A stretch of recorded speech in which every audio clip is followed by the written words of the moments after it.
okay? Hey, everybody. Hi, I'm here. It's me. Hopefully you guys can see me okay. You know I'm not very good at this. I am going to use my, I'm using like a different camera. And so we are going to do that until I need to charge it, because I'm sure I need to charge it. So hopefully you guys can hear me. I'm just going to double check everything is good to go. Okay, that's good. If you guys can't hear me or anything like that, let me know. But sorry I'm a little late. I had to get the kiddo to bed and get her a shower and everything, and, you know, mom duty. So she's going to be heading to bed, but I'll let Badger know that you guys said hi. And we have a lot of drama to cover today, and I'm actually excited because there's like a lot of drama. So I thought I would go live. I don't usually go live. I'm going to try to go live more. I look like a hot mess. I hope you guys had a great day. I hope you've had a great week. We almost drowned here in Kansas. We got like a crazy amount of rain. And people were like, I think there was over 100 calls to fire and rescue to rescue people from their cars. I was at a doctor's appointment.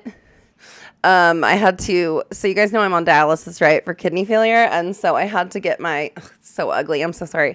I had to get my fistula worked on, but they couldn't get up there. So I'm going to have to, that's why it's bruised. I'm going to have to go into, the hospital again on Thursday, and they're going to go through my groin. So that'll be fun. So we went to the hospital, and it happened to be in the part of town I grew up in, and that happened to flood. It floods like crazy. It's on top of a hill. So we almost couldn't get out of town, like, to get home. So, yeah, that was crazy. I hope you guys have been safe. I know Kansas City had a tornado. My sister had to, like, evacuate her work and put him in the basement. So, Texas is getting a bunch of tornadoes right now. You guys know I'm a storm chaser, so I've been keeping up on that. But tonight, what we are going to do, I don't know if you guys have heard about the Elon and Trump, like, little tip that's going on right now. But, I'm sorry. I just think it's so funny because, like, I love drama, and I don't like either of them very much. So, like, it's just funny watching them, like, out each other online and, like, have this, like, big, like, drama going on, like the Real Housewives. I love it. I'm obsessed. So we're going to talk about that later. But first we're going to get to, I don't know if you guys have heard about the Ethan and idubbbz drama. I'm sure everyone has heard about it by now. More drama that I love. But I guess if you guys just kind of the quick rundown, Ethan from H3H3 has been in like a feud with idubbbz because someone called CPS on Ethan Klein's family, which I think is horrible. As a parent, like, that's a horrible feeling to feel like, oh my gosh, someone thinks I'm not a good parent, I'm not taking care of my kids, or I'm putting my kids in danger, which obviously we know that they weren't putting their kids in danger. There's just people who don't agree with them on the whole Israel-Palestine thing, and so they're just trying to make their lives horrible. They sent them skulls in the mail. So anyway, Ethan asked his good friend, idubbbz, and his wife, Anissa, to, like, hey, just say that, like, my house isn't disgusting. My house isn't a big mess. Sorry, I have allergies, guys. It's about to storm here. So, and yeah, and they wouldn't do it. They were like, no, we're not going to stick up for you, even though apparently they were friends for a long time. And that was really shitty. So now they've been in this big fight, and everybody is kind of, like, I never really watched idubbbz. I think I was way into the beauty community back when he was really big. So I was watching like Toddy Westbrook and, you know, the whole drama, like Dramageddon with Manny MUA and James Charles and all of that. So I was like really into that at the time. So I wasn't really watching idubbbz. I had heard of Ethan and his content, but I wasn't really an H3H3 watcher or fan until actually recently. All of this going on has really actually like made me warm up to Ethan Klein, and I think that he's so based right now. I'm sorry. You guys know I like can't stand Hassan Piker and I can't stand his orbiters, and I don't know. I just personally think that like people who try to like platform terrorists, like I just not for it. So anyway, but yeah, so Ethan and idubbbz. So idubbbz had Creator Clash coming up, Creator Clash 3, which is a boxing match between a bunch of like I guess YouTubers or streamers or whatever, and they box, and the first event went well, second event didn't. They didn't like make any money, and then this third event they were saying it was for charity, but then you find out idubbbz and Anissa were getting like 34% of the money. Like money wasn't really going to charity. I don't know if like I think the fighters might have gotten a bag, but they also spent money to like train, and it just ended up as a disaster. Like idubbbz, and he released some content cop on Ethan while Creator Clash 3 was getting like they were getting ready for it, and it was like a whole thing. Fighters dropped out, like idubbbz and Anissa stepped down. It's been a whole drama. So what happened recently is idubbbz and Anissa's idubbbz's boxing trainer and his wife, who I guess was working to get like footage for like a documentary idubbbz wanted to make about him like being a YouTuber and learning to box something. They went on H3H3 podcast, and they like told everything. So if you like gossip, they literally were just like spilling so much tea, and I caught little bits and pieces, but like I haven't watched it yet. So I heard that it is scathing. So I'm excited because I love the Real Housewives. I love drama. I love just kind of like the chisme. I like being in it, you know? And then if we have time, we'll catch up on Ashtray Trevino. But yeah, so we'll see. We'll see if we have any time. I have dialysis tomorrow, so I'll be up a little late, but I'm a night owl, so hopefully you guys will stay up with me and we can get this started. So let me get everything pulled up really quick because like I told you guys, I am not good. I am not very good at streaming. We'll see. I'm getting better. I think I'm getting better. I think I have everything set up. All right, so let me go here. All right, you can see me. Can you guys see me okay? Okay, great. So yeah, let's go. If you guys are ready, I'm ready. I never know if you guys can see this better. If it's full screen. Horizontal again. Maybe we'll. Ooh, we don't want to start yet. We don't want to start yet. Okay. So we're gonna go here. All right. Oh, and I don't have what's it called? Premium. I can't afford it. I'm on disability. So we're just gonna ignore the ads, okay? And if you guys are ready, let's go. Let's watch this. I'm actually stoked to let's make sure you guys can hear. Let me know if you can't hear for some reason. Let's go. I'm ready. I'm ready for it. Why is everything getting choppy? All right, so okay. Let's bring in our guests. We've got you okay? Me? Oh, I said let's bring in our guests. About to keel over. No, I'm not keeling over. I'm just catching my spot here. Mm-hmm. So Michael was on the show, and then Ian put out a new video yesterday about concern trolling, which is crazy. For me, the majority of this we'll get into this. That's funny because idubbbz has been concern trolling them this whole time. Like his whole entire content cop was just a big concern troll. So it's really funny that he put out this whole video on concern trolling when like that's what he's been doing this whole time. Oh my god. Later, it's not super related to this call we're about to do. But this video is must be the most unself-aware person in the whole world. That's what I'm saying. Video concern trolling me, and then he put out a video talking about how he hates concern trolling. Exactly. Exactly. Mind blowing.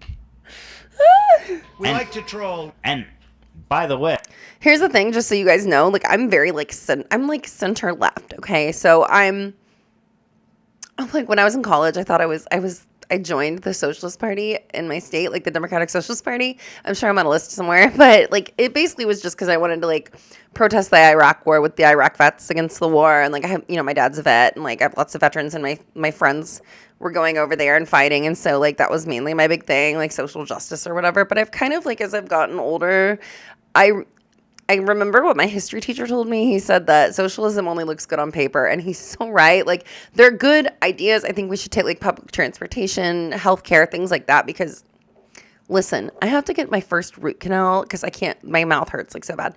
But I have to, because I lost a crown, and then I was trying to save up to pay for it because I'm on disability. I get, like, $900 a month to live on, and I have to go to the dentist and get a root canal and a new crown. It took me so long to save for the crown that I have to have a root canal now.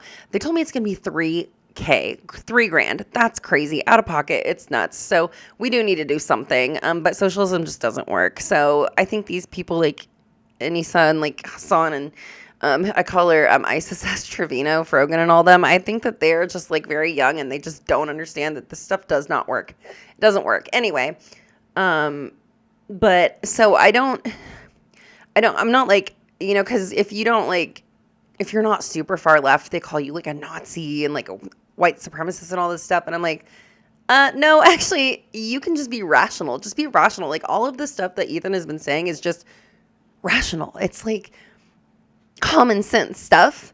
You don't have to go to the extreme. So that's what I've been like.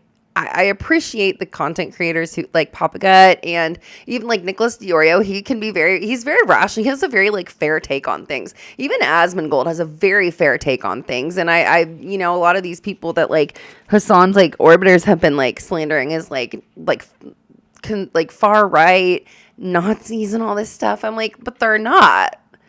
They're actually very like giving level-headed adult takes on this stuff. So that's why I'm kind of more on Ethan's side because I feel like he's been a lot more I'm not level, even trying to be catty about this.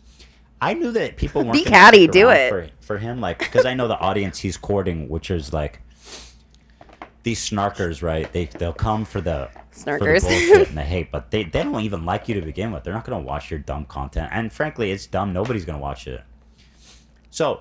This dude, Cameron F305, who made the content cop parody about Ian, well, he put out his content deputy in the same day, and he got more views than Ian's new video. What? And this dude has, he has 51,000 subs now, which is really cool, but he had like 3,000 or something when he started. Oh, that Cameron guy? More views than this. Cameron is doing a fantastic job. I think he's a star. This frankly shocked the hell out of me that it didn't get more views. I thought more people do not concern troll in the comments.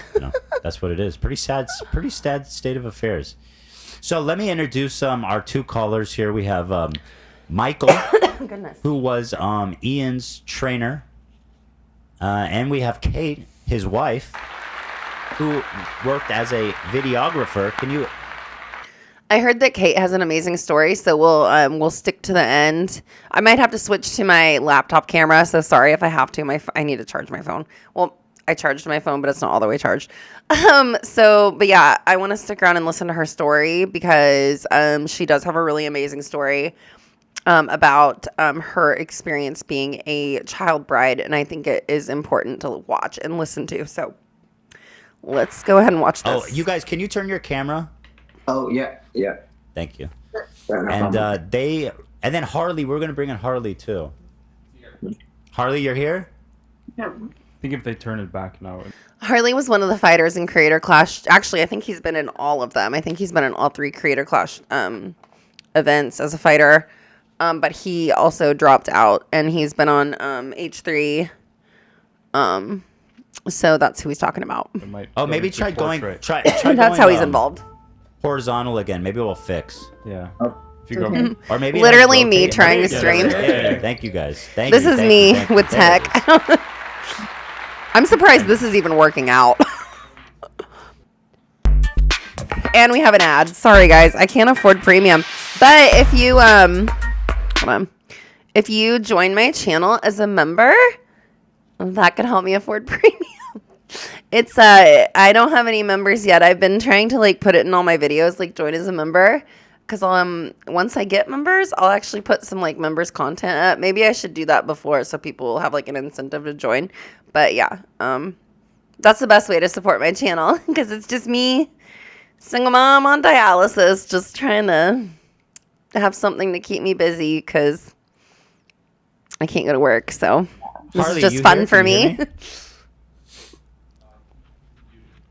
Harley, you're muted. I was talking to Literally microphone. me. Can you hear me? It's a streamer. Harley, everybody. Hey. We sure can, buddy. Hey. Yeah. Now, Harley actually put me in touch with these guys. And so how did you guys connect? Kind of Michael, Kate, and Harley, you guys were in touch, right? Well, I know them from Creator Clash, actually. That's how I met them. And I never saw the clip, Michael, of you saying that you could beat up all the coaches. I'm telling my coach, we'll see about that. I don't know. I used to box. He's not going as hard I as used you to do box. every day, but I don't know. I don't know. I've seen Michael. He's a beast. Yeah. I don't know where he gets all that energy. I'm not a morning person, so Me someone neither. like Michael would piss me off. I feel like he's good to go first thing in the morning. Is that right, Michael? Not all.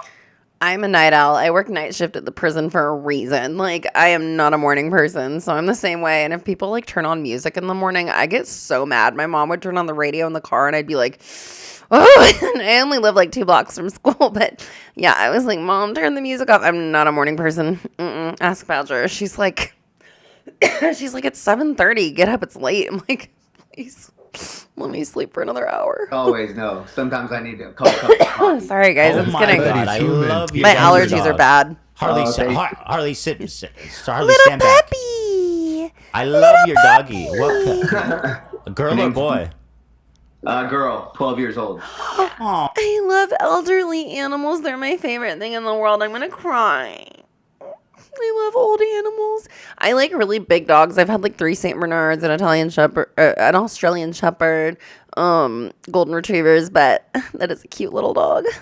Aw, she I'm not looks a so little like a dog little person. puppy I just still. I don't Yeah, know, she's but that's a still- cute little dog. What's her Yeah. name?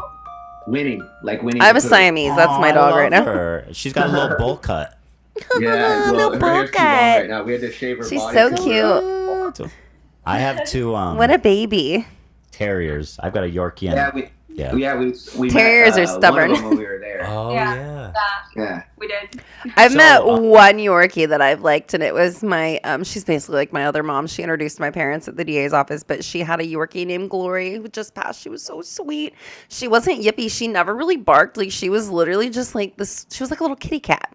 You could just dress her up. She loved being dressed up. She loved being carried around and going places. Like, she was the sweetest little dog. Oh, Glory. She was the only Yorkie I've met that's not like yippy and yappy. Guys, first of all, thanks for calling. I really appreciate it. Oh, great.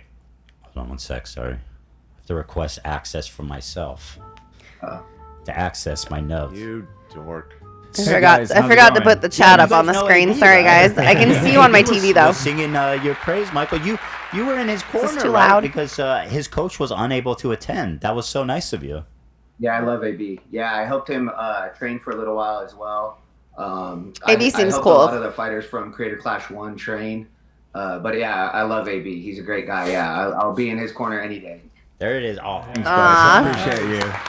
I actually, we were supposed to go out to eat, the 3 of us, recently, but my grandma got sick and I had to bail Oh, no. last minute. Yeah. I hope his But nice to grandma's see you guys. okay. Yeah, good to see you. Here. Yeah. and Kate, what did you do for Creator Clash? I traveled with Ian and Nisa along with Michael, and I did all the recording for all the sparring sessions, all the cool. meetups with all the YouTubers, even small interviews with like Eric, who also fought on CC1. So I have a ton of content, and Ian promised us that he was going to put out this documentary that was going to share the journey of how Michael took this video game nerd and turned him into a boxer. And so that's how they sold it to us when they first I came mean, to it's us. an interesting And concept. so I was super psyched that this is going to be a way for me to help build my husband's brand and also put the work out there. But it never came through. And so when he most recently put that video out saying that he told a big lie and he was never going to put out a documentary, and all he has is a ton of 4K videos of him doing stupid shit or something like that. I'm never meal prepping. This as is an empty nester crazy. again. I'm not. Factor showed me how delicious What is going and on with easy all these dinner can ads, be. y'all? Like, I don't think I've It ever was gotten actually this very many helpful to ads. me. That's your footage that you. Yeah, He's talking about your footage. Yeah, Wow, that's an exactly. insult. Yeah, for years with filming. Wow. Yeah, well, yeah. Before the 61 we filmed the year. It was 10 months, yeah. And So, was he paying you at the time, or like That's how was he rude. I think that's compensating you? rude. Yeah, he did. Yeah, So I do want to say that, like, for dynamic filming, I usually charge $150 an hour for dynamic filming. Oh. But because I was under the impression that this is going to charity, me and Michael, would always scale back on charging them. So, for example, instead of charging So she gave him a $150 an discount. hour, I would charge him $100 an hour. Mm-hmm. Yeah. yeah. And by the way, I've heard that from other professionals now. I'm starting to hear people say that who, like one of the announcers put out a video recently. Maybe you guys saw it. I would be pissed. He was like, Wade? Yeah. He was like, they offered me a salary or they offered me payment, but I declined it because I was like, it's for charity. I'm good. But then they took that money that he generously forfeit, a guy who's not rich, by the way, and gave it to all the fucking creators. It's nuts. Yeah. Yeah. That is crazy. Yeah, I mean, That like, is we were crazy. also promised a bonus on CC1, and we never got it. But because Michael is so nice, he didn't want to like make Ian feel uncomfortable and ask Ian and Nisa about it. I was pretty upset by it, and I thought it wasn't fair because how is it That's that not we put on that fair. free event, we raised $1.3 million for charity, and he promised us a bonus, and then right after the event, he just kind of pretend like he's too busy to check in with us, and then we. Yeah. After the event, like once the event ended, I didn't see him again for They're already spilling tea, like hot piping tea. I'm sure there's gonna be so much more. Oh my about god. 5 months. So because he was working with Dax on some show, and so he never trained. So the only 8 times that Ian ever actually trained was I trained him from July until May, and then I didn't see him again pretty much for several months. Wow. And then he started training again to fight Alex. Pretty much we started at like the end of December. And then that's when like they had to kind of get serious with the camp because they realized like No Alex wonder was training Dr. hard. Mike beat his So ass. really I only had 10 months with him to begin with, and then about 4+ months with him for the second event, and then I've never seen him again since then. I was talking to AB. I think it was pretty normal that the boxers at least gave their coaches a tip, especially because you were there. You weren't just working for him. You were helping everybody out. It seems like you were all. Allergies. You guys were both like super involved in this event. Yeah, one of the reasons he was even able to kind of connect with Manny Pacquiao's people who hooked him up Oh, with Mike Leotardi dang. was like one of our connections. Our friend Eric ran into a guy in a bar in Vegas, and that was the guy they were supposed to get a hold of, but he was not reaching back to him. Manny Pacquiao is like a big name. That's crazy, and it just seems like how can you be like, I'm gonna go fight in a boxing event and then like not train for it, and then not expect to get your ass beat? Like what? Okay. So we Sure. were able to get them connected with the people Little that connected them doggy. with Mike Leotardi. So we were literally there from the. I was there from the beginning for everything. Ouch! Hit my elbow. So you guys had a really unique point of view where you had like a front row seat to everything. It seemed like you were Basically. with them intimately more than probably anyone else involved in this event. So there's all these interesting little details that you guys shared with me. For example, one being that I think it was you, Kate, that mentioned that he and Anissa did in fact pay for Hassan and all of his compadres to travel to and stay at Creator Clash 2. Huh. Yes. Yeah, so they were talking about that long before, about how they had to fly in all these people.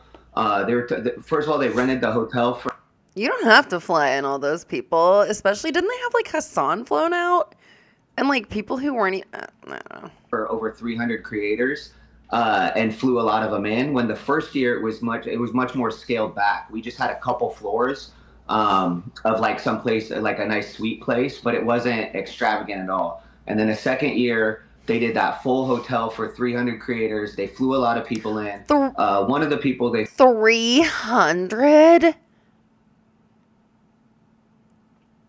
300? A hotel room for one person is expensive. 300?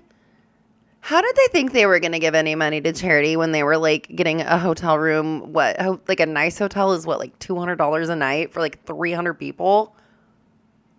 Maybe it's more than that. I don't know. Like, I know some hotels are like, I know like the Four Seasons is like really expensive. Isn't it like freaking $3,000 for like a weekend or something? I don't know. That's crazy. That's actually insane. Froggy Tonic, and they flew him in from France. That's insane. And Froggy had told us that he was there to salvage the documentary. Yeah. And that was super offensive to us. Salvage? Like, what do you mean salvage the documentary? And he said his job was to go around and like film Anissa having interactions with everyone. So we didn't know if that meant they were going to make the second documentary about how, or the actual documentary about how like Anissa was responsible for the event. Because she did put a lot of work in for the first event, and she did put a lot of work in for the second. But at the same time, in the first event, she didn't get credit for it. So she felt like she deserved all the credit. So I think that's why they paid Froggy Tonic to come film her and follow her around for the second event. But yeah, they flew in a lot of people. But they already hired her. They rented out the whole hotel for 300 creators. And when we asked them if Ian's dad was going to be there, because he was there for the first event, they said they couldn't afford to fly Ian's dad in. It was too expensive. Yeah. Look at Ethan. That's what I'm saying. Like, you couldn't fly your dad in? My dad's dead. I wish I could like fly my dad out to do something. Well, I don't know if he'd go, but like, I wish I could like offer to fly my dad out to like come to one of my events. He came to all. I've got my musical theater awards right here. I did it professionally, and he came to every show. He didn't like musicals, but he was at every show. Like, spend time with your dad. Like, these creators, like, they're not your family. Like, why would you spend all this money on them and then say you can't afford to fly your dad out? Like, that is absolutely insane. And I know that, like, people are like, well, how do you know what they're saying is true? I don't know. I just feel like they're like putting it all out there online, and like if I was just like making it up, like, because you know people can find receipts and stuff, I wouldn't even say anything. I'd be like, I don't know. I just feel like there's a lot of details already that it's like they could not have just like made all this up on the spot, you know? I don't know. We'll see. I know. Going. It's pretty sad. And Froggy Tonic told me directly, because I met him at the hotel, right, where we were all staying at in Tampa for CC2. And, Tampa. Badger went to Tampa last summer. Like, oh, you're the videographer that has all the content of Ian sparring. And I said, yes, I'm super excited. I've been waiting for this documentary, but it never came out. So I heard that you're taking it over now and you're going to help with the editing. And that's when Froggy Tonic told me that, yeah, Ian and Issa brought out his whole crew from France. His whole crew? I think it was just him. Well, he had a few people that were holding the cameras, his camera guys. Because the interesting thing was that usually when like someone is a videographer, they would be the one filming most of the time. But it was interesting to me that he was just directing. Yeah, he was more directing. This fucking guy thinks he's Spielberg? Scorsese. What the hell's going on? Camera people with him that were actually doing the work. I don't remember that, but I do remember for a fact that he had told us that he was flown in to salvage the documentary. Anyway, so we were just offended by that because we were like, what do you mean salvage the documentary? And then him saying that is offensive. I'd be offended. How to make the documentary for the first event. I had taken him from like 140 pounds as like never played a sport a day in his life. 10 months later, he ends up I'm not even 140 anymore. Over 10,000 people with 100,000 pay-per-view buys. And the fight itself was like a rocky moment. And then he he literally took interviews with everyone before the fights, after the fights. He got all the coaches to interview. And then he said he had no way to make the documentary. So I was just like, how can you not make a documentary? Yeah. AB made a documentary. Everybody made a documentary. AB, Harley, I was in their documentaries, but I wasn't in Ian's documentaries. What the fuck? What? Yeah. Yeah. It's so sad to work on an event, like to work such a big event like you guys are so invested. Yeah. They put a lot of work into it. It would always drive me crazy because I could tell Ian wasn't really proud of his work. So one of the big things is like it was very hard to get Ian to train because he doesn't like boxing. He doesn't like boxing. Well, that seems to be somewhat of a. Why would you have a boxing event if you don't like boxing? Was he just trying to ride on the whole Jake Paul boxing thing? I don't know. That's weird. Problem? If I didn't like boxing, I wouldn't. Yeah. So I would wouldn't try to make suggest the sessions it. He's as fun as boxing, possible. just to be clear. Yeah. Yeah. Yeah, I And he mean, doesn't. and then, but I think that's why it was as traumatic as it was for him as well, because he was dealing with like a lot of trauma and a lot of issues when we were in our boxing sessions. We all have And trauma. don't get me wrong, that happens with a lot of fighters in general, because fighting's a very hard. Whether you're fighting MMA, boxing, whatever, it's very hard because you're getting beat up constantly. Well, yeah. And you're supposed to show up to the gym the next day and the next day and the next day. Keep going. AB can attest to it, right? So it's mentally not very easy. hard. So I did feel bad for him because I could tell his heart wasn't into it. So then to be into something like that your heart's not into, that's why I didn't see him once the first event ended. We didn't see him again for several months. And I told him, hey, come in once or twice a week, train for fun, make it fun for yourself. Because when you're in a fight camp, it's not really fun. You just have to keep training. Right. yeah. But then he never came back. And then so I was like, You have to have wow, he really discipline. doesn't like boxing. That's the And whole then point. he did an interview with Anthony, or the guy from Smosh, and he was talking about boxing, and I was just like, oh, he doesn't like boxing at all, and he's making it like public now the way he was talking about it. And then even in the video where he's trying to promote Creator Clash 3, he said, oh, all I have is 4K footage of me going, and it's like, that's called boxing training. Ian. That's what boxing looks like. What? Wow, these ads are actually kind of out of control, you guys. I'm actually not joking. Oh, really quick. Look at these tiny Skittles. They have tiny Skittles. They're Skittles Littles. I just had to show you guys. I just thought that was cute. Yeah, that's literally what he's doing. And then if you notice, after he walked out of the third event and stepped away, he goes, I'm through with this boxing shit. I've been doing it for 4 years. And I was like, well, wait a minute. Then don't do it. You trained for 10 months for the first fight. You took 6 months off. You trained 4 months for the second fight. And then you never came back to boxing again for over a year. 14 so months I'm like, is how not are you sick of 4 boxing? years. Like, you obviously hate boxing. So, yeah, so it was hard for me as a coach to just get him to train. Yeah. Also, like, half of the sessions, we'd have to train Anissa. So every session, instead of being just training for a fight, I would have to take half of the session and train Anissa. So whose idea was that? Hers. Yeah. Yeah. But the thing about it is, Ian goes along with it, right? Because I feel like if Ian would have said, hey, no, I need the time to train, it might have been different. But he's just like, oh, no, she needs to train before I train. But she didn't even fight. She wasn't even That's fighting. what I'm wondering. Like, what? No. And so literally, in like the training footage, half of the session. Why did she have to train then? Would be with her. And then she would come in with like. It was because idubbbz didn't want to train. And he's like, here, train her. Weird. All sorts of drama to the gym. One day she was super dramatic, and I was like, oh my gosh, what happened? And she related Will Smith slapping to Chris Rock to somehow her. I almost choked on my Skittles. Help.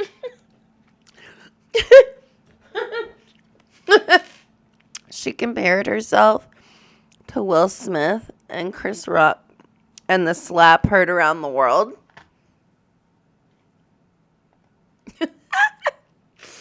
Ian having to defend her online. So she was like super dramatic the whole day.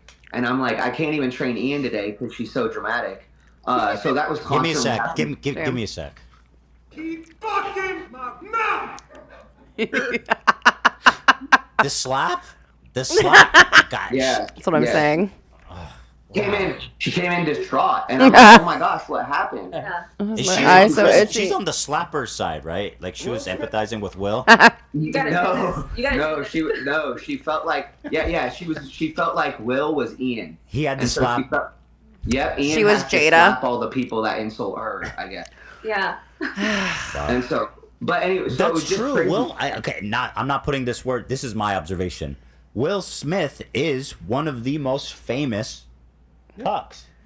He's not wrong. That's my analysis, not your guys'. But it is an interesting analogy, not right? wrong. For them to be idolized because Jada famously had an affair with her son's friend. Yeah. You know, so It's I not wonder if talked that's about how they enough. relate more so than the slapping. Crazy. Fucking my Wait. You know, yeah, it's just me. I'm doing a little psychology here, in Los Angeles. I got a couple questions actually, if you don't Oh, mind. Harley, what's up, man? Yeah. Please, by all yourself? means, yeah, chime in Hi, anytime. Harley. Okay, yeah, I had a couple questions here. Let me get What's let me set happening? this up right here properly. Oh!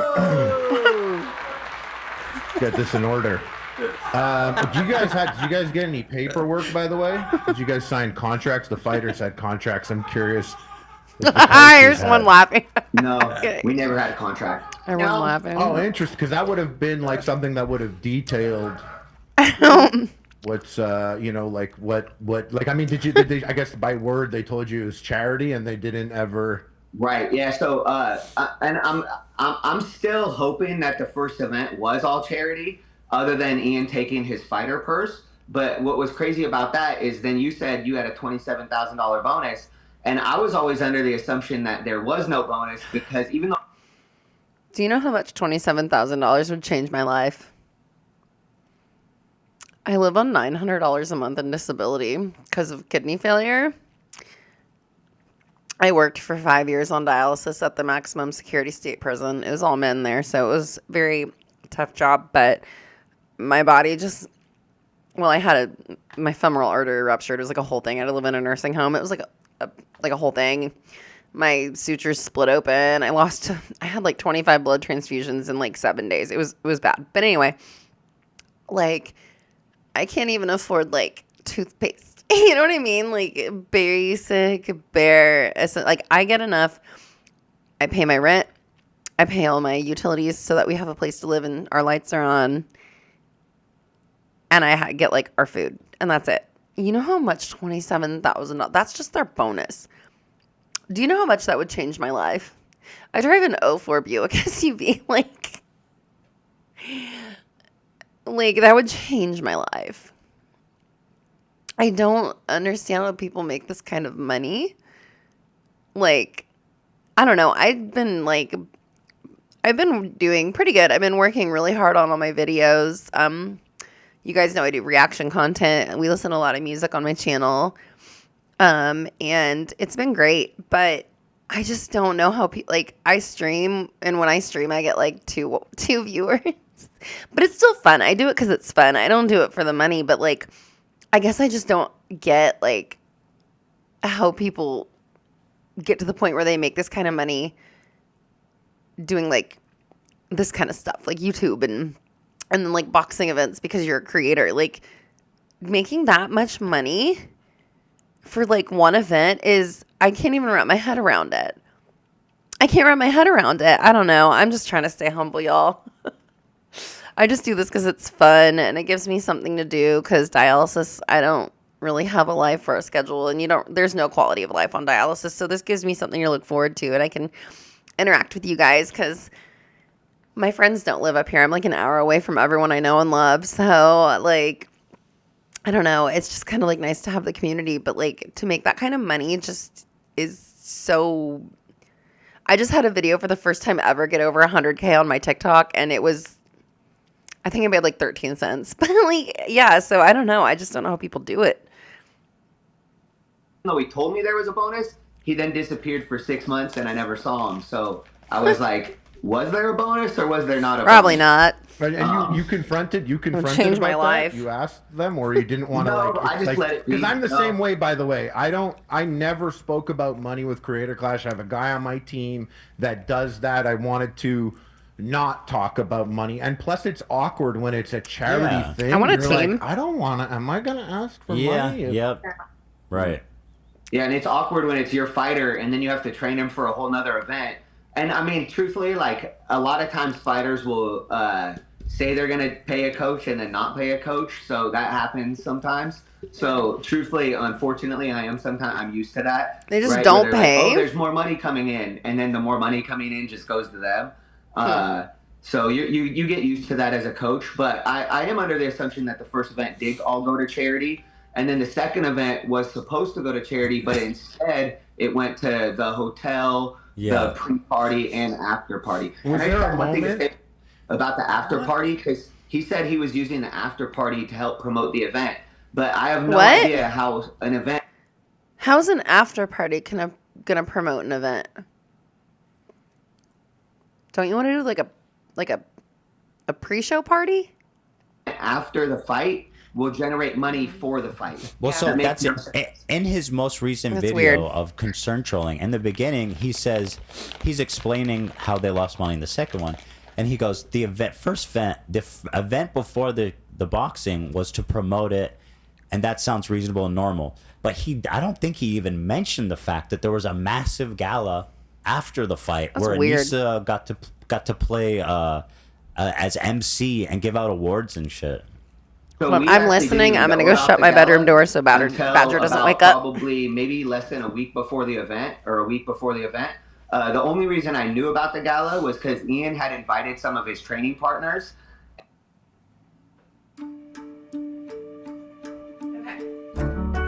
Oh no. Oh no, not an ad. And does anyone else think these ads are a little aggressive? And they were on the email list, and so they kept telling me there was going to be Can't a afford gala. premium, I told and I you. assumed they were talking about the pre-party, because the first year they did do the pre-party, but it was much smaller. It was on a way smaller scale than the second year.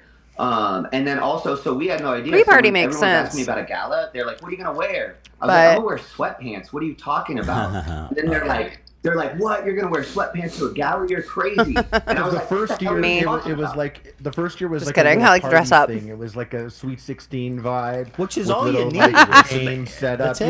Yeah, We so had it's totally, Super Smash Brothers set up. It was in the hotel both years. That sounds great.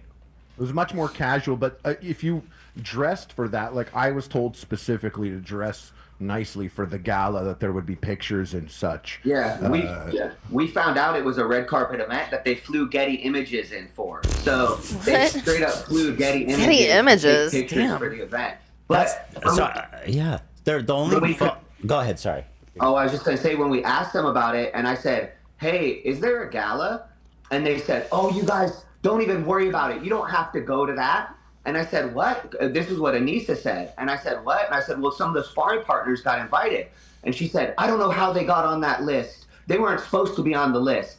And in my mind, I'm like, What? Ian had invited them. He sent them the email personally. What right? a So I'm like, disgusting human being she seems to be. I'm sorry. Oh, she didn't want any of us there. She only wanted, like, create.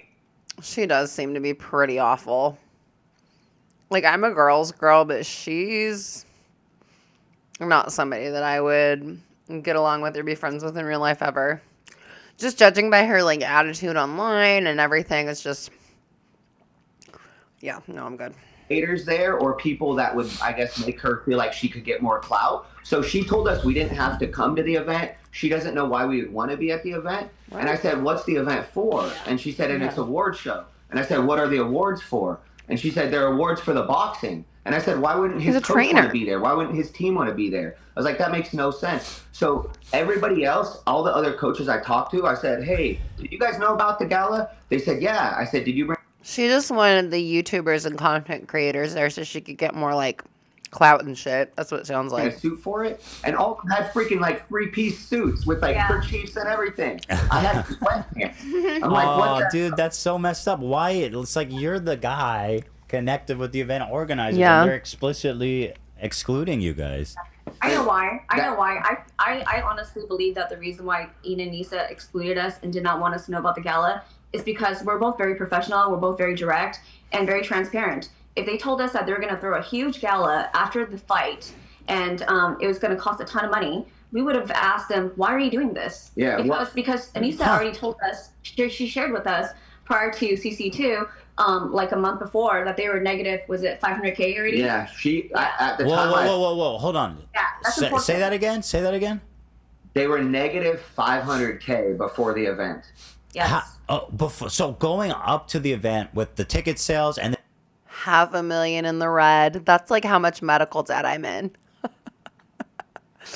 Holy shit. the PPV sales, when the event started, they With- knew they were down $500,000. Yes. Keep in mind that they moved to a bigger venue and they sold a lot of tickets. It's a lot of money. But before the event had started, they said we're fine. So the reason we found this out was because I wanted Ian to start doing 2 training sessions a day. And I said, "Ian, you need to start doing 2-a-days." And he was like, "Why should I do 2-a-days?"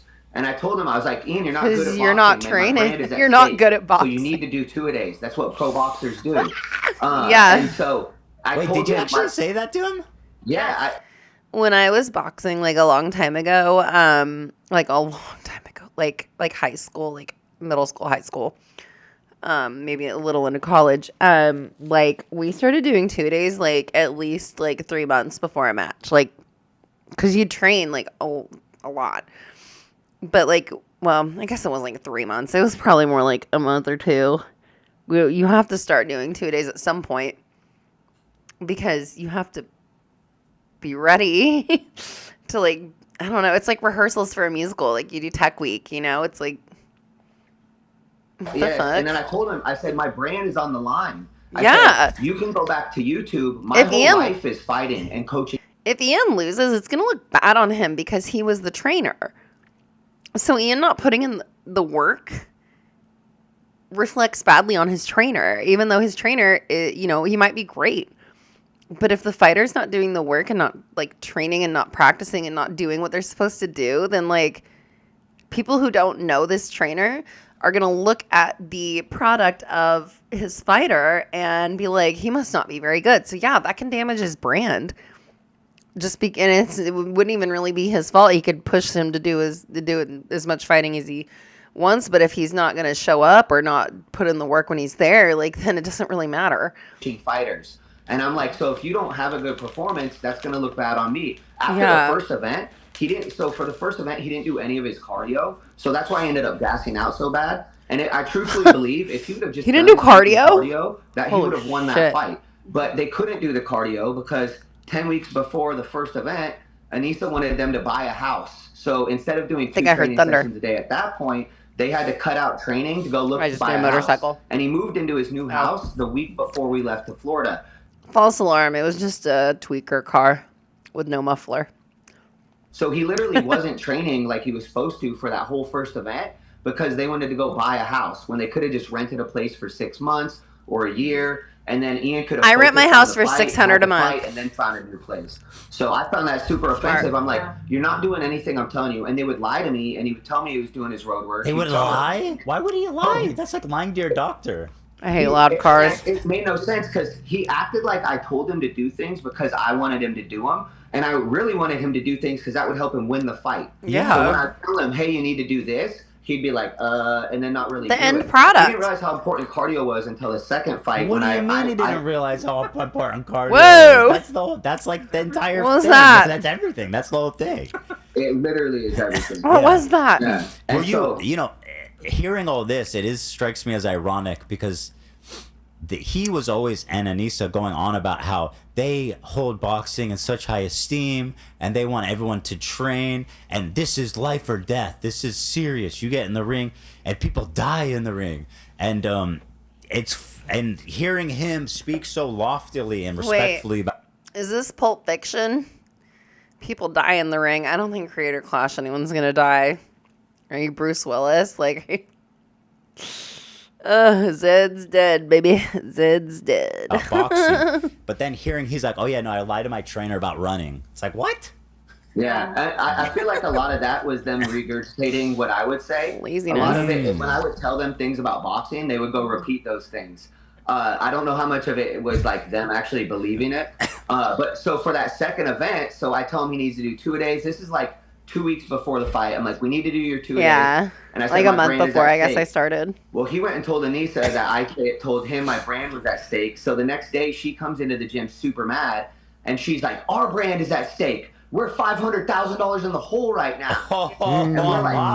How's that the coach's fault? I wish I knew that at that time. I think a lot of the fighters would have liked to have known that.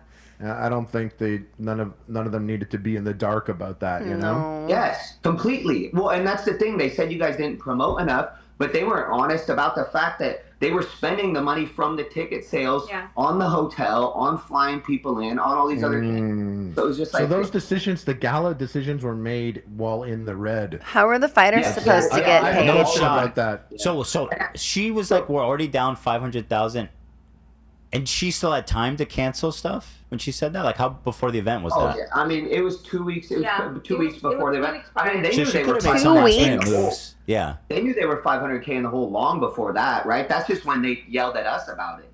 Yeah. So they could have definitely made moves to reduce spending. He wanted that award show so bad the next day. They really wanted to have that award show so she could give out awards. Once again, you had heard, like Ian said, he pretentious. didn't wanna, have the fight just end and have everybody go home the next day. He said, I'll quote him because it's very rich. He says that the first time afterwards, he woke up and everybody was.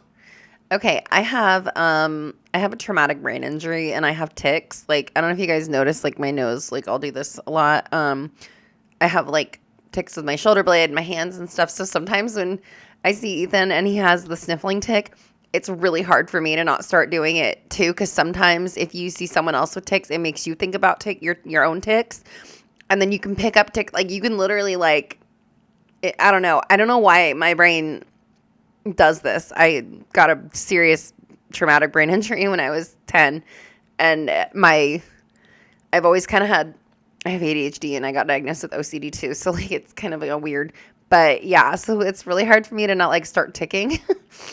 I know it's not his fault because I understand exactly what it's like. It physically hurts if you don't tick. Like it actually physically, like I don't know, it like mentally and physically hurts you. Like you have to do it.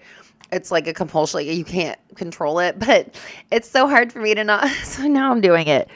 It's hard for me to not start ticking because I start thinking about my own tics. Was gone, and he found it super depressing because he didn't get a chance to process his trauma, which seems a little bit hyperbolic, frankly, if I'm being honest. I mean, it's like a self-inflicted charity event. I wouldn't call that exactly I wouldn't put that up with like maybe like fighting in a war. I don't know. But my dad's a Vietnam vet. I get that. Differently. But so he goes. So in that case, I wanted to throw a party afterwards where we could all talk to each other and process our trauma. And then he says, "What? We lost money, but I don't regret throwing the after party." Yeah, he said I think that was a lot of her words. Process like, what trauma? He would say things that she would say. And so, for example, he said, well, we thought inviting Hassan and all those other people was going to translate to more buys, pay-per-view buys. And they didn't even promote. They didn't even care. No. It made no sense. It was a free party for them. People don't watch fights because Denzel Washington's in the crowd. No. Denzel Washington's there. I need to watch the fight. Right. Like, it makes no sense. And if they would have taught, so a lot of decisions before the first event, they like spoke with us about, because I know boxing. I've been around boxing my entire life. So I'm like, oh, I could help them with all these other things. And then for the second event, I felt like they wanted to make it much more like their own version of a TwitchCon, their own version of a VidCon. That's what he said, yeah. You know what this reminds me of? A new Argentina, the voice of the people cannot be denied. He looks like fucking Che Guevara, like, but in Evita, the revival, like when they did Sweeney Todd, where all the actors like played the instruments and shit, they did something a little different and edgy. It's like if they did Evita and then like made Che look like this. What the fuck is this? I'm sorry, but this is crazy. Like, he looks like he looks like a Fortnite character. Like, what is happening? Yeah. She said that she wanted to be like a VidCon, and we are new to the YouTube world. Like, we've never been to VidCon. Buenos Aires. Like, I haven't been before, but it's super cool where all these famous YouTubers come and everybody gets to vibe out. And so I was just like, is it like Comic-Con? Yeah, she was really mad the first year that like. Because she would always talk about a certain group of people. It was like somebody named Pokemon. Just have your own streamer con thing. Talk about how she wants like them to be there and she wants to be a part of the group. So a lot of it. And then, so that's why like, and then the first year was like during they're not boxers. Party, so sorry. Knowing that detail, it breaks my heart that she had to settle for denims. Yeah. Denims is she's just like. Not all there. I don't even know these people, but yeah. Yeah, and I mean, the only people I really know in the YouTube world is you guys, because you guys were so nice to us. Like, we got more clout from being on your show. I don't know anybody. Than we ever did from working with Ian, because he would never show any of the work we did. Hi, I'm Keely. Yeah, and then everybody else, it drove me crazy. Like, AB would shout out his coach, Wale. Lucky Boy, yeah, and then Yeah, Farley AB had a was great coach. AB was all about it, man. And you know, the coaches deserve a lot of credit for Yeah. especially you guys who were involved with the freaking event, the management of the And they whole got event, left you out know? of stuff. Right. Yeah. Mike Leonardi even said after the second event ended, when it was just him and I talking, and Mike Leonardi was like, "Man, these events wouldn't even happen without you." Yeah. And I'm like, "Yeah, because he knows about the drama that I have to deal with training Ian and how hard it was to get him to train." Yeah. And so, It sounds like they were using people so they could create this big party for all their friends and like people that they want in their circle with like clout to come to. Why didn't they just have their own like streamer con or whatever, like their own like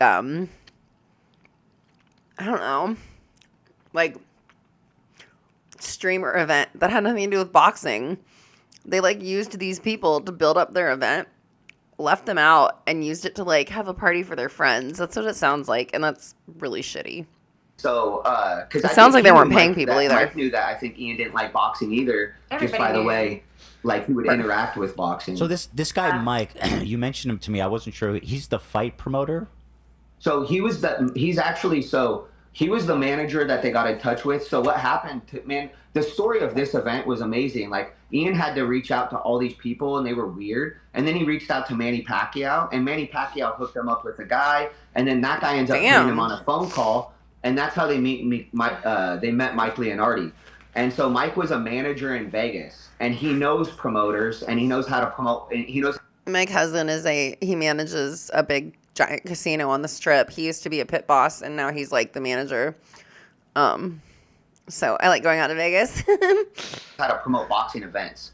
And so the actual promoter was a guy named Ryan Rickey, who's like friends with Coach Thompson, Jesse Thompson, and this guy, Coach Rick. That's Harley's coach. Yeah, Jesse Thompson's Harley's coach. So anyways, he hooks us up with all these guys in Florida, and that's how we were able to throw the event. But it was the event was in craziest Florida, set huh? of circumstances for us to end up where we ended up.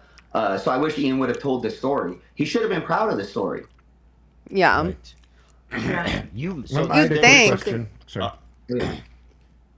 you want to go Yeah. or should I go? Oh, I was going to say. Sorry, okay. I'm being silly. Go ahead. Roll it. Oh, Hila had a funny Silly comment. goose. She said, Hila donated. I hate when she does that. Why is she giving money to Google? That's our money. Anyway, she said, too much dumping in here, you guys. Stop. This is not what podcasting is. I know.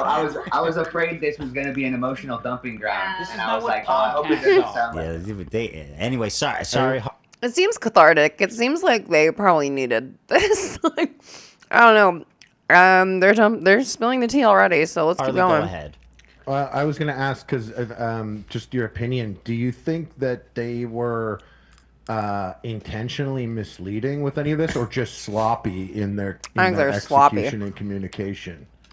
Just sloppy. I think it was just sloppy. Like that's the thing. Like I still freaking. They don't think it was I always malicious. had the best.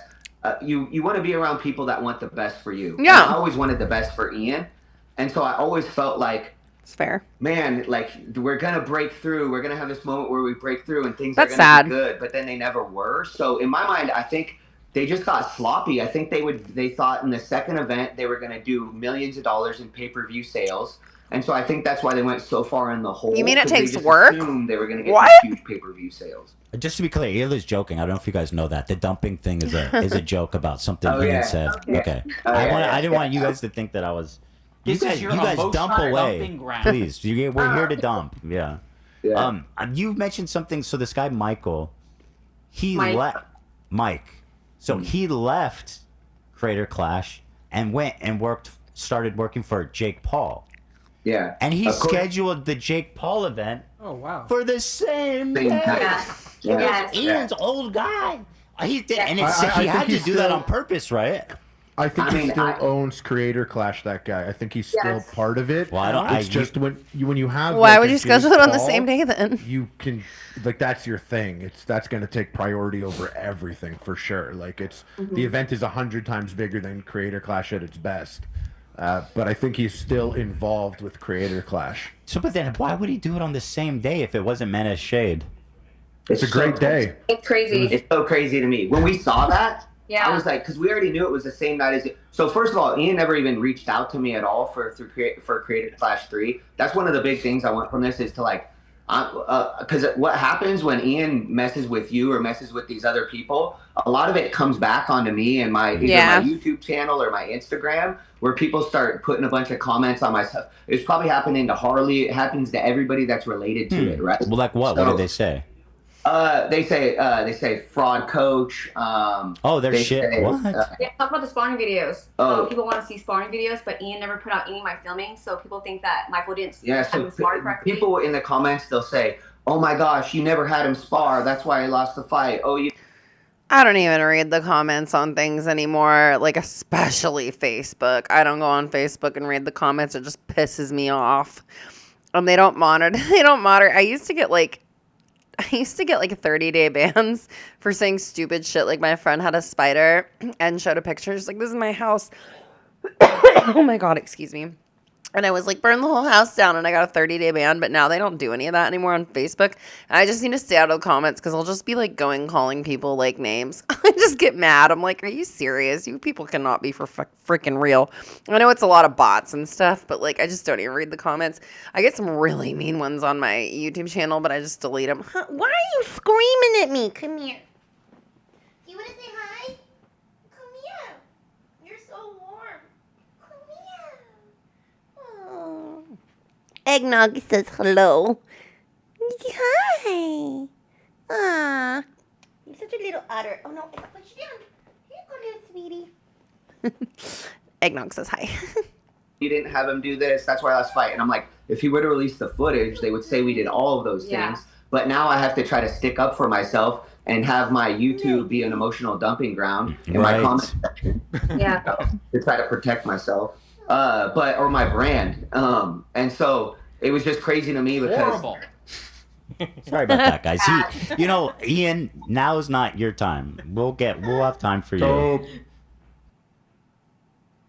Oh, no results. 0 happy. Oh man, Eggnog. Health's personalized GLP-1 weight. Oh my God! I'm in recovery from an ED, Sorry about that. and if I see that he's again, intolerable. I'm gonna freak out. Hila is loving this, by the way. She just gifted 20 members. Hila is loving this. Ian almost has this superpower. Maybe it's Anissa together, but they say great leaders inspire loyalty.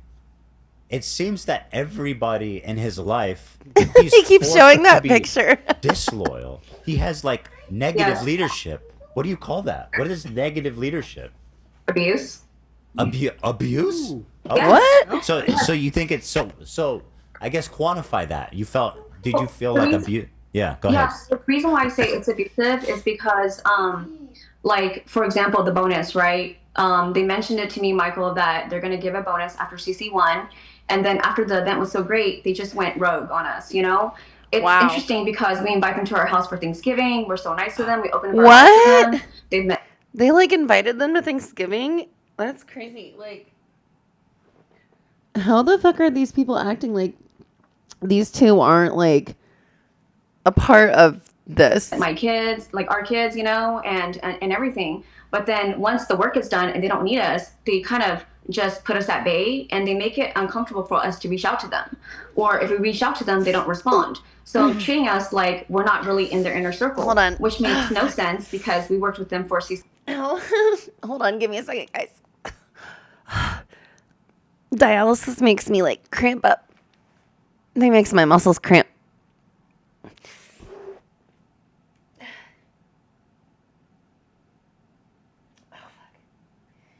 Oh, that hurt really bad. Oh, that hurt. I'm good. I just have to let it pass. I get a lot of fluid in my abdomen and like occasionally, because dialysis, it takes like all the fluids out of you and stuff. And like if I bend a certain way or I move a certain way, my whole abdomen just like, it feels like I'm getting stabbed just all across my rib cage. It's kind of like in my liver. I guess I'm having problems with my liver now too, but it was like a liver and a muscle attack at the same time. Oh, that hurts so bad. I'm good now. Let me get my breath. Oh, that was painful. Okay, I'm good. We're good. No medical emergencies on this stream. Let's keep going. Oh, fuck, that hurt.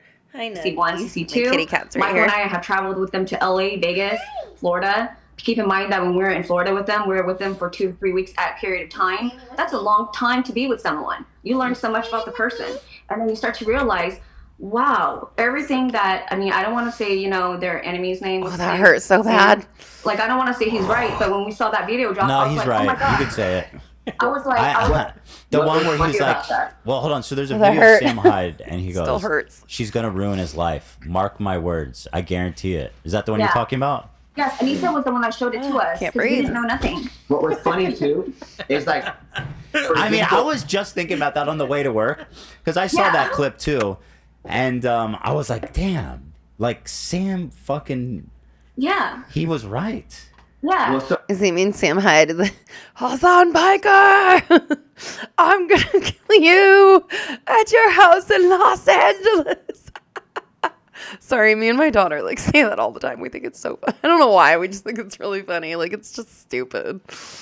So what's crazy to me is like, so for example, when Ian did your show for Creator Clash 2, he would never say my name. He would always just go Ian's coach or my coach. And then AB was the one that actually had to say my name. AB was like, oh, you mean Michael?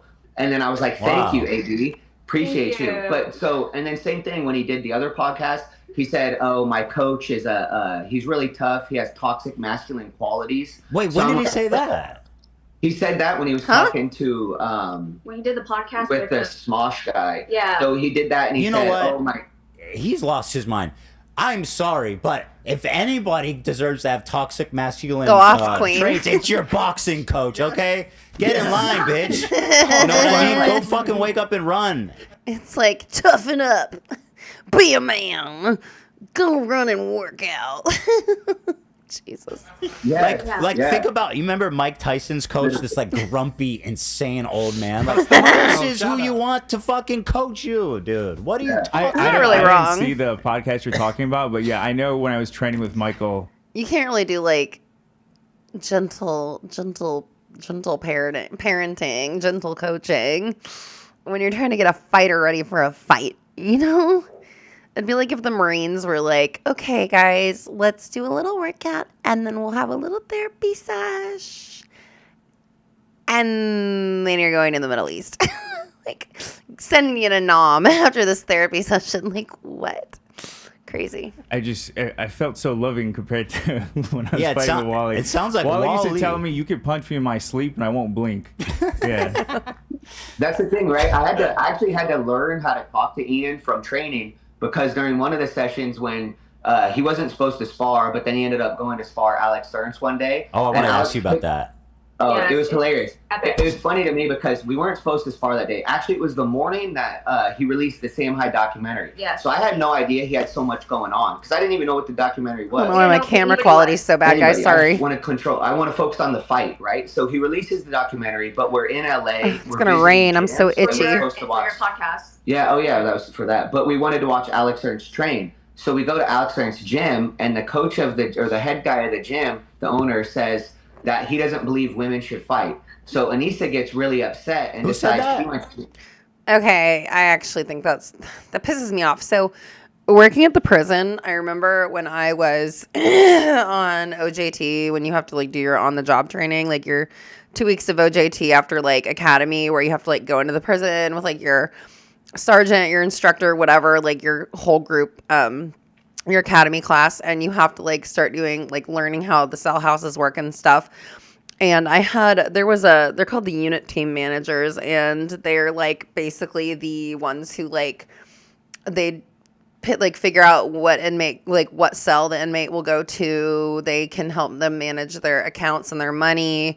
Like, they're like the office managers of the cell house managers. Like, they're not security. They're like plainclothes employees. They're not like law enforcement, but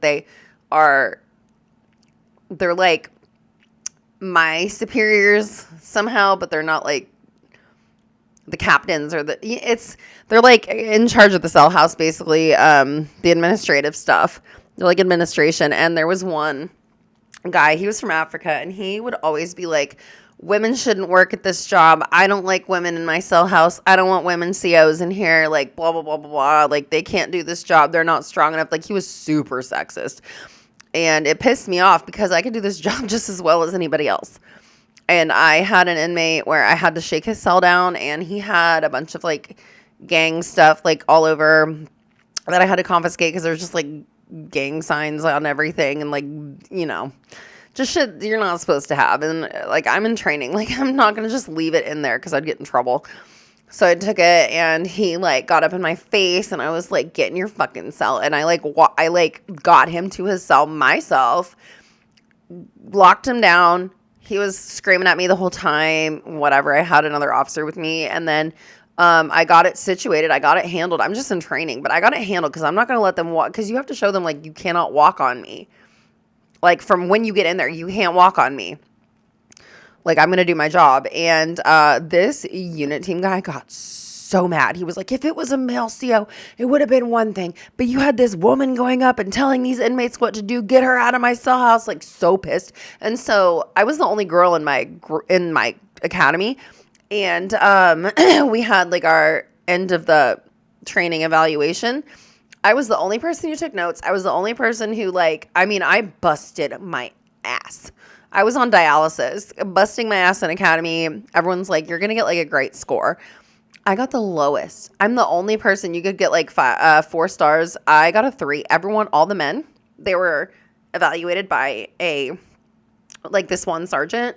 And then I was the only one evaluated by a different sergeant. And he was like, I have to give you this lower score than everyone else. Like, he gave me a lower score than a guy who slept through all of the training, like the classroom training. He slept through the whole thing, and he got a higher score than me. And I have a notebook full of notes. I paid attention. I got, like, great scores on everything. And he goes, yeah, it's because that unit team manager got mad at you, and he doesn't like women. And so, like, he made a big complaint to the warden. And so now we have to give you the lowest score. So shit like that pisses me off because, like, I proved myself. I worked on death row. I worked with, like, I've broken up fights. I've been in the middle of people getting shanked. Like, I've done all the things that the men can do. And also, I'm a great communicator. Women are great communicators. We're just great communicators. That's just what we do. And, like, I handled things, and I used to box. I can box. I mean, I'm not going to go up against a man because they do have different upper body strength, but, like, women can still fight. Women can still fight. Women can do the same shit. Like, I handle shit myself. So that actually makes me mad. The owner of the gym said that. The owner of Okay. So Anissa got so offended that she said Ian needs to spar now today, and we're like, what? And then I'm like, man, to get slaughtered by Alex Ernst, who's like some kind of like boxing savant or something. He fucking annihilated him, dude. Yeah. So what happened was, it was funny because Alex has really thick glasses. So he took his glasses off, and he can't see anything. So he just starts swinging haymakers. Oh, he couldn't even see. Oh, no. But Ian, like, froze. Oh, wait, and also... Because he wasn't training. So before they did the sparring, Anissa and Ian runs up to me, and they're like, Kate, make sure you film this because we want to put on our YouTube channel in the documentary, how does 3 week of training look like and 3 months of training look like? Because Ian at that time had been training for 3 months with us, and so I filmed it. And Alex 3 weeks. He had just started. Yeah. Well, and the thing was, skill-wise, Ian was much better. Ian wasn't just used to somebody throwing haymakers, and so Alex comes out and just starts hitting him with haymakers. Damn. And the first 2 rounds, I was talking to him very softly. I was like, Ian, are you okay? Can you throw punches? If you can't throw punches, I'm going to scrap this sparring because you're not throwing any punches. He wasn't throwing any. He's like, no, I'm fine. And then 2 rounds later, then I'm like, what are you doing? Like, why are you doing that? And then he went on the Small Show, and he was like, yeah, it's bad enough when you get beat up and your coach is yelling at you, too. Shut up, dude. I swear, yeah. Dude, listen to the audio of any corner. That's how the corner's like, what the fuck are you doing? Yeah. Throw a punch, man. Yeah. Oh, here, I have the reference here. Let's watch it. Alex is a freak of nature, I gotta say. The way. Can you please just hear me out? These ads are so aggressive. They take forever to learn. Join as a member, and I can afford premium. Join my channel. Love you. I remember watching that, and everyone was like, "What was that?" Because he got it. It seemed everybody could tell he got pretty rattled by that fight. Oh yeah. If you're not training, did you say? And I'm gonna. Did you say he cried? Oh, we had to have a meeting. Yeah. So after that, they're spilling all the tea. I love this. I love gossip. I love gossip. I'm sorry, guys. I do. I love it. He was crying at the gym afterwards, and I said, and once again, I hate to hate on him for that because it's very emotional. Yeah, for sure. I mean, yeah, sparring, but right? So but then what happened afterwards was horrible because then we went back to the hotel, and then they were eating at Denny's, and they said we need to have a meeting, so I have to go to Denny's. I love Denny's. We don't have one up here. I have to drive an hour home to go to Denny's. I love Denny's. Their fries are bomb.com. I love Denny's. I'm not going to hate on Denny's. Sorry. Denny's. And they pretty much then talked about how they were going to have to fire me. I'm sick of cooking at home. Because I reminded Ian of his father when his father would yell at him as a kid. And so I had to relearn how to talk to him. And at the time, I didn't even mind because I'm like, as a coach, I need to learn how to talk to different fighters anyways. Like, communication is the most important thing. He was crying because his coach, being a boxing coach, yelling at him reminded him of his dad. My dad was a Vietnam vet. He would have blackout rage PTSD and chase me through the house thinking I was the Viet Cong, and he broke like 5 bathroom doors down on me, and he's like, "Why did you break my door?" And I'm like, I didn't do it. And he's like, well, because he didn't remember. Like, he wouldn't remember because, like, I don't know what, like, if I would drop something and he would, like, it would trigger a flashback, like a really bad flashback. And you know, when they're in like a Vietnam vet's in a flashback, it's like they're in the war. Like, they're not there anymore. So, like, my dad, he would never really yell at me. Like, my dad was like the best dad. I love my dad. I miss him. He died of cancer, but like, he was literally the best dad ever. But when he, you know, with the Vietnam, like his PTSD, like he couldn't help it. So it'd be like me watching a Vietnam movie and start crying because like my dad had a flashback on me once. Like, I don't know. It's just kind of weird. Like, I just feel like he just wanted to like bring that up.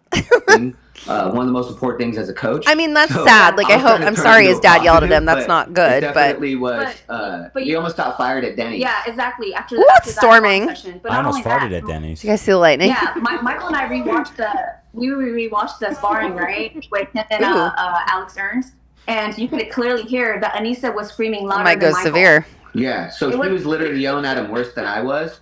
But I was like, but apparently I was the one that I yelled at him and he froze. It triggered him and he thought of his dad. That's what she said. So we'd have to deal with things like that all the time where it was like, he wasn't even supposed to. I mean, I do have empathy for people who have been through things with their parents. Like, I get it. Like, my mom was very, like, we have a very interesting relationship. But, like, what did that have to do with your boxing coach is just doing his job. Like, why'd you bring your dad into this? Supposed to spar that day. Like, I'm like, what the hell is going on? He didn't have a mouthpiece. He didn't have a mouthpiece. So oh shit, you can't fight without a mouthpiece. And put it in the microwave. It didn't even fit. It was Wait, ridiculous. When you plan to wait, putting a mouthpiece in the microwave, I don't think that works, does it? Does it? I don't know. My pieces always fit when I box. So. Spar like that, you want to prep. You don't want to just go into it. You want to be like, ask AB. You want to be mentally prepared for a sparring day. Yeah. Okay, because it's hard. My first sparring day, like spars are not easy. It was so fucking bad. Like when I left and I came back, Wally started jumping all around the gym. He's like, I never thought I'd see you again. He goes, okay, the fact that you came back, he's like, now I'm in. Holy shit. And AB works really hard. I was Alex Ernst, actually, because me and Alex would talk all the time. And I heard about I keep thinking they're about to say Alex Earl for some reason, and I'm like, huh? This encounter, and I told Alex after that, I'm like, fuck that. I'm good. Alex had a really good coach. Alex actually found a coach that like coached world champion boxers. Wow. I have no idea how he found the guy. The guy showed up the day of the event, like a couple hours before the event, and then he left right after the event. Yeah. So he didn't stay for anything, Alex's coach. But he was a really good coach. He's legit. So he wasn't prepared to spar, and then Anissa put him up to it because she heard the owner of the gym is correctly. The owner of the gym who's not related to the fight really. He wasn't there. He didn't care. It was just some comment. So she had to prove something to the owner to have him beat up Alex, who doesn't have anything to do with him. They have a weird thing. They do this where they go, "Oh, really? If you think I'm an asshole, then you should hear about this. What this kid did, totally unrelated to me at this shooting range. You should hear what the owner of this." You guys know Donut Operator? Okay, he looks exactly like my baby daddy. My daughter's dad is also a firearms instructor. And he's also a sergeant on the SWAT team at the prison. And I got him to come work with me at the prison. Like, I worked there first. And we were together and had our daughter. And I was like, come work with me. And now he's like the firearms instructor for the state. And like, he's like, Mr. Big Deal sergeant. But, where was I going with that? Oh, yeah. He reminds me, Donut Operator reminds me so much of my daughter's dad. But, I guess like Anissa was saying, I guess Donut Operator and idubbbz were friends. And then they got into it over something stupid, and then Anissa like went on Twitter and she was like, Donut Operator took us to a gun show and a kid fired a gun on a table, and everyone was like, ND, which is negligent discharge, which is like what you like ND, like, whoa, somebody fucked up, like it's just a gun person and you say that, and she like said that like it was somehow a judge of Donut Operator's character, but like, what did that? And first of all, Donut Operator was like, well, we were actually at the shooting range, and negligent discharges happen at the shooting range. That's why there's professionals and instructors and people there to like handle the situation, and you just keep moving on. Like, as long as no one got hit, like you just go ahead and keep doing your thing at the shooting range. And that's not really like what someone else's kid did at the range. Has nothing to do with Donut Operator. So it's just kind of like weird that she even brought that up. Like, it's just like a non-issue, a non-sequitur. It's a nothing burger. Like, girl, like, that had nothing to do with anything. So that's what he's talking about. Building said, it's like, what are you talking about? What's that got to do with anything? Yeah. It's like another rice gum situation where someone's beefing and Anissa's like, Ian, you better go throw a fight now and beat him up and be a boxer. Yeah, that was actually how the whole situation started, was because Rice Gum had texted Anissa. Oh, I was going to say, how does she know about Rice Gum? Tell your husband to fight me, or tell your man to fight me, or something like that. And that's how they ended up hiring me, because I was supposed to train him to fight Rice Gum. So I was like, all right, I'm going to have two totally inexperienced people fight on some event. I had no idea what was going on. Right. Interesting. It is the sparring thing is next level. Because sparring at our level, people don't spar in their first year of boxing. Not usually, no. Right. And it is really mentally and physically taxing. And if someone that's did a lot. boxing for 2 months and then sparred and then quit, I would understand that. And there's no way my coach would have ever, like, anyone could have been like, oh yeah, he's gonna go do this or that if I wasn't mentally prepared for it. So the pressure aspect is really interesting, because I don't understand ultimately what was the point of that. It's just gonna set things back, Yeah.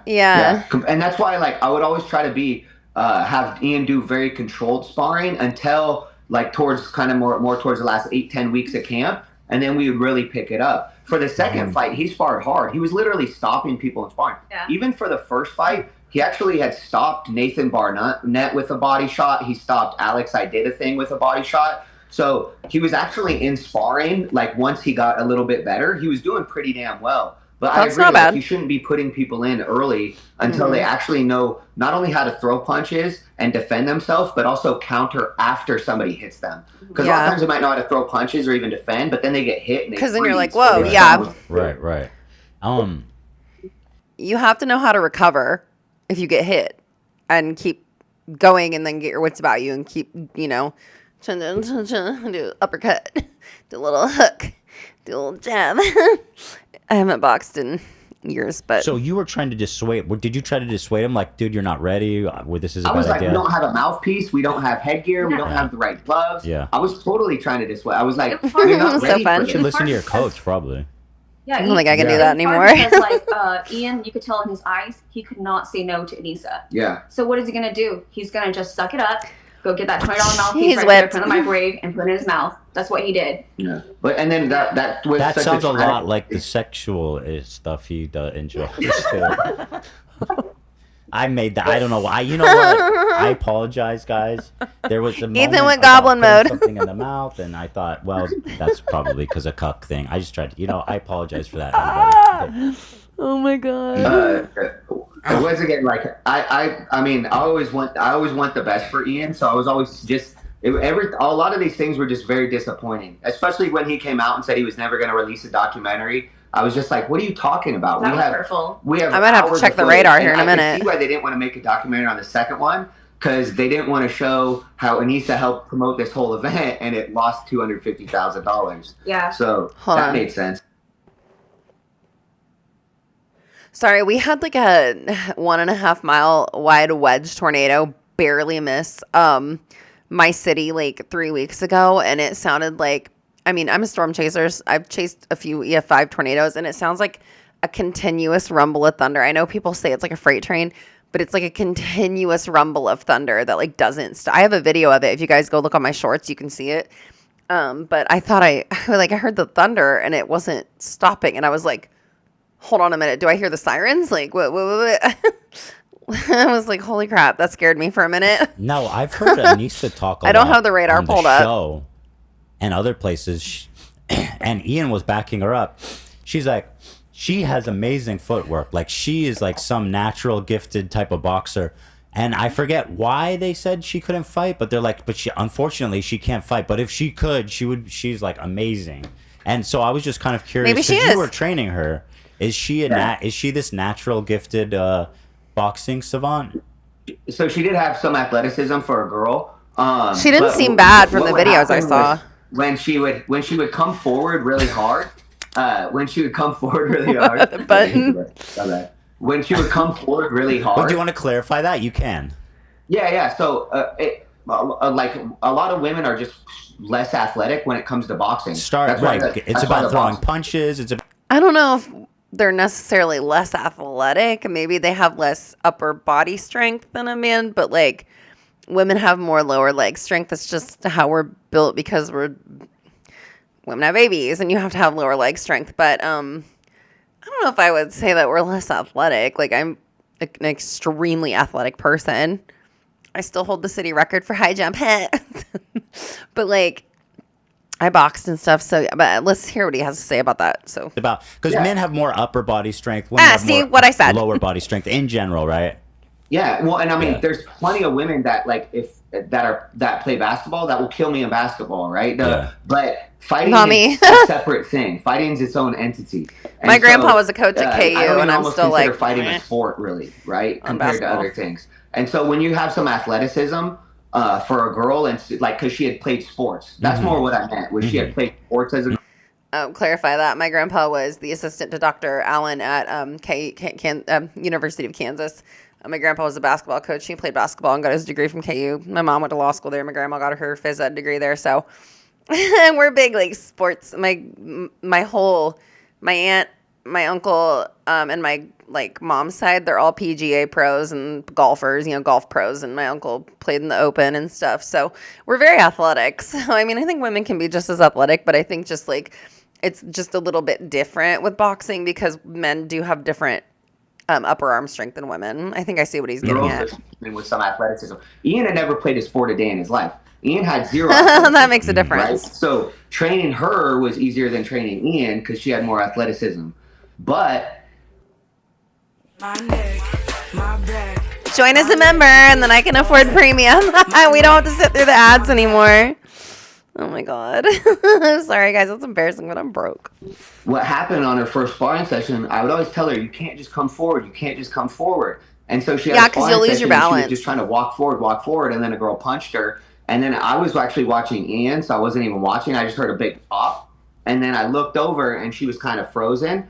And then she said she had a concussion. Then the next day, she went and told the doctor that she had a headache and sensitivity to light. You could have a concussion, yeah. Concussion the whole symptoms. entire list, like, And it then- went on forever. And then so we were like, oh no, she has a concussion. And then Ian's like, well, she's kind of a hypochondriac. Yeah. So we're like, okay. Ian actually reassured me because I was worried at that She's time. not gonna like hearing that. Well, yeah, okay. I was trying Concussions are big. I told you guys I had a traumatic brain injury. It was I don't know, like my dad took me to the mall woo, and got me sugared up, like sugar rushed. And I went and played with my friend when I got home, and I don't know what we were playing. We're like, let's pretend to take a nap. And so like we were all just pretending to take a nap, but I actually crashed from all the sugar and I fell asleep. And the next thing I remember, somehow I stood up on the desk I had like fallen asleep at, and it was like high. It was like at least like 4 feet off the floor. And we were in the basement, and there was tile on top of concrete, and I fell head first, dead weight, hit the front of my head on the tile and concrete. I don't remember any of this. I just remember waking up, trying to get up the stairs, puking everywhere, and then blacking out. And apparently I was like having seizures, convulsing, woke up in an MRI machine. Never really been the same since, but I've had 5 concussions, and 2 of them were major concussions. I'm very accident prone, but the other one was when I was like really little, and I tried to crawl out of my playpen and I fell on my head, and it was like a whole thing. So concussions are serious. Like I still have problems. Like after dialysis, I get horrible migraines, like right here where I hit my head. I had like concentration problems. I had all kinds of issues. I think my tics were mainly caused by my traumatic brain injury. So concussions are really serious. So of course she would be worried. Yeah, I tried to check on her, and he reassured me. He was like, "Hey, don't worry about her. She's actually a hypochondria, and she does this often where she self-diagnoses herself and freaks out. She's not gonna like that. That's like, don't worry about it. She'll be not. fine." And I was like, okay, then why is she continuously talking about it on all her media outlets? The thing that drove me crazy is that why she said she couldn't box because she had a cut? Like, do you remember what it was? She was an athlete in high school, and she had previous concussions, if I remember correctly. Which makes a difference. It does. Something where the doctor told her it's too big of a risk. Well, definitely don't box then. Yeah. Also, the doctor's going to tell you what you tell them. If I come in and I say I have sensitivity, light, and have headache. I still did, even though I had a TBI. Yeah, right? But and then the part of the story that drove me crazy was how all of a sudden she went from saying she had this concussion to she's had all these concussions while she was training. And then by the time she was on like your guys' show and these other shows, she's like, I've had 11 minors and 2 majors. And I'm like, I've been around sounds like me. my whole life, and nobody's like, that was a minor. I had 5 concussions. You know? And so I was like, well, if you had 2 majors, and that lots would mean of you were problems. like completely unconscious. And she said she got them from like lacrosse and hockey. So I'm like, I was completely unconscious for both of them. Completely unconscious on the field, and then like seizures, all of it. Back on the field. I'm like, that makes 0 sense to me. She's a liar. I mean, she does 100%. Lie. She lies about everything. It seems like. Yes. Yeah. What a weird thing to lie about. And also, like, literally 2 majors. If she said she has 13, 11 minors, and 2 majors, that's a lot. 2 majors would mean like you were completely unconscious. Yeah. And that's a lot of head trauma. Yeah, it is. You know what's ironic? Like I said, I'm 37 years old. I still have like serious problems sometimes, like concentrating, remembering things, doing basic tasks. Sometimes I can't really, even with dialysis and stuff like it. I have problems with bad migraines, and my doctor's like, it's probably your TBI. And yeah, so that's especially since I was unconscious with 2 of them. That's, you have a lot of problems, and it takes a very long time to kind of like recover from that. So Ian acts like that's what happened to him. You know, but I love this. They're spilling all the tea. She seems more in control than ever. Oh yeah. The master. It's odd, and that's why like I felt so bad, because you could see. So the 2 of the best weeks, or one of the best weeks we had in training, was when she had to go visit her family in Canada. And then that was when Ian invited his sparring partners to the gala. I wasn't a part of that, but he went out and did like they took him out to hot and cold plunge. Yeah, one of the guys that runs the gym. So first of all, the gym that we're out of is this guy Luca Hosever's gym, and it's called Vigor Ground Athletics. And he was the one that did their programming in the beginning.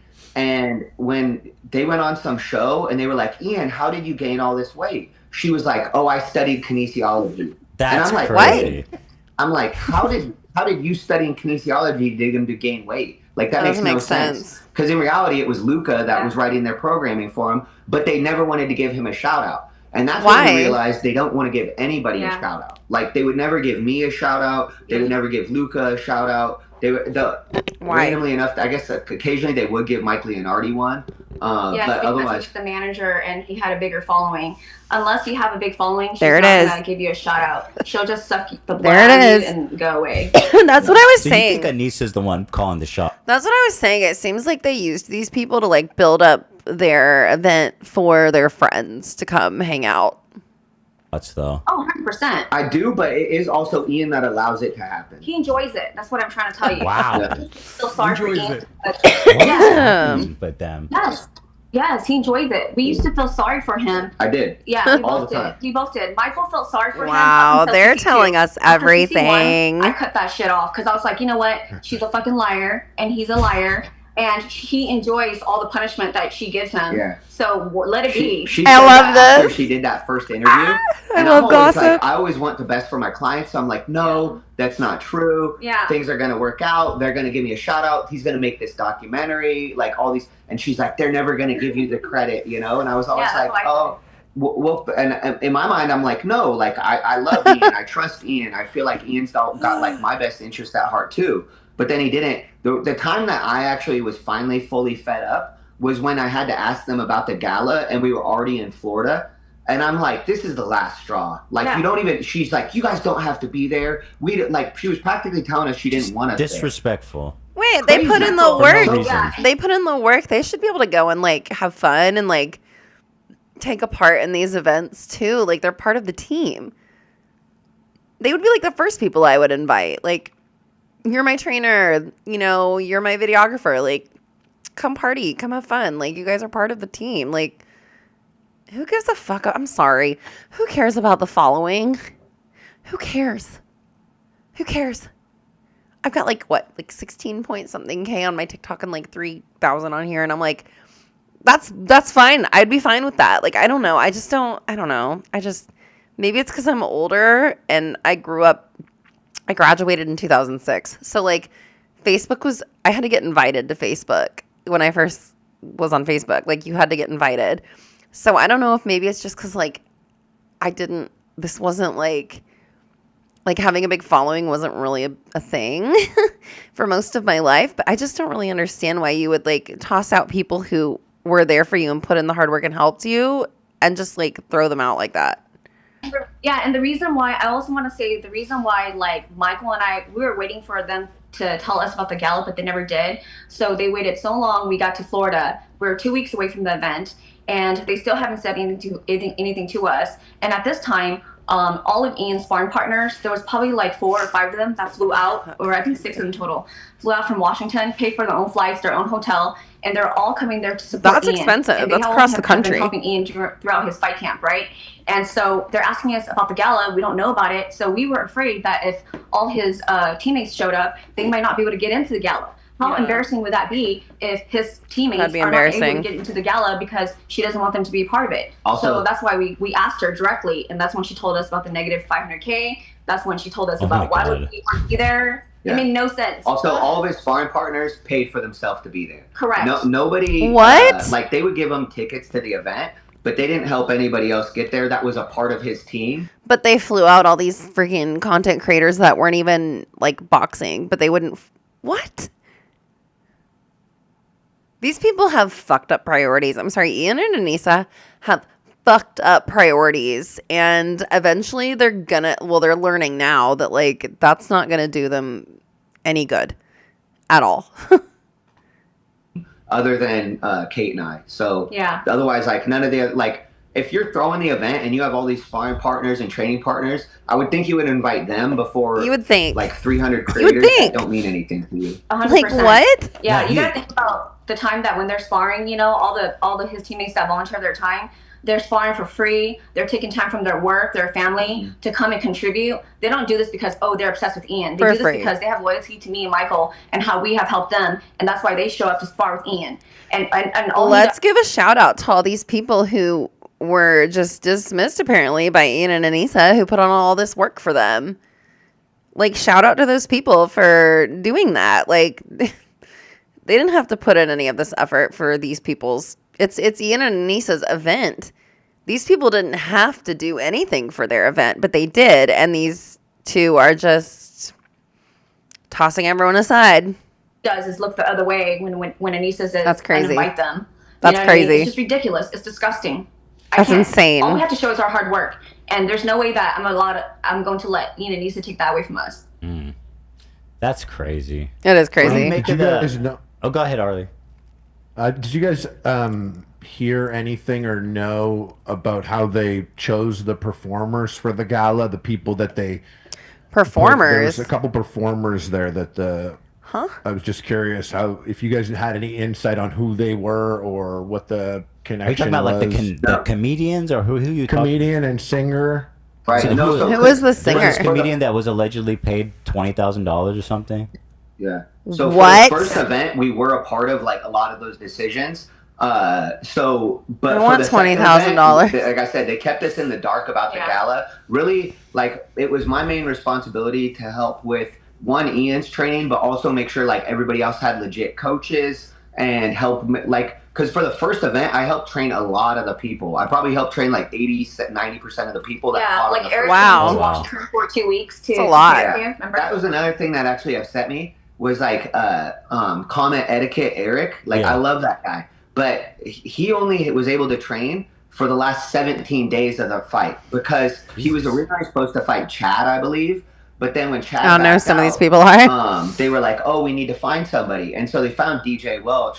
And I thought they told us he was out of shape and that had guy's a monster. By the way, super nice guy. That guy's great. Huge Both of those guys are Huge amazing pipes. dudes. Yeah. He was great. But He's a imagine beast. somebody telling you this guy has no experience. That's why Eric and him had headgear on. And that was another thing I got blamed for. They're like, look at how bad this coach is. Look at Eric. I'm like, dude, That's I had 17 days. Me and Eric just tried to make it fun because the whole time he was like, what is DJ's going out on? of shape. DJ, we're just gonna have fun. And man, DJ came out and whooped his ass. I was Dude, like, what the hell? he's jacked. He's like actually He's jacked. huge I arms, was like, bro. this is not fair at all. And DJ fought formerly. Well, he's been training MMA for a very long time. Oh, that must be theirs. I was like, Oh, what's he's that? a fighter too. Yeah, Jeez. they go there and have So boxing what is experience. that? Are they lying to you guys on purpose? I don't know. So they were like, well, they didn't even tell us really any of that stuff because a lot of it they like tried to find on their own when it was last minute stuff. So for example, like when Matt fought Dad, like they almost canceled that like 20 times because Matt was never training for the event. That's so interesting. They kept almost, and they would be. That's crazy. I would have never have known watching it. Well, what happened too? I almost don't blame Matt, except like Ryan found a good coach or a coach, right? So I don't know why Matt couldn't have. But Matt's coach would tell him that they just want to do all this pad work, this like random pad work, and then they would say, "But don't do any road work. Don't run at all."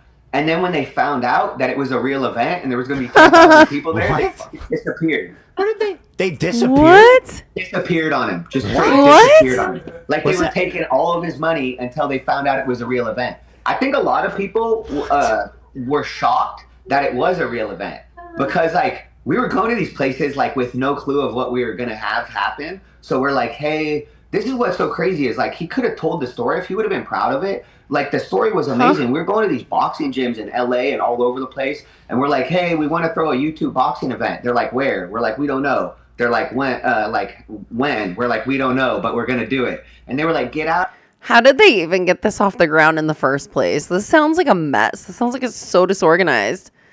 This sounds like if I tried to run a huge boxing event, like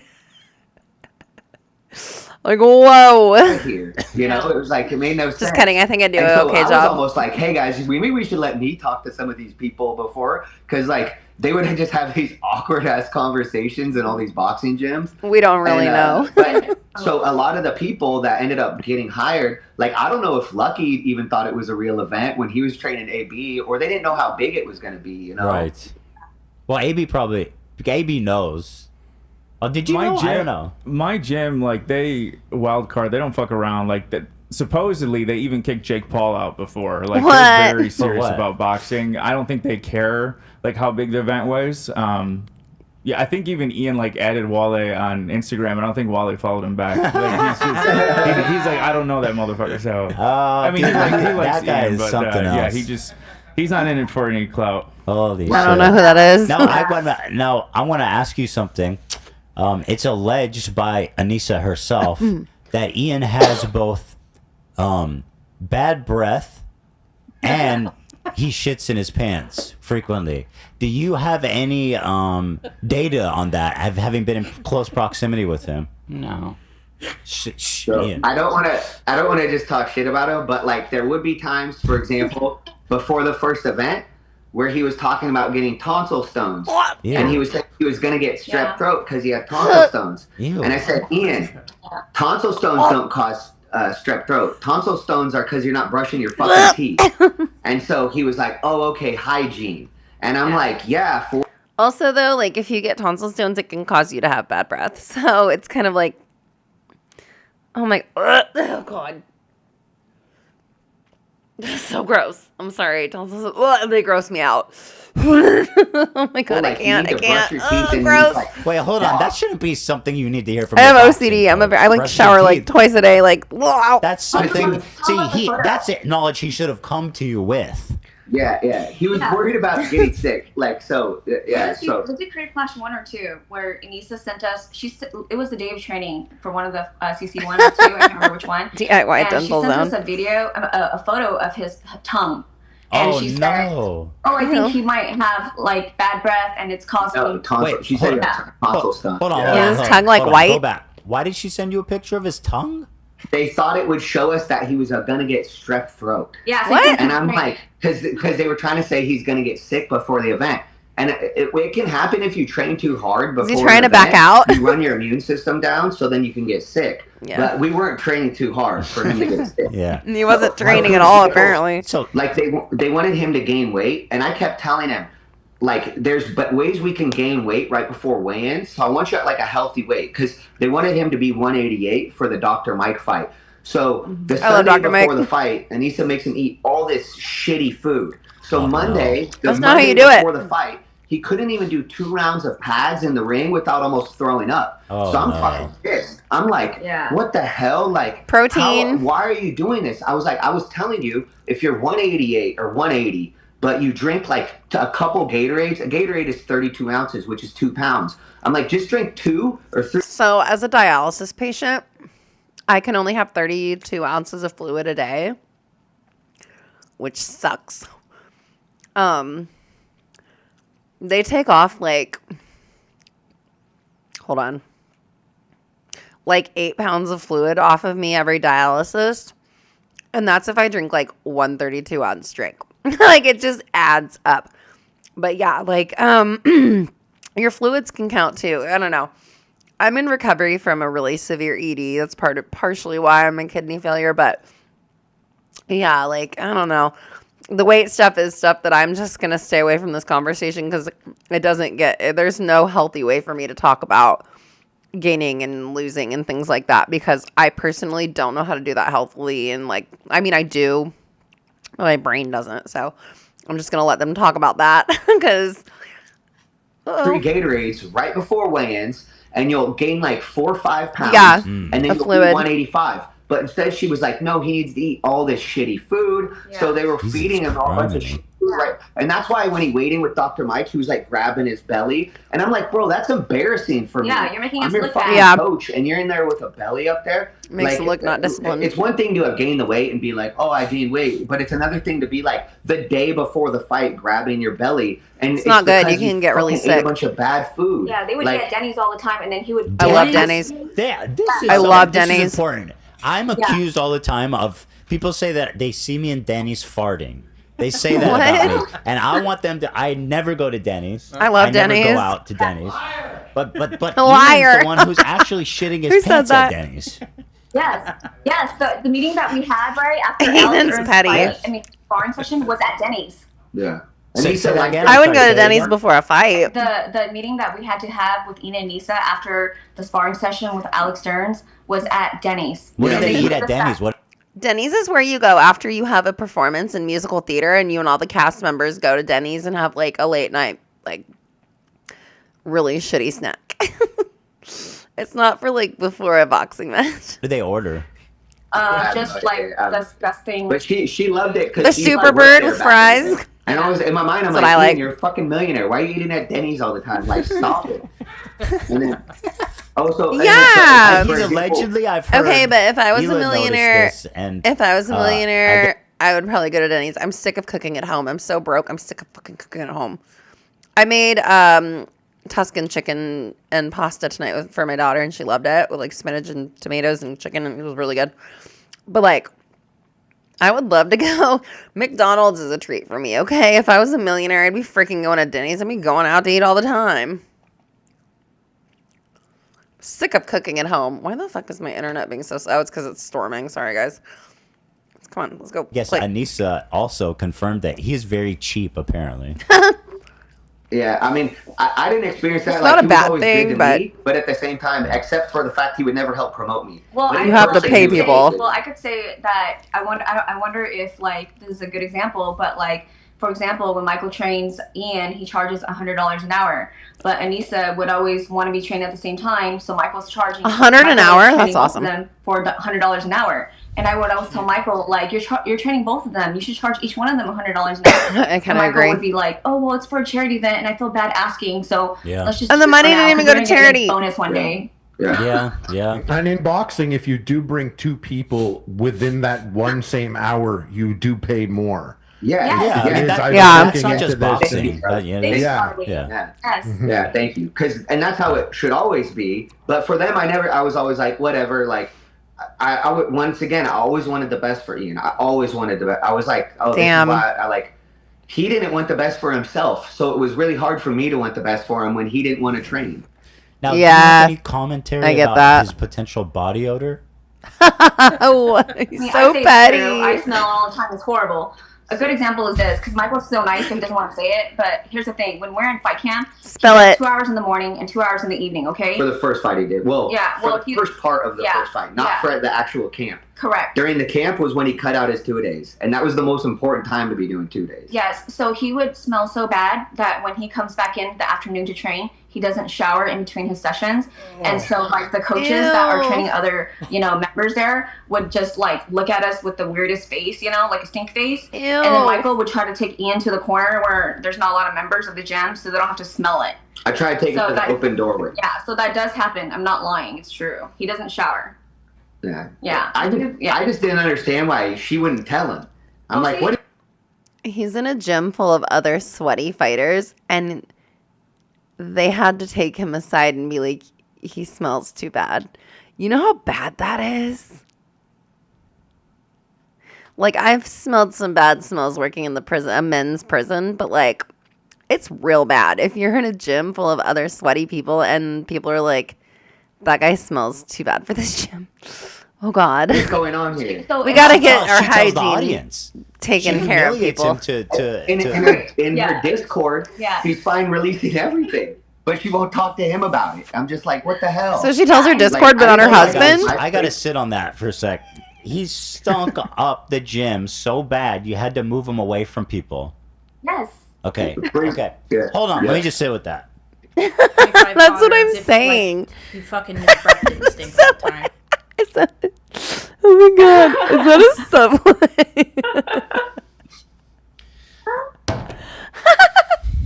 Yeah. Another question. McDonald's.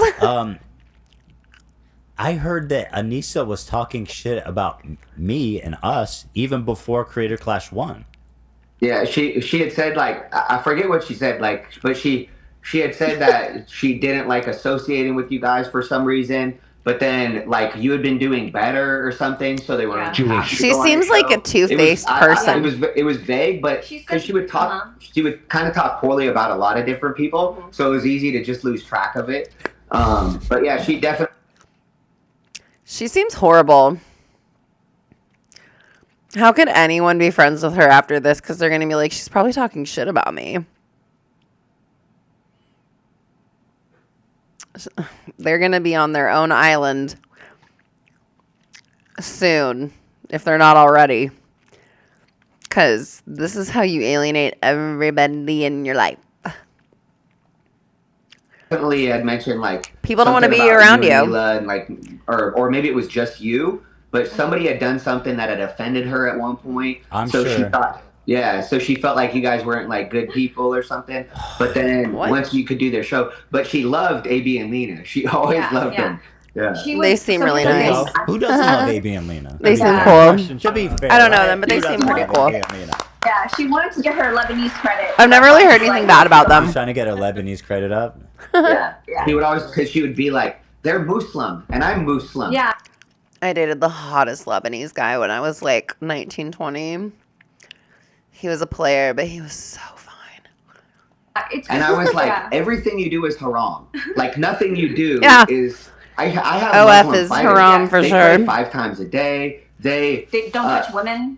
Like besides your wife. They're a couple of them are from Dagestan, right? And in Dagestan, you're not allowed to shake a woman's hand. Like, but if they put their hand on, they're very respectful. Yeah. Right? It's a really beautiful culture. It's just a totally different mindset. So then when I hear, and I have other Muslim fighters that maybe don't pray 5 times a day, but they still like they'll try to eat halal when they can. They have like a lot more. They have a different moral compass. So for example, she would always talk about how America is this horrible place and Americans are like so bad, especially. I have such a problem with people who do that because, like, yeah, we have a lot of problems here. Listen, our healthcare system is shit. I know I'm on dialysis. We're going to talk about Trump and Musk soon. The girlies are fighting. They might be breaking up. I wonder who gets custody of JD. But, like, our country, yeah, we have our issues, but, like, my dad's a veteran. My grandpa liberated Dachau concentration camp with the Army in World War II. He was in the Sherman Tank Division with Army. My grandpa, my uncle were in the Pacific at Guadalcanal. They were in the Marine Corps. My dad was a Vietnam vet, Marine Corps. Like, I love our veterans. What they fought for is so important to me. And so I hate seeing people sit in this country making all this money, taking for granted all of the comfortable amenities that they get in this country, the freedoms they have in this country, and then they talk shit. Like, I hate America. I hate Americans. Listen, my dad fought for this country so that you can sit there and say this shit about the country that you're living in so comfortably. So if you don't like it, I know people are like, if you don't like it, leave. Like, that does make me annoyed sometimes, but this is kind of the situation where I'm like, if you hate it here and you hate the people and you have the money, move to Spain, move to Italy, move somewhere else, move to frickin' Hungary, move somewhere where like they have a lot more problems than we do. I don't see them moving to Palestine. I don't see them moving to the Middle East. I don't see them moving to Russia. I don't see them moving anywhere. They stay in America because they know that America allows them to say the things they say and be the way they are, and they can make money, and they can be comfortable, and they can sit here and talk shit because of people like my dad and my grandpas and my uncle who fought for their right to say these things. And it just makes me really fucking mad. It makes me mad. I'm like, then, okay, don't, like, go live somewhere else. I don't know. Just don't fucking live here and talk shit. Like white Christian male Americans. Get out of here, dude. And why the American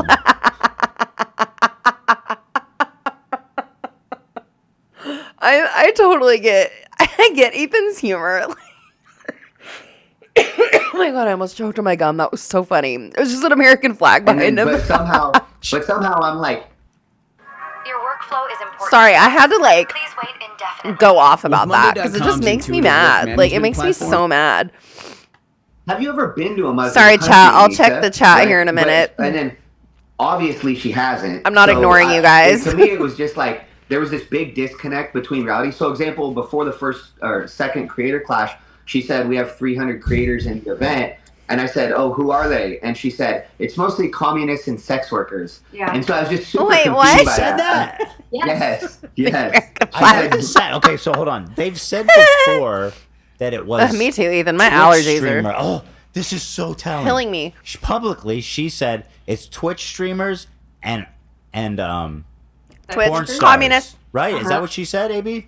Boxing and sex work. Boxing and sex work, but behind That's what Ian said about behind the the scenes, creator they're clash. saying communists and sex workers. Which, by the way, I've been holding on to this image. Twitch, communists. Since you mentioned Tomato. since you mentioned the Getty, that they flew the Getty images in, the only one I've seen is this guy. This is Froggy Tonic. Froggy! And he showed up here. Jump scare. I think he mistook. A new Argentina, the voice of the people cannot be denied. Does he think he's Che Guevara? Like, what the fuck is happening here? Froggy never did anything wrong. For some kind of communist gathering. I mean, what a fucking weirdo, dude. This is the guy that.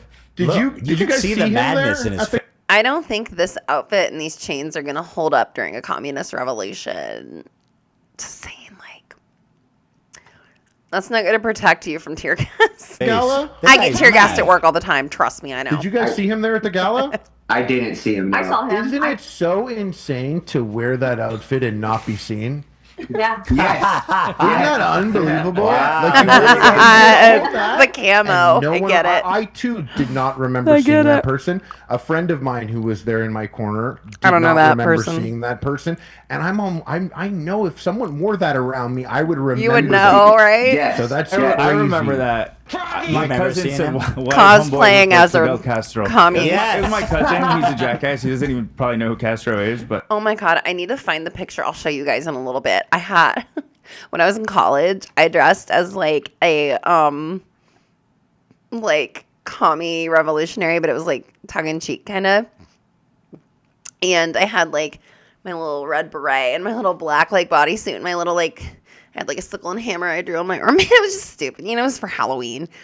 I had my little fake toy, like AR, AK or whatever. And it was just like Halloween being dopey and silly. That's what that reminds me of. I was like 19 years old. Like, that's what that reminds me of. Like, when I dressed up for Halloween as like, like a revolutionary or whatever. Like, I very clearly I'm not a communist, guys. I'm not a communist. I'm very center left, and I like that's my target up there. I do competitive shooting sports, so like I'm just kind of, you know, just a chill girl. I'm just a chill girl. That's what that reminds me of, though. It did make me laugh. What a fucking like an anime character. Yeah. Yeah, this guy's a horrible person. That the Froggy Tonic thing is especially interesting to me because he's a disgusting human being, like really vile. He ruined Creator Clash. I don't know who that is. He ruined Creator Clash. Couldn't shut the fuck up. He couldn't just shut the fuck up. He had to go and be talking all this nonsense for no reason. Twitter, just nonsense Twitter. And look what happened. You're fucked right. it up, bro. You're right. You fucked it up. Yep. Because if you didn't right. say shit, then you wouldn't have the thing and the thing. This guy was whatever. on. I don't know if you guys know the lore. He was on Twitter saying shit like about how I feed my kids dog shit. And then that was a mess. And then CPS came, and then he kept going on about how it was justified and all this stuff. And I don't know if you guys know the story, but I was like, dude, why are you friends with this guy? And then that's basically what started the whole thing. Right. We saw that like all they had to do was help you guys with the CPS call, and they wouldn't. And then that was it. And then they turned completely negative on you and started attacking you guys. Then they justified it. Yeah. And so that was how that was part of why I wanted to do this, was because I was like, you guys actually supported us more than they ever supported us. Sounds like it. So I was like, this makes no sense. It didn't make sense why he would attack the biggest. So I was a part of everything for the first event and a lot of stuff for the second event. And I can tell you, the most fans at those events was your fans. Yes. Was your people. That's just good business, right? He's like, let's start a blood feud with the one person who's promoting this event. Like all the people there, more than anyone who's there at the now. Guys, really quick. I'm going to grab my charger so that my oh, what happened to my camera? Here it is. I'm going to grab my charger so my phone doesn't die. So give me 1 second. I will be back in 5 seconds and we will continue this.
Okay, we're back. Do you guys like my little I drew me and Bat, my daughter. So, all right, let's go ahead and get back to this because I didn't want to lose my camera that I had going on. Let's go. Let's finish. And then after this segment, we'll go to the Trump and Musk stuff, and then maybe some Ash Trevino, and then. But I'm gonna take like a real quick little break, like a 5-second break in between this segment and the Musk and Trump stuff. So we'll just keep going. And this will be put up tomorrow for anyone who wants to. The host, the fighters. I promoted that event more than anybody. Yes, I will say the way people treated me before and after my fight was crazy. Like the other coaches and stuff who didn't know who I was, once they heard the applause that I got because there were so many H3 fans in the audience, they were like all super nice. Not that they were mean before, but I don't think I'll ever feel that famous again in my life. Yeah, we're a big deal. I don't know if you know this, but we're number 6 on YouTube. Woo! I don't know if that's still true because I keep missing. I got to be a part of AB's walkout for that first event. It was one of the most ruckus crowds I've ever heard. The craziest thing was like I was at the Seahawks Stadium when they broke the record for the loudest stadium ever. Oh dang! And when AB got back up and dropped Hundar, that was the loudest I've ever heard a crowd in my entire life. Nice. It was the craziest thing I ever heard. And when he got dropped, I was like, oh no, like here it's gonna come, like Hundar might finish him. And then instead he dropped him back, and I was just like, this is the craziest event I've ever been a part of in my entire life. Like, I was having the time of my life. I was like, this is insane, you know? But it was, a lot of it was because, like, AB fighting on that card and your crowd. Yeah, but it's great. It's just kind of sobering to learn that she was, you know, talking shit before even that event, and then they come on and act like we have been. I didn't even know about Creator Clash till recently because I did say a comment about how it's funny how they show up when they need something from I know people like that. Fight. And he got all incredulous about that. He's like, "Oh, really? I don't need anything from." Like, I've had friends who like would only hit me up when they like needed something from me, but like they would never like just text me and be like, "Hey, you want to hang out?" or like, "Hey, you know, how are you?" or anything. And I would always be the one to put in the effort. And like once I stopped putting in effort, I never heard from those people again unless they needed something from me. So I just cut that off because, like, I'm a really loyal friend. I am. I'm sorry. I just am. I love my friends. And I don't know. I just feel like that's not a friendship. So, yeah, I don't like it when people do that. It's just. From you, Ethan. And I'm like, well, how's Creator Clash 3 going? Right. Well, and that's what probably, like, I don't like an ego thing, or it makes no sense to me because, once again, I was a part of all that. And he would never put out training footage. He would barely ever promote it.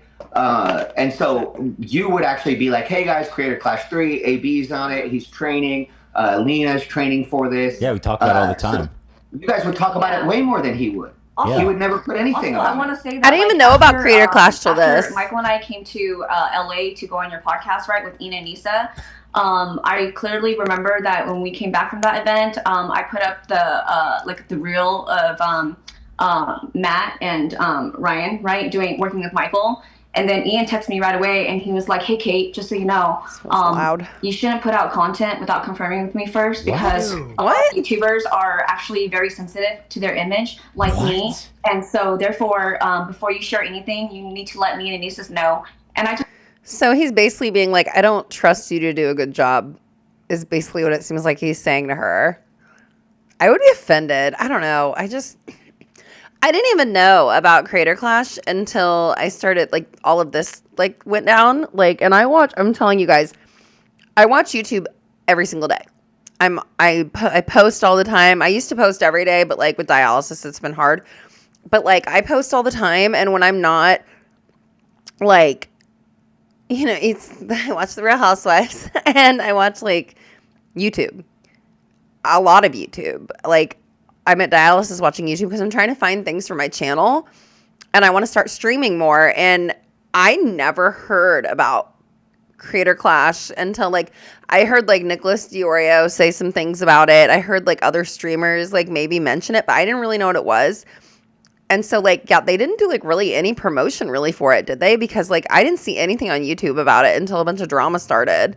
Which, honestly, the drama could have been, like, if they would have handled it the right way, they could have gotten, honestly, like, a lot more eyes and publicity on their event if they would have just handled it right. They literally, like, a little bit of drama might have, like, stirred up some like, you know, buzz about it, but they just went about it all wrong, and it just seems like, I don't know, they just didn't really promote it, because, like, I didn't even know about, I'm on YouTube every single day, and I didn't know what it was at all, so, I don't know. I just thought, okay, so I'm just going to get a ton of work and not never share it? How is this the thing? I'm sure, by the way, I am sure. Yeah, she did all that work. That you said you were training, it was footage of you training with Dad? No. I love that there's a guy named Dad. Matt and Super Mega. Yeah, Super Mega. I am sure that none of those people, he didn't mind doing that. Oh, no. No, Probably he not. actually accepted the It's collaboration. promotion. Oh, he accepted the collaboration. Yes. So it sounds like a win-win, wholesome post. Yeah. It should have been. It But should have been. that was when I realized, I was like, he doesn't want me to get Anything. any like clout from this event whatsoever, even though He didn't want him to get followers. Work with, So like, a lot of- why is that? Why would he call you and seemingly be like, you shouldn't post, I don't want to see you posting stuff without my permission? It's just That had nothing to do with like, him, by the way. Anissa would always say, because I would want to kind of post some stuff too, and Anissa would be But like, he's yeah, training, really he's private. training him. Like, this is his brand. Like, he's training him, and, like, part of the, I'm just assuming part of the reason he got involved because it would help get eyes on his brand. And it sounds like idubbbz just did not want him to get any following or anything from it. But, like, what's in it for him? Like, what is in this for him? Like, they're not allowed to go to the gala, or they're not invited. He's not allowed to post anything to promote his brand. He's not getting anything out of this. I don't even know. Did he even get paid? Like, I don't know. Like, it just sounds like he just wanted him to do a bunch of free work and keep his mouth shut. And Anissa would be like, look at all the things we did. Look at the great things we did. We just did this all ourselves. Like, look at all the money we're going to make. All our friends are here. And then they're not, like, going to, like, the trainer, nothing. Like, these people aren't getting anything out of this.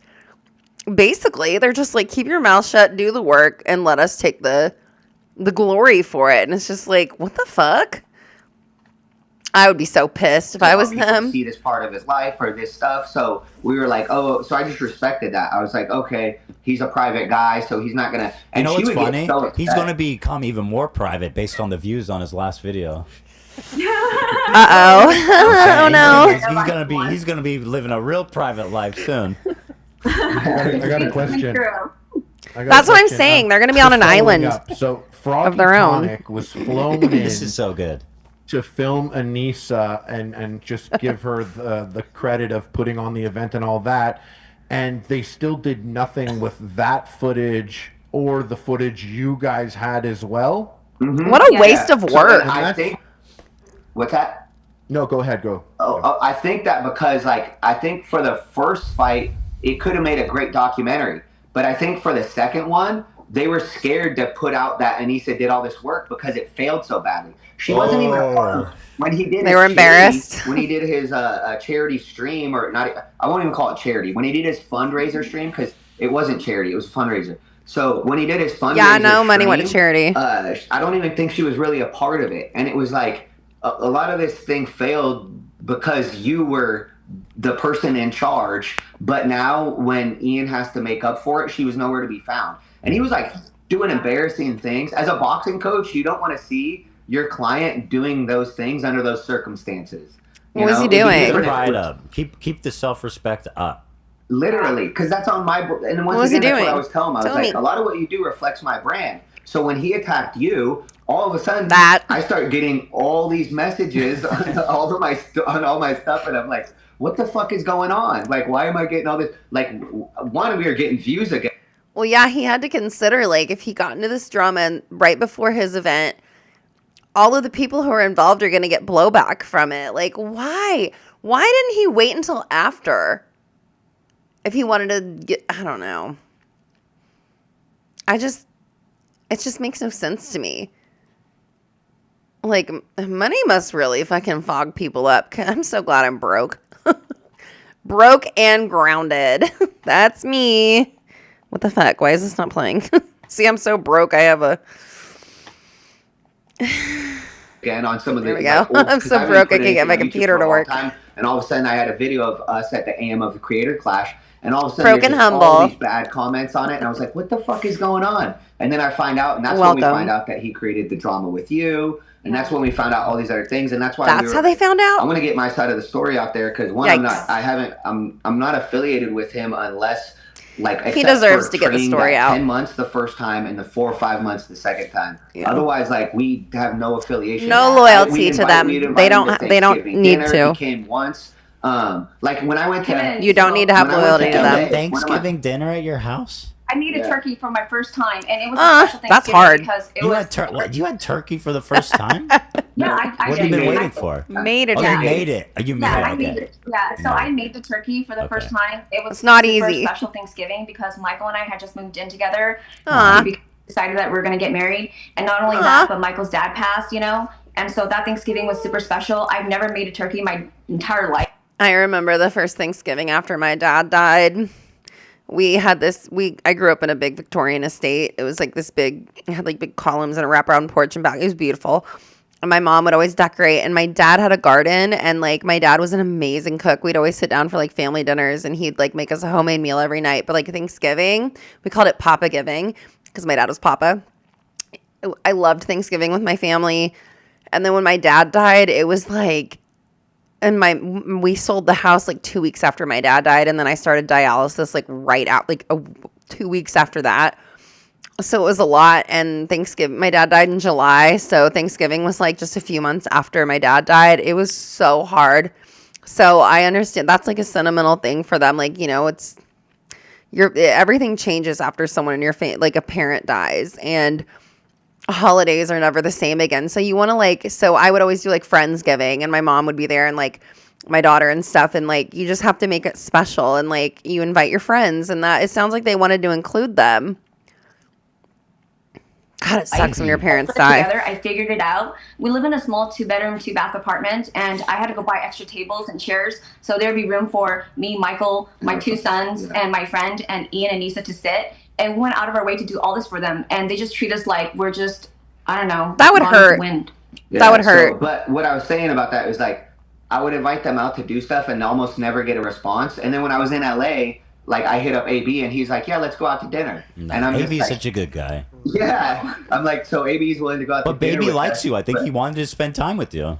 I'm one of those people, like, if I say I'm going to do something, I do it. If I commit to something, I commit to it. And if I can't make it, let's say, like, I end up in the hospital because kidney failure, like, I will call, I will text, I will be like, hey, can we reschedule? Like, I will call, like, stay in contact. That's what you do. You keep in contact, and you kind of, like, I just hate it when people, like, ignore you or blow you off, or, like, you make all the effort and then they don't. It's just, I don't know. That's just so frustrating. I'm just one of those people that, like, if I say I'm going to do something, I do it.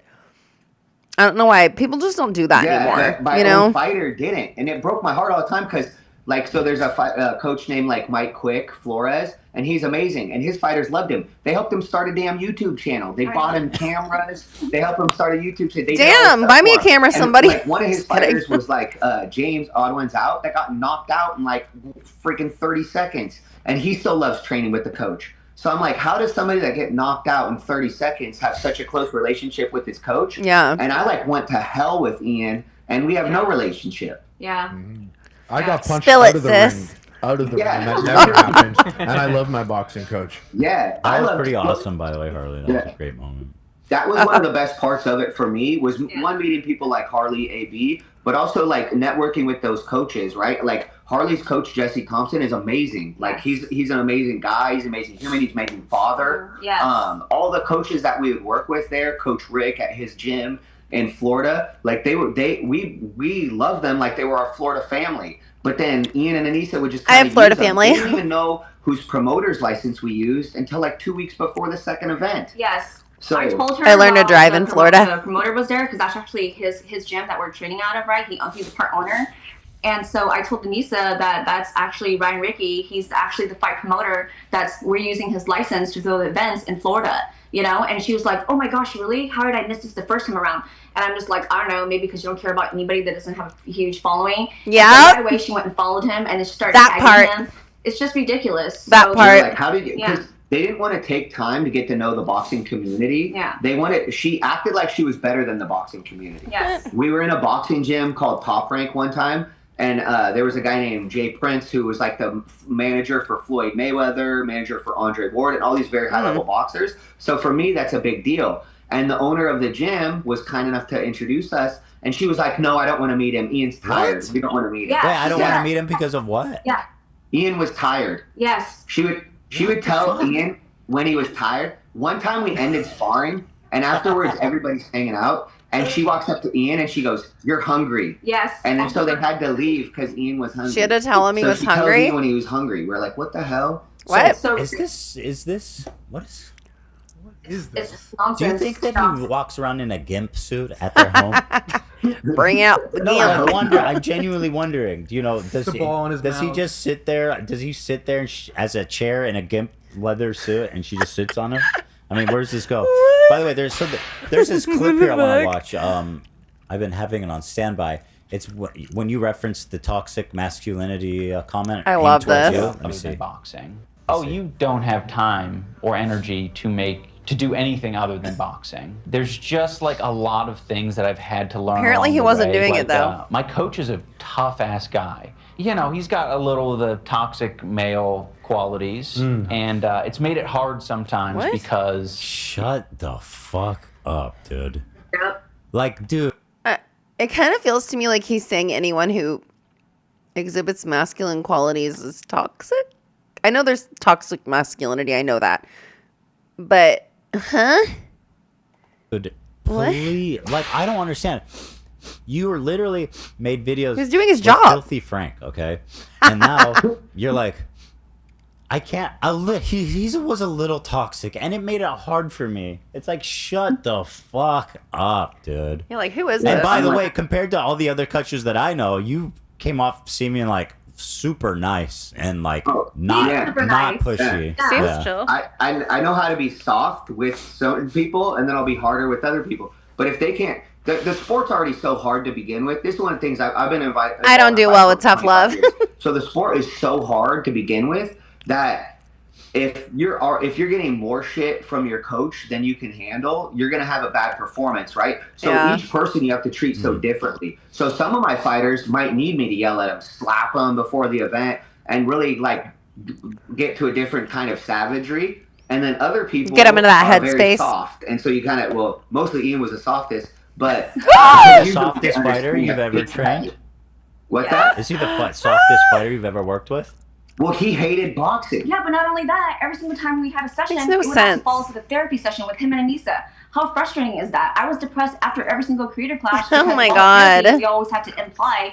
Otherwise, it was But going to be a shit show. My other fighters fight. Could you imagine the type of emotional like drain it would have on everyone around you if you always had to do a fucking therapy session? There are some people who start therapy and they're fucking insufferable. I'm sorry. It just doesn't make them better. And you know what? Narcissists don't do well with therapy. It actually makes them worse. I know this because I have a close family member who's diagnosed with narcissistic personality disorder, and therapy just makes you worse.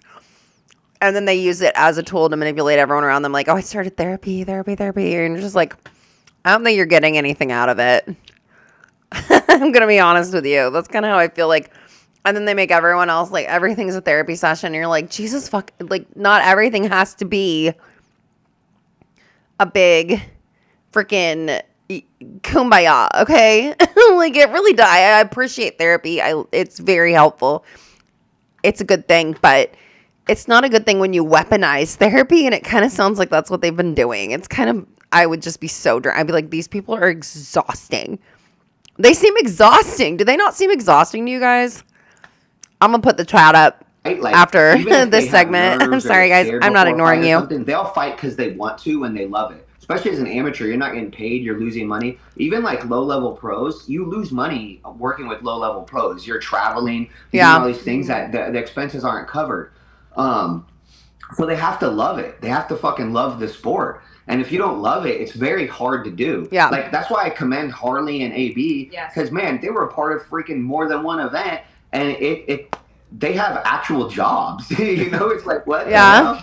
So to me, why wouldn't I show those guys all the love in the world? Because they're putting themselves out there when they don't have to. Also, there's a lot of risk when you go out to fight. Right. This is not what podcasts are. Dude, please. That's only because they're talking about you. It's so not what obvious. podcasts are. Sorry, guys. He keeps interrupting. Let me continue this clip.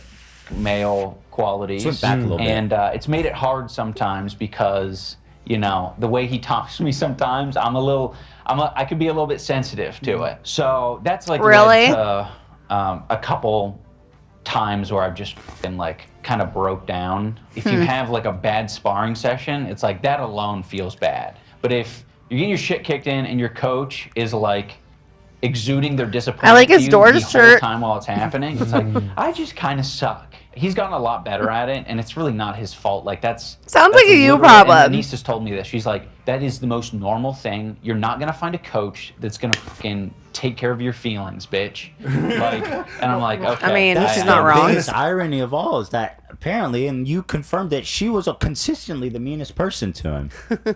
Yeah. She seems like she's kind of mean. But also, like, in general. In defense for her there, she did stick up for me in that scenario, right? Yeah. So there was times, but also, I didn't know if she was sticking up for me because they liked me as a coach or because she knew I was one of the only people that would take their shit. Probably the latter. They couldn't have gone to, like, I can guarantee you, AB's coach would not have allowed Anissa to come into the gym with her attitude or want to change the music at the gym. Oh, and tell all me these other that. things. One time she came and tried to put on her own music, right? Wait, what? Yeah. And then we got into it because they got into a tiff because she wanted to change the music. Go ahead, please. Yeah. Yeah. So what song was it? Oh man, I would have to look it back up because I was actually in shock because some of the songs, even if you like that kind of music, because it was maybe some like indie punk rock music, but it was just weird, and so not gym music at all. Could you imagine if I walked into a gym where all these fighters are and I start playing like Arcade Fire for the whole gym? Like, you're not the only person in the gym.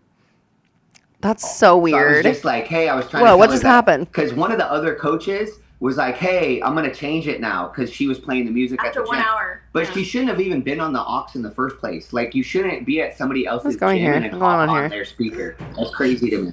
So she hopped on the speaker, and then one of the coaches was like, hey, I'm going to take you off now. And she was like, oh, like offended by it. And then I made the mistake of being like, well, that wasn't really gym music. And she was like, he doesn't play gym music. And then I said, what was kind of emo. And then she said, what's that? Hooba stank. Hold on, I don't know what's going on. Why did my screen just do that? That was weird.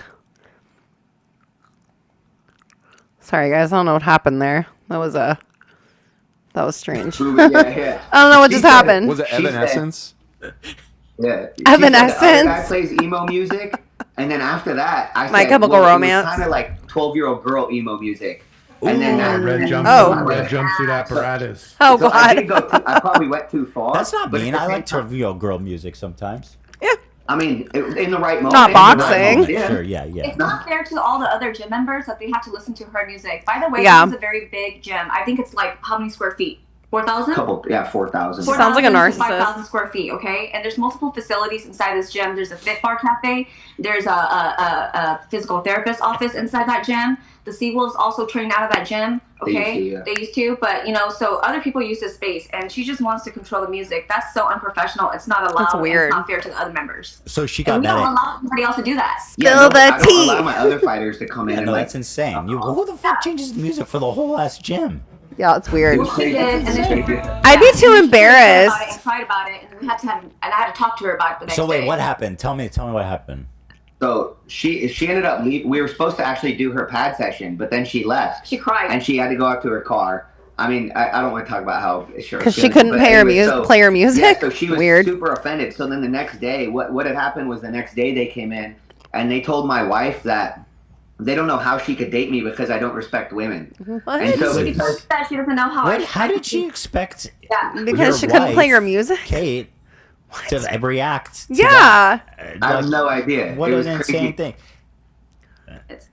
That's like when I was bullied in school and people would come up to my twin sister and try to talk shit on me. She's like, you know, I'm going to tell her that you said this, right? Like, What? That's so weird. I'm pretty sure I would, if I had to ask you if you thought Michael respected women, you would probably say yes, considering you're married to him. It's her husband. 100%. It's her husband. In combat, though. Yeah. Not in combat. Not in course. combat. Right, No. right. No Yeah. respect in combat. Oh God.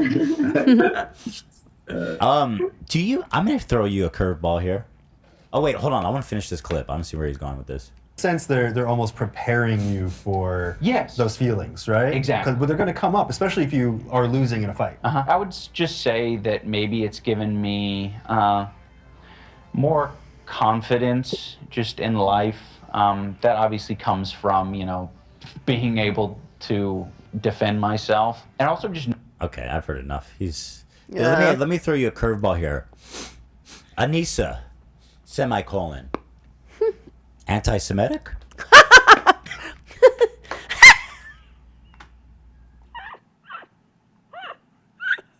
The banner. What do you guys think? I'm sorry. I don't know why that's so funny to me.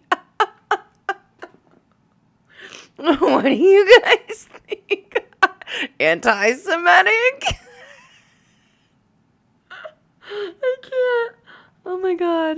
That was really funny. I would say, probably in a way, yeah. I mean, it's hard to say. It depends on who's talking, right? And It's hard to say no. Right? So, It's hard to say no. It's hard to say no. We have to leave that door open. Because I can't say, she never specifically said she was anti-Semitic, but just she kind of makes it obvious. I will say that, like, I didn't know about all this stuff that she has against Jewish people, and then once I heard about it, I realized that after I shared with Anissa that Michael's mom is half Jewish and half Italian, like, I noticed that she started, like, keeping him more at bay and not being nice to him. So I think that might have been.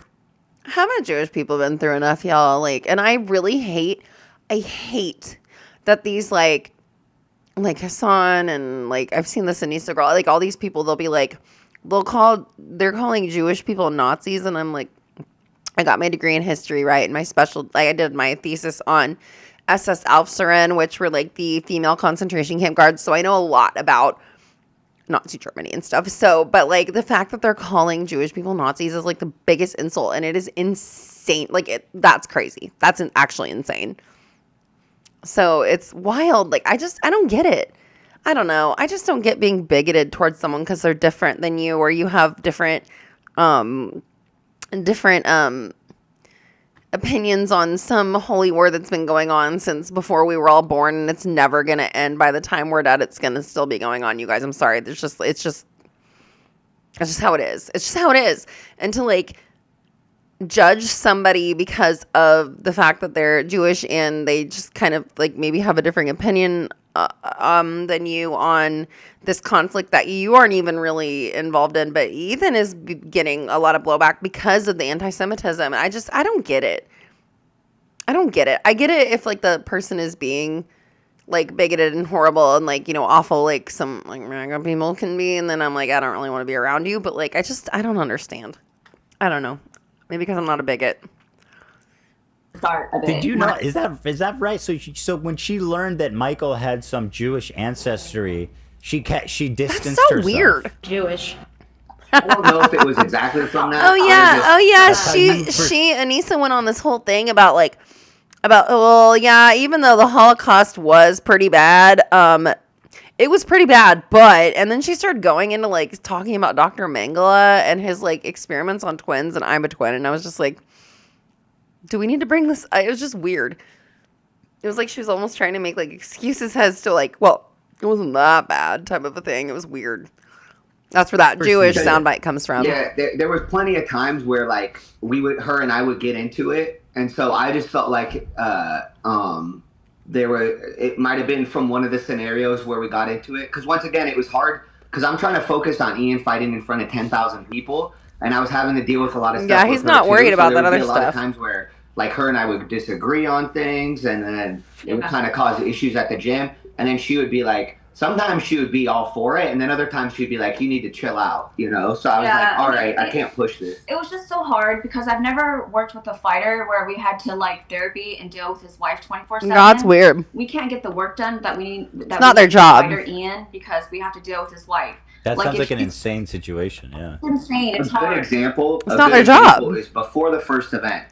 It's like 3 days. It was the Wednesday before he has his first fight. He's never fought a day in his life. He's about to fight in front of 10,000 people. We have weigh-ins on Friday in the press conference, and then we have the fight on Saturday. On Wednesday, she had such bad anorexia that she was going to die. So she tells Ian, Okay.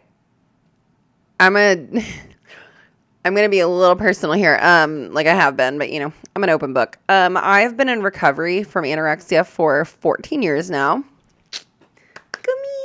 But this being on dialysis for kidney failure was partially Agent Orange, but partially due to my pregnancy. But my eating disorder did not help it shut my kidneys down, essentially. But I am dying from it. So it's kind of weird to weaponize that, and to be like, I'm gonna die from. And I have to say, if people are like, oh, well, she looks like a normal weight, that doesn't matter. There is something called atypical anorexia. You can have the same exact symptoms and mental, the same mental struggle, same things, and be a normal weight or even overweight.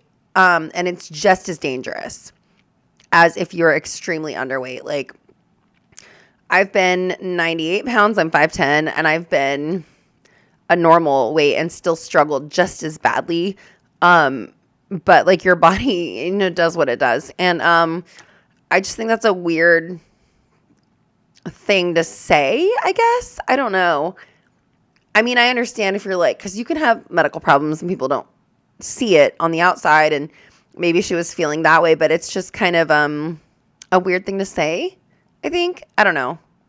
I don't want to judge because I don't know her mental health struggle. I'm going to die, but if I go to the hospital, they're going to hold me and I'm going to miss the event. Wait. She says Wait, what? She's like, my anorexia is acting up and I'm going to die? What? Yes. The Wednesday before the fight. Mm-hmm. So that's literally because she's obviously fight. I mean, she I'm a recovery advocate, so she appears to be of healthy weight. I don't know. Look, I would have never guessed. I would have I wouldn't have thought she was going to. It doesn't really matter. Anyone can have anorexia. Yeah, you can have anorexia and be even overweight. Wednesday, it's a thing. I didn't think she's going to die, but she's telling me. Like I said, it's called atypical anorexia. To have like an anorexia diagnosis, you have to meet some stupid BMI and like weight requirements for the DSM-5, but it's like I said, it's just as dangerous. It's the same disease. It's the same thing. It just has a different diagnosis name. There's an extra word in front of it, but it's just as dangerous. So it doesn't really matter about your body weight. Like, you can still have a serious, severe eating disorder that's shutting down your organs and killing you, even if you are not physically looking super emaciated. You know what I mean? So yeah, I just have to put that out there as a recovery advocate for the National Eating Disorders Association and a recovery speaker. Like, I just have to put that information out there because it's really important for people to know this, because I don't want people to think like, oh, well, she looks fine and somebody's in a dire situation. You know what I mean?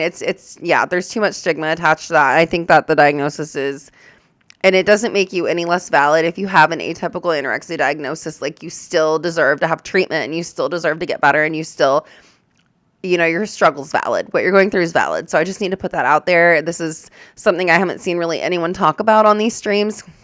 I just really need people to know that. And so I'm like, if I was going to fight and my wife 3 days before my fight is like, hey, I'm going to die, but I can't go to the hospital because then I'm going to miss your fight.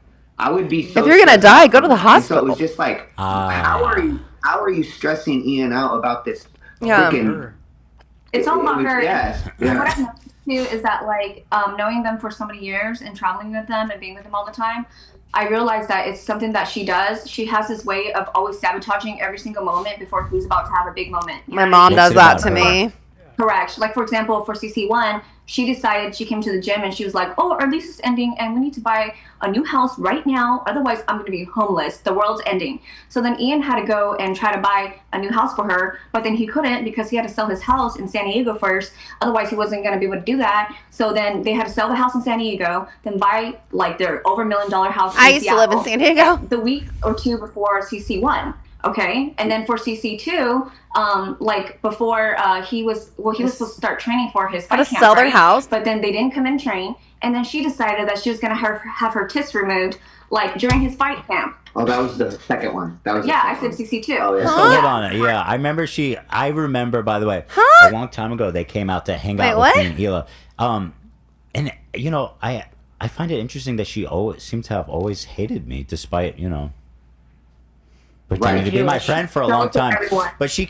That's gotta hurt because, like, he very clearly thought that they were his friends, and now he's finding out that, like, his friend's wife has been talking shit on him since before all of this. That would hurt. I can understand. Like, I would be upset. Come on, I know it's storming out. Let's go. Come over. There we go. And we were hanging out, and she just was like, "So I'm getting fake boobs," and I was like, "Okay, great, cool, good for you." And then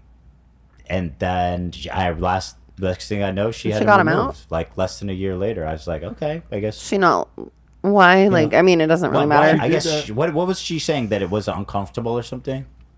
I mean, it probably hurt her back. I mean, yeah, that can. Told me that I do that in the first place. Yeah, I mean, she always blames it on everybody. She blames it on her doctor. She told me personally that she wasn't too sure about it, and then the doctor told her everything, it was too big, and now she's not happy, and she's got to get it taken out. But it's like, out of all the times that you could have done it after CC1, so you're saying do it after. You're saying she did it during training camp?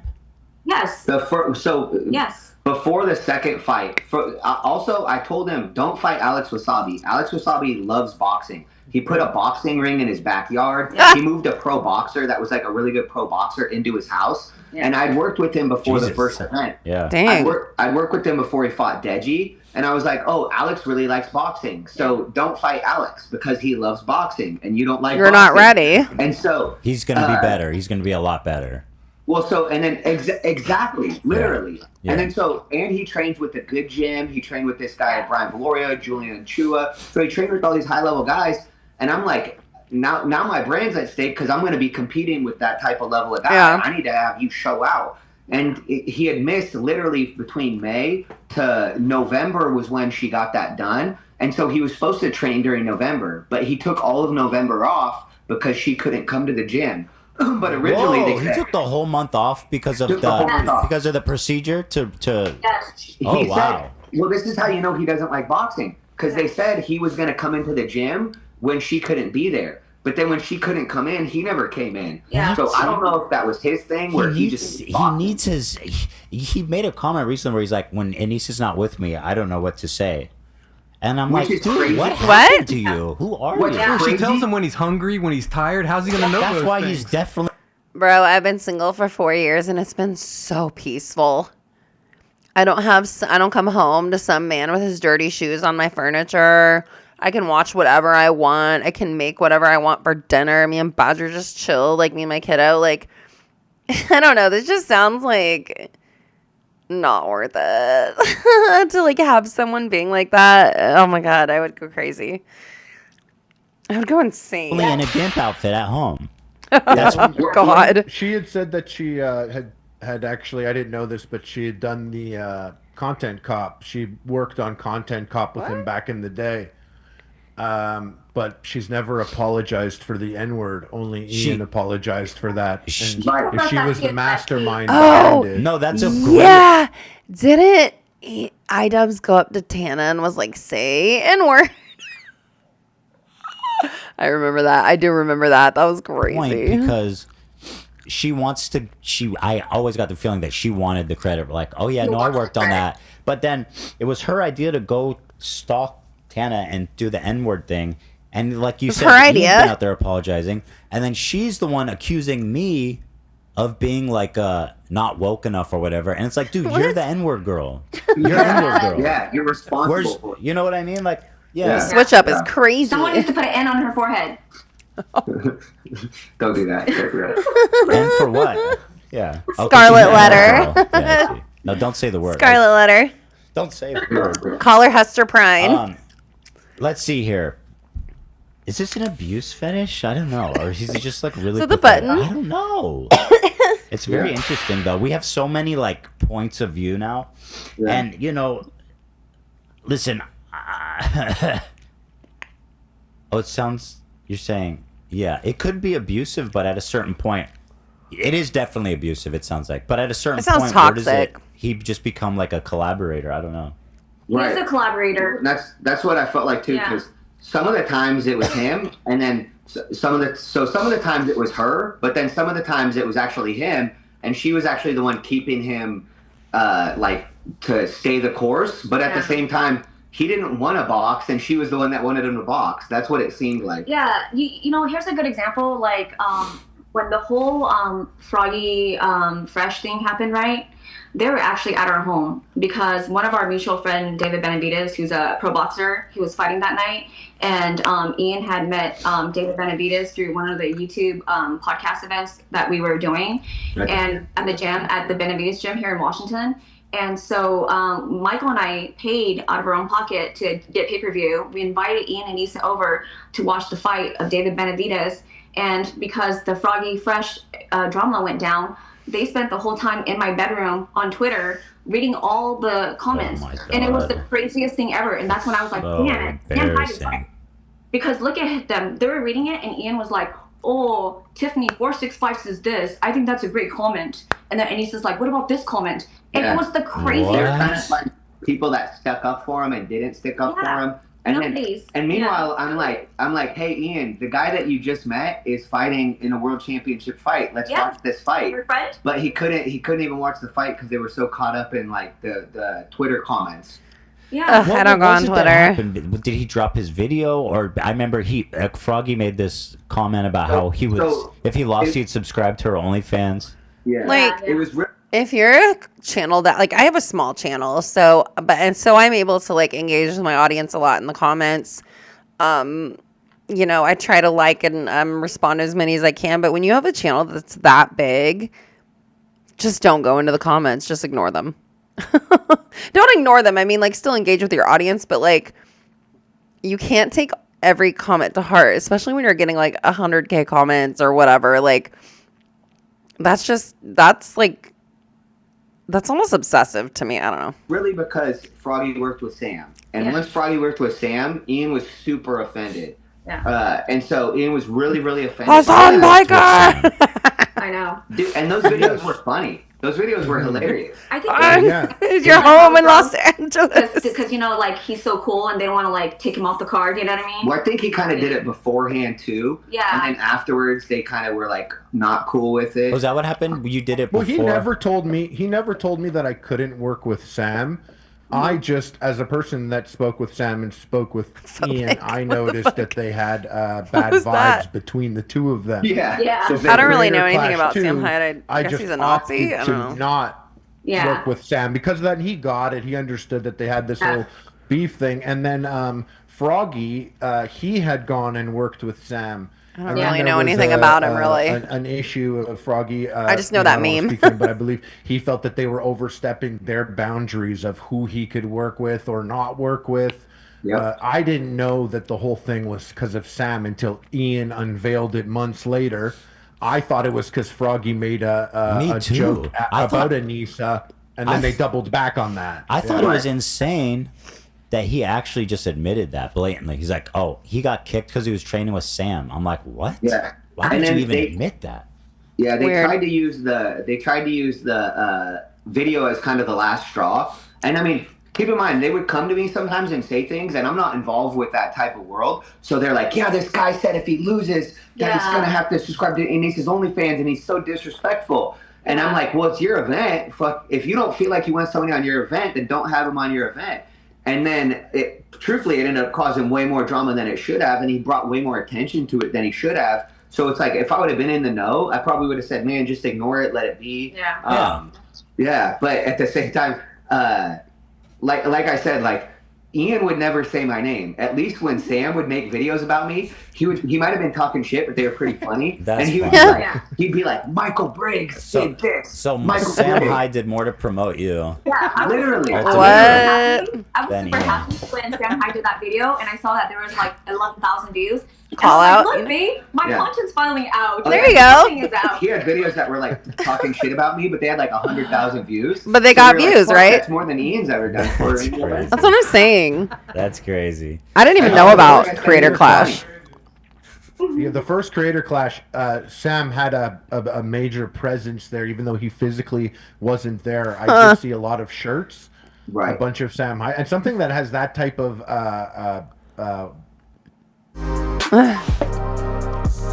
Join as a member so I can get premium. All right, let's go.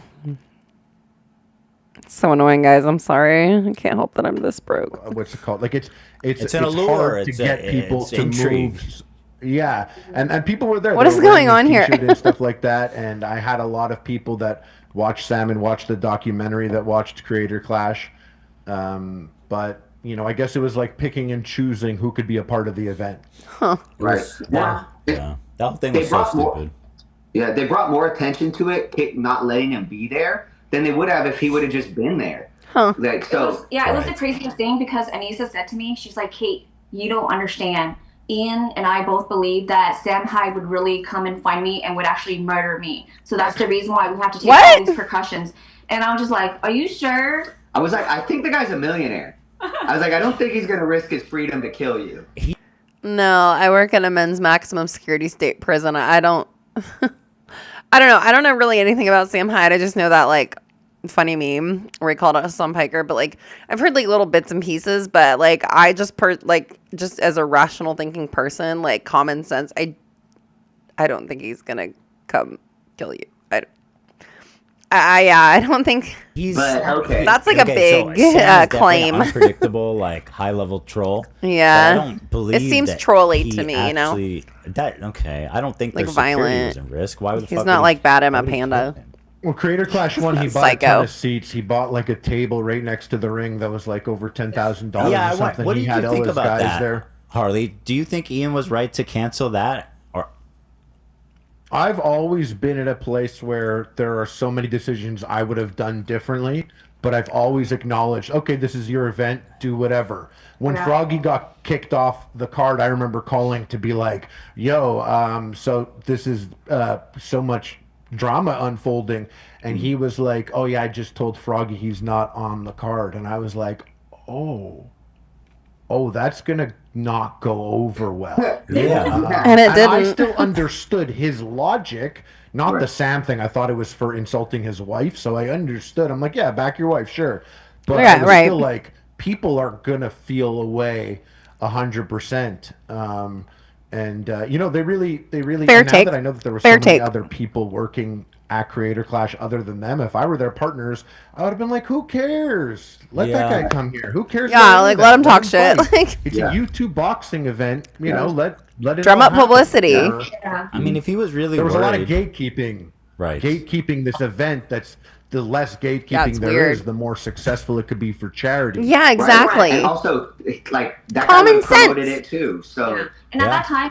that time, we were under the impression that it was still for charity, right? So I thought to myself, well, why are you going to refund $10,000 that could have gone to charity? But now Yeah. we all know the truth. It didn't go to charity. And And the also- event lost money, so it's not a great look. that was No, Nothing went to the first one. Oh, that charity. was for the first one. Okay. Yeah. Yeah, so and that was the thing is they could be like it was just 10,000 raised 1.3 million, which once again I was always telling Ian, I would always say be proud of your work. Be proud of your work. Yeah. And so for example, when he came onto your show for the second Creator Clash, we weren't with him for that event for that interview.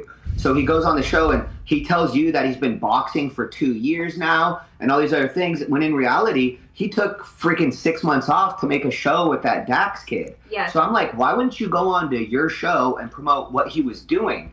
Instead, he didn't promote what he was doing. He pretended like he was boxing the whole time.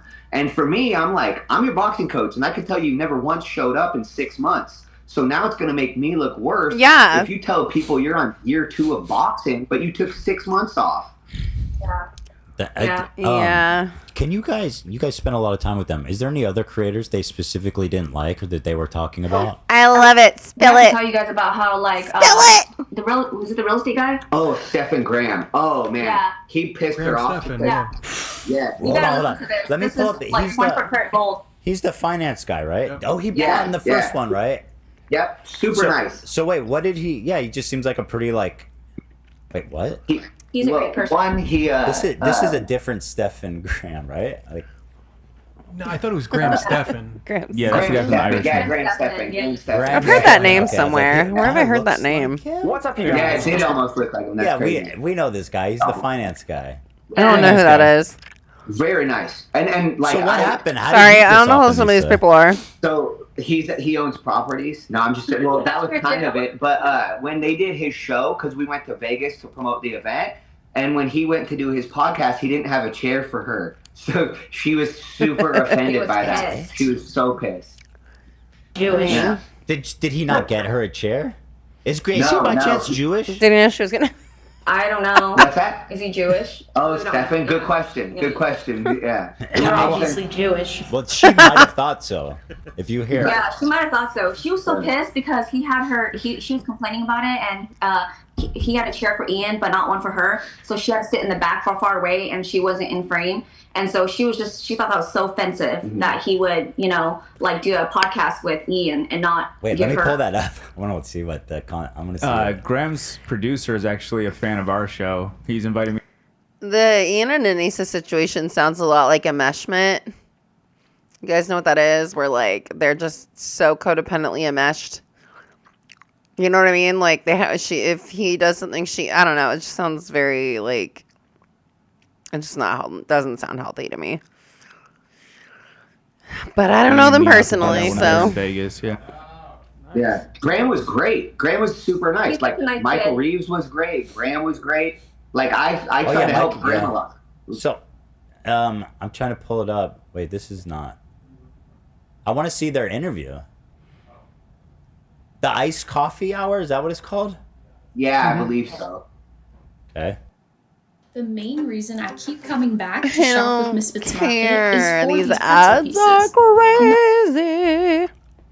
Iced Coffee Hour. I'm just Make curious your what money. the set situation was like. Oh, look at his dumb ass. I'll be there.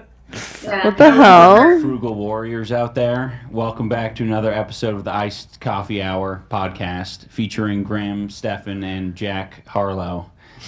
Jack Harlow, the rapper? Wait. 100. The rapper? Like. Like sounds like Phoenix. Oh, what is that song? Ooh, ooh. What the fuck was that Jack Harlow song that was really popular in like 2017? Is that what they're talking about? One in each borough. Like, what the fuck? How does that go? With like Tory Lanez and shit. Is that what they're talking about? I don't know. Let me know in the chat. Guys, tell me. I don't know. $86.83. Nice. That's a good guess. Is it Good guess. even? Yeah, 198,000. So let me just kind of heard them. So they have a What's limited poppin'? space. It seems Brand like they new. have like a Okay, very yeah. specific Brand new whip just hopped in that Let me song. see. Like even I'm a professional podcaster, so I can look at this and I can say what happened, right? This is not what podcasts are. Okay, listen, I've got horrible. credentials. You have no credentials. One of these What does days he I'm got gonna on get sound Tinder? bites for my You've stream. chosen essentially the Keemstar. Can they hear that, Dan? Okay, good. So it seems like they just have a preset thing here, right? Feel Like free to it's- clip me, y'all. Nobody Maybe wants just- me, but maybe I love they you would guys like for to being see here. it. Annoying. Love To be y'all. honest, I just think they wanted Ian to interview. Yeah. I think they just wanted to interview Ian. Yeah, and he's the fighter, and Well, he's he's the bo- guy. and he's Well, I boxing. mean, He's the organizer, right? And you said, sit back, sit down. So wait, I gotta tell you this before I forget, Ethan. So like, She's not when even we came fighting. To LA with them that first time, right, to be on your show. Yeah. It was so interesting because those two are very unprofessional. They're bad with communication, and they don't ever tell us anything ahead of time. So it's always last minute, right? So basically, the day before we were supposed to come on your H3 podcast, she was like, oh, I got to get back to the hotel. I got to rest and prep myself because I have a podcast tomorrow, and made it seem like it was just her. And so we're like, oh, wow, maybe she's like this big YouTuber and she's going to go on a podcast and we're just going to follow her around. Turns out it was actually about Ian and the Creator Clash. You know what I mean? So I feel like she was going on H3 for her. We're eating breakfast, yeah. so we go to eat breakfast in a hotel. Narcissistic and she's like, tendencies. I have a podcast today. Yeah. And then Ian didn't say anything. So we're like, oh, she has a podcast, but Ian doesn't have a podcast. And then we go to Super Mega House, and it was Ian's podcast. And we're like, why didn't Ian say he had a podcast today? Instead, she kept talking about how she had a podcast to do. And it was so odd. Narcissistic tendencies. It was like, wait, this is Ian's podcast. I don't know if I've noticed that when they come on together, she does most of the talking. I'm struck by. She wears the pants in the relationship. Started dating at our old office back in the day. That was a long time ago, and Ian was like the content cop guy back then, and she was there, and there was kind of a narrative about how she was like just kind of a clout demon, and she was. I was like, do you want to sit in with us? And then Ian actually was like, no, she's not going to be in it. Like, he asserted himself. And I was like, wow, that seems like he's pretty guarded about putting her on camera. Because, and it seemed to me that she was disappointed and he was trying to protect himself and his image. But obviously a lot has changed since then. Right.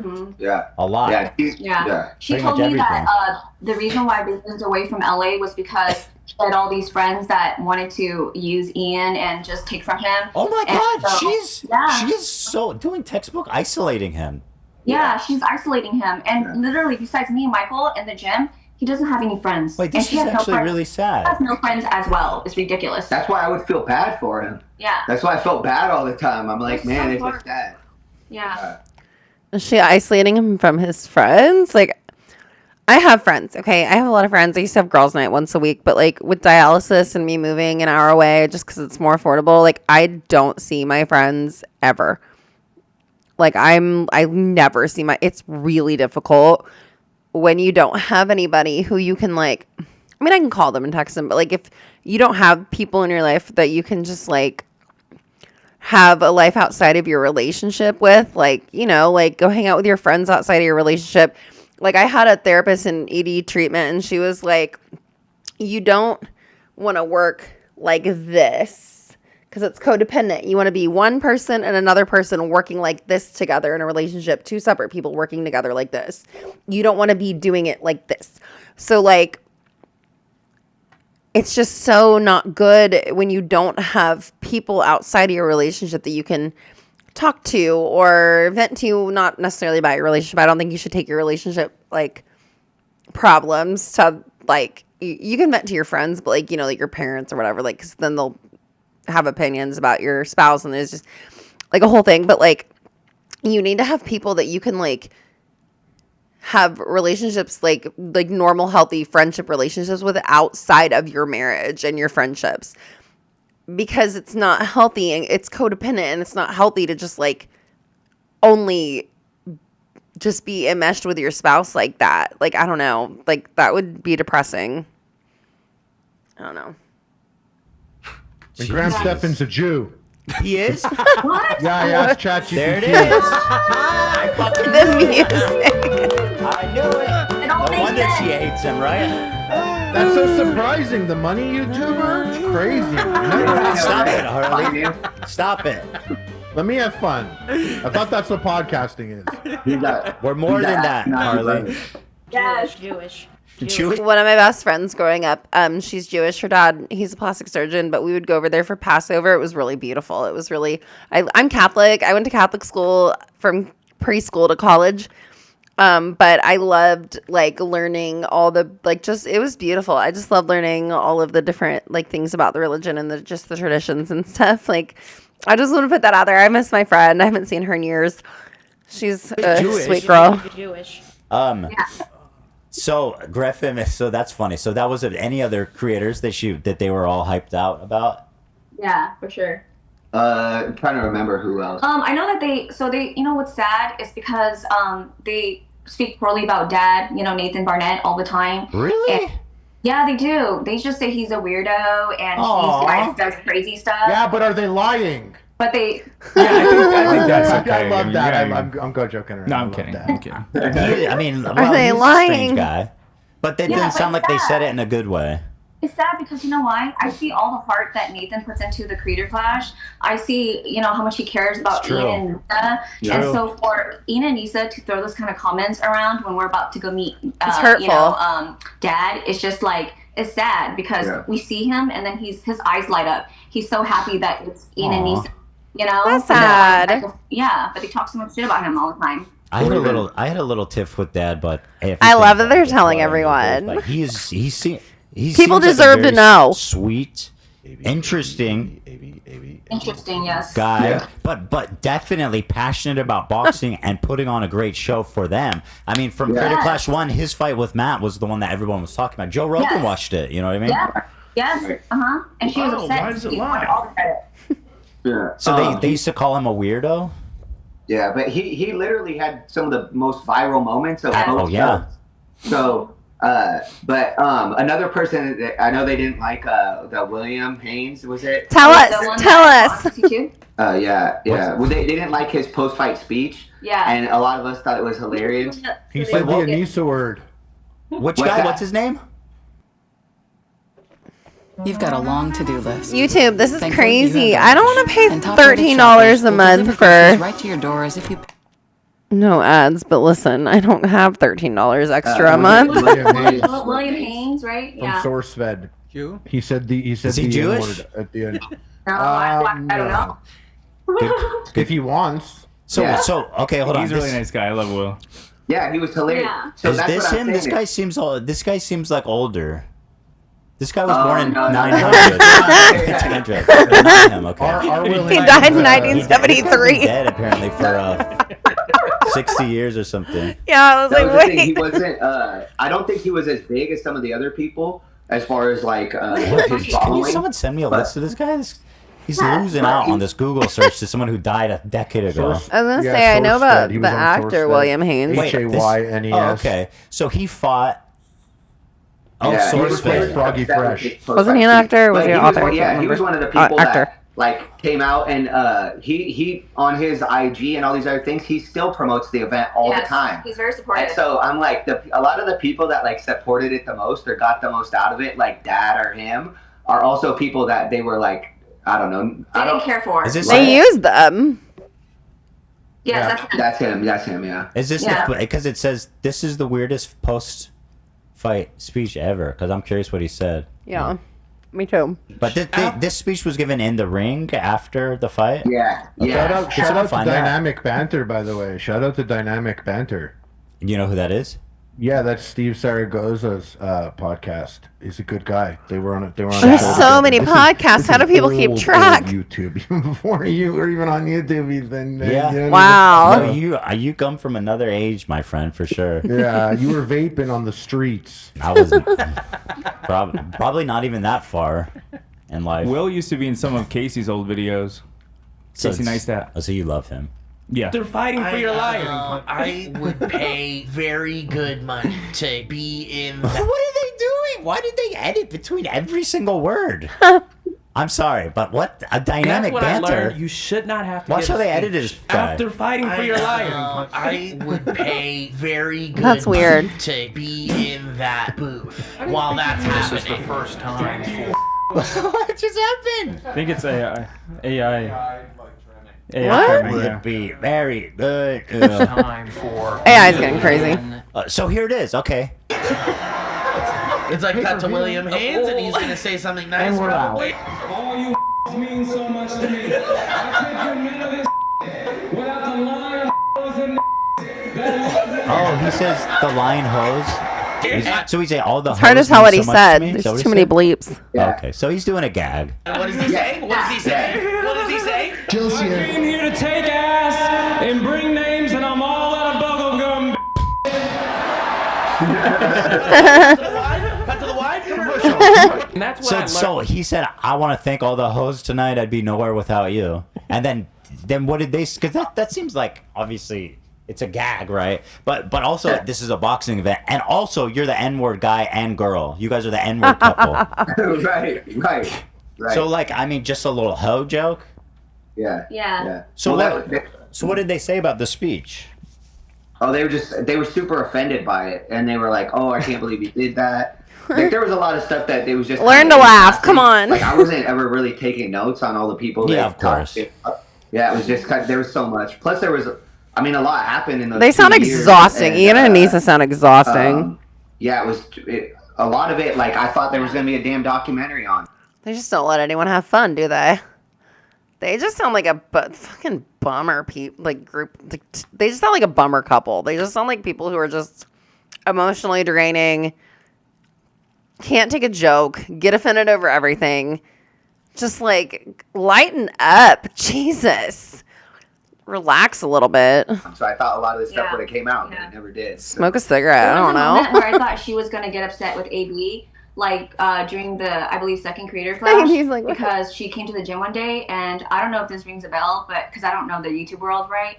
But she said somewhere along the lines of like there was like an AI sexual thing or the cutie Cinderella and thing. I guess like AB either shared it or like knew about it. There's no way that's true. His eyes, he's like, no. He's like, what? Yeah. And then she was like, I find that so offensive. Like, I'm going to have to talk to him. And then I think she's referring to the cutie Cinderella. Yeah. He didn't do anything. But he didn't do anything, did he? I don't think he did. Was that the bridge too far for her? Yeah, he was like there, but. But what does that have to do with AB? Yeah, he was just there. You're gonna have to talk to AB about something I did. Oh God! Sometimes he just takes This an is for opportunity. Ian's career and reputation. Oh my God! Give me a sec here, guys, just to enjoy the moment. There's a live Eskimo. Oh my God. Everybody know. Have you ever seen such a flawless victory in your life? Chestnuts roasting.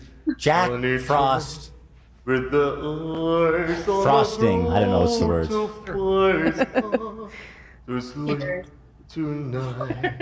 Thank you, Zach. Thank you to. By the way, for the record, a lot of people don't know why a lot of us were laughing in that moment. It wasn't actually the Chestnuts moment. It was just the way that it played out. It was awkward. It was like getting the giggles and masks. Nobody You know, should be blamed for anything that happened in the office other than me.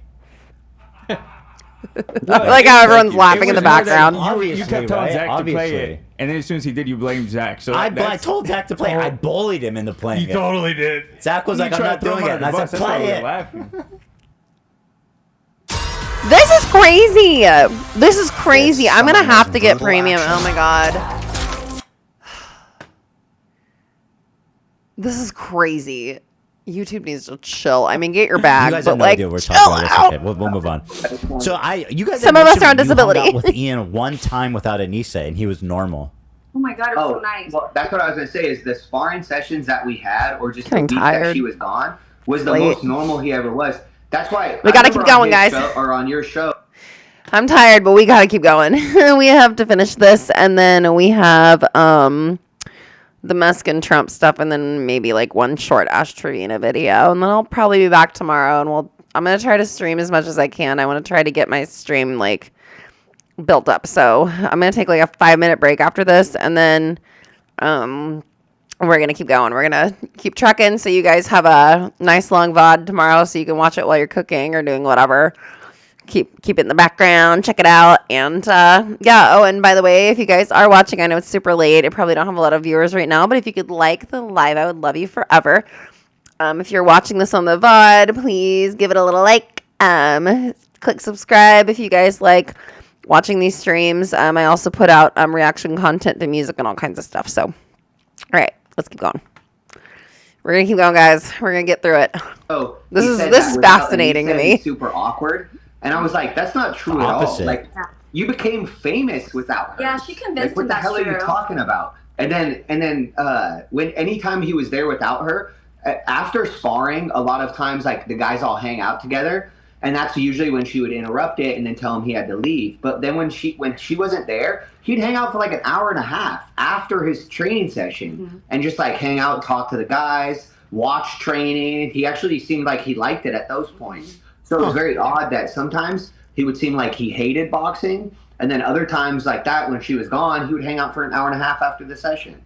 Yeah, you would see moments of him breaking through and being his true self, and then I would have hope for him. But then she would go and like have like a talking point, and then he would back her. So then I'm just like, you know what?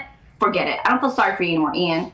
I'm tired. I didn't know sometimes because sometimes he would say that she's the one like keeping him on the boxing path, and then other times I felt like she was kind of the reason that it was hard for him. So it was hard to figure out if he's in charge or if she's in charge. Right.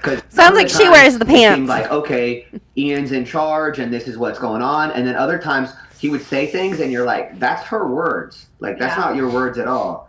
That's such a bizarre freaking way to navigate the world, man. Yeah. Yeah, I did have a moment at the sorry?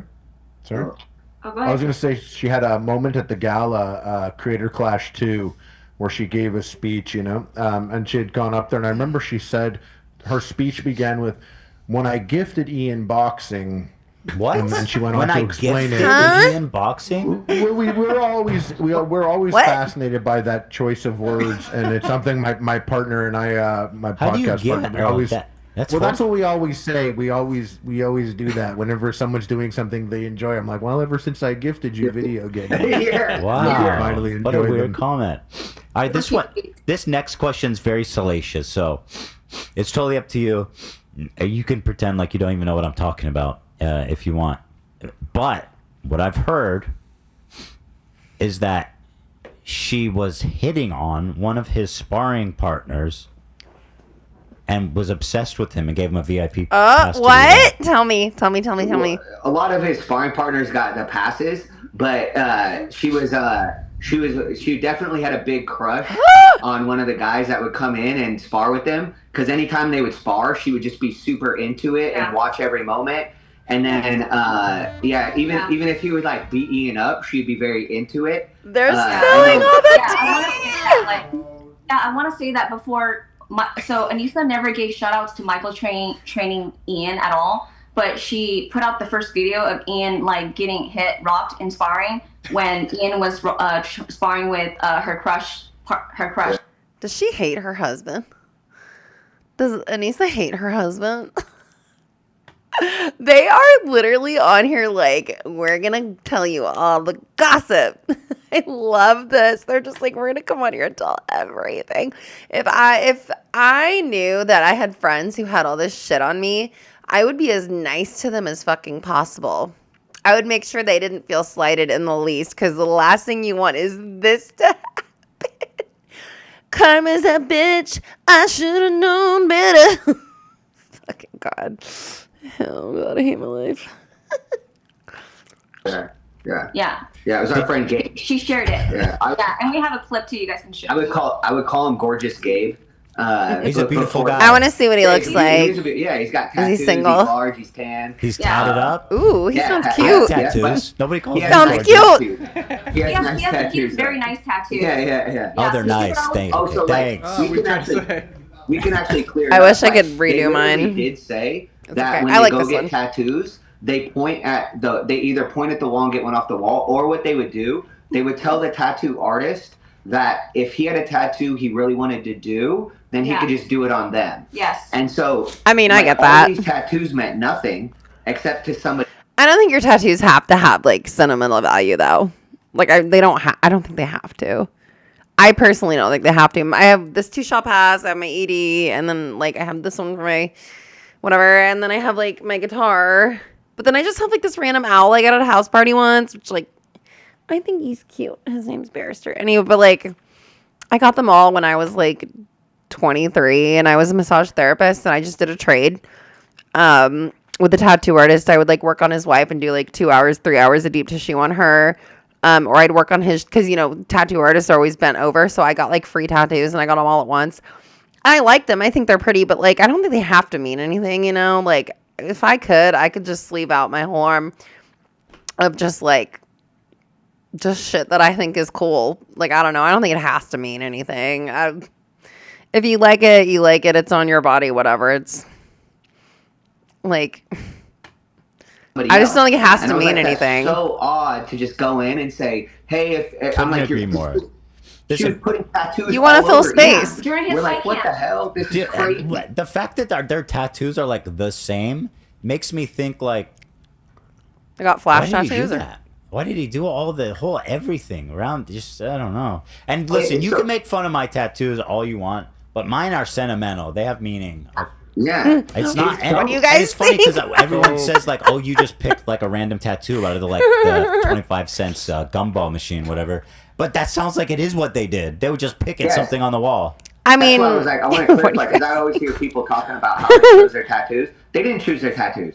They walk in and they say, "Hey, tattoo whatever you want on it." There's only a I mean, if you couple trust your tattoos that, artist. like I'm sure Anissa probably was in control of a lot of hers, but most of Ian's, I think the only one he chose was like the eagle on his chest. Yeah. Otherwise, everything else. Oh, and then she had this story too about how this So girl petty, I love it. had a crush on Ian at the gym and was asking about tattoos, and I'm like, that story was never true. That girl has like she's married with children and has her own Just life. being She nice. also does, like, Projection. tattoos.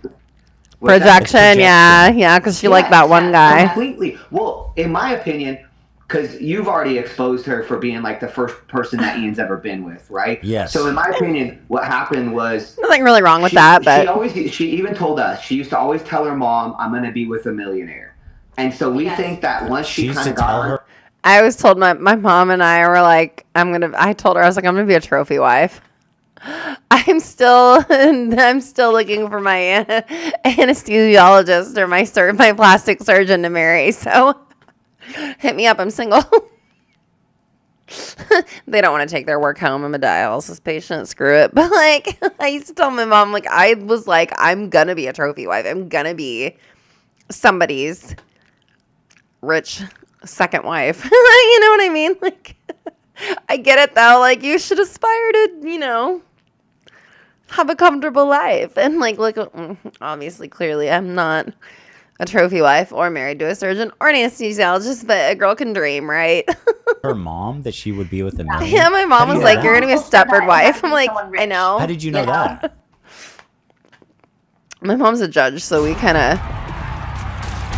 She had high expectations of me. Oh, sorry, Mom. I'm not a lawyer like you. Tell us that. It was, I remember exactly. It was when we were in Vegas going to the other podcast, and we were inside the Uber, and we were with Ian and Anissa, and Anissa said that like her mom only had two expectations for her to marry someone that was rich and also to be of her religion, right? And so she said that Anissa goes, well, I mean, I didn't get someone that was of my religion, but at least I got one part of it right. He's rich. And then she like laughed about it, and then he was in the car, and you could tell he was bothered by it. I was bothered. I don't know. That's something I might joke about. Yeah, this is on. Only if my husband at the time is cool with it, like. That's really great. I felt like she was always trying to control him because she was the first girl they'd ever been with. Yeah. So I felt like she didn't want other people. I felt like that. She seems insecure. With them. That he also, you knew that?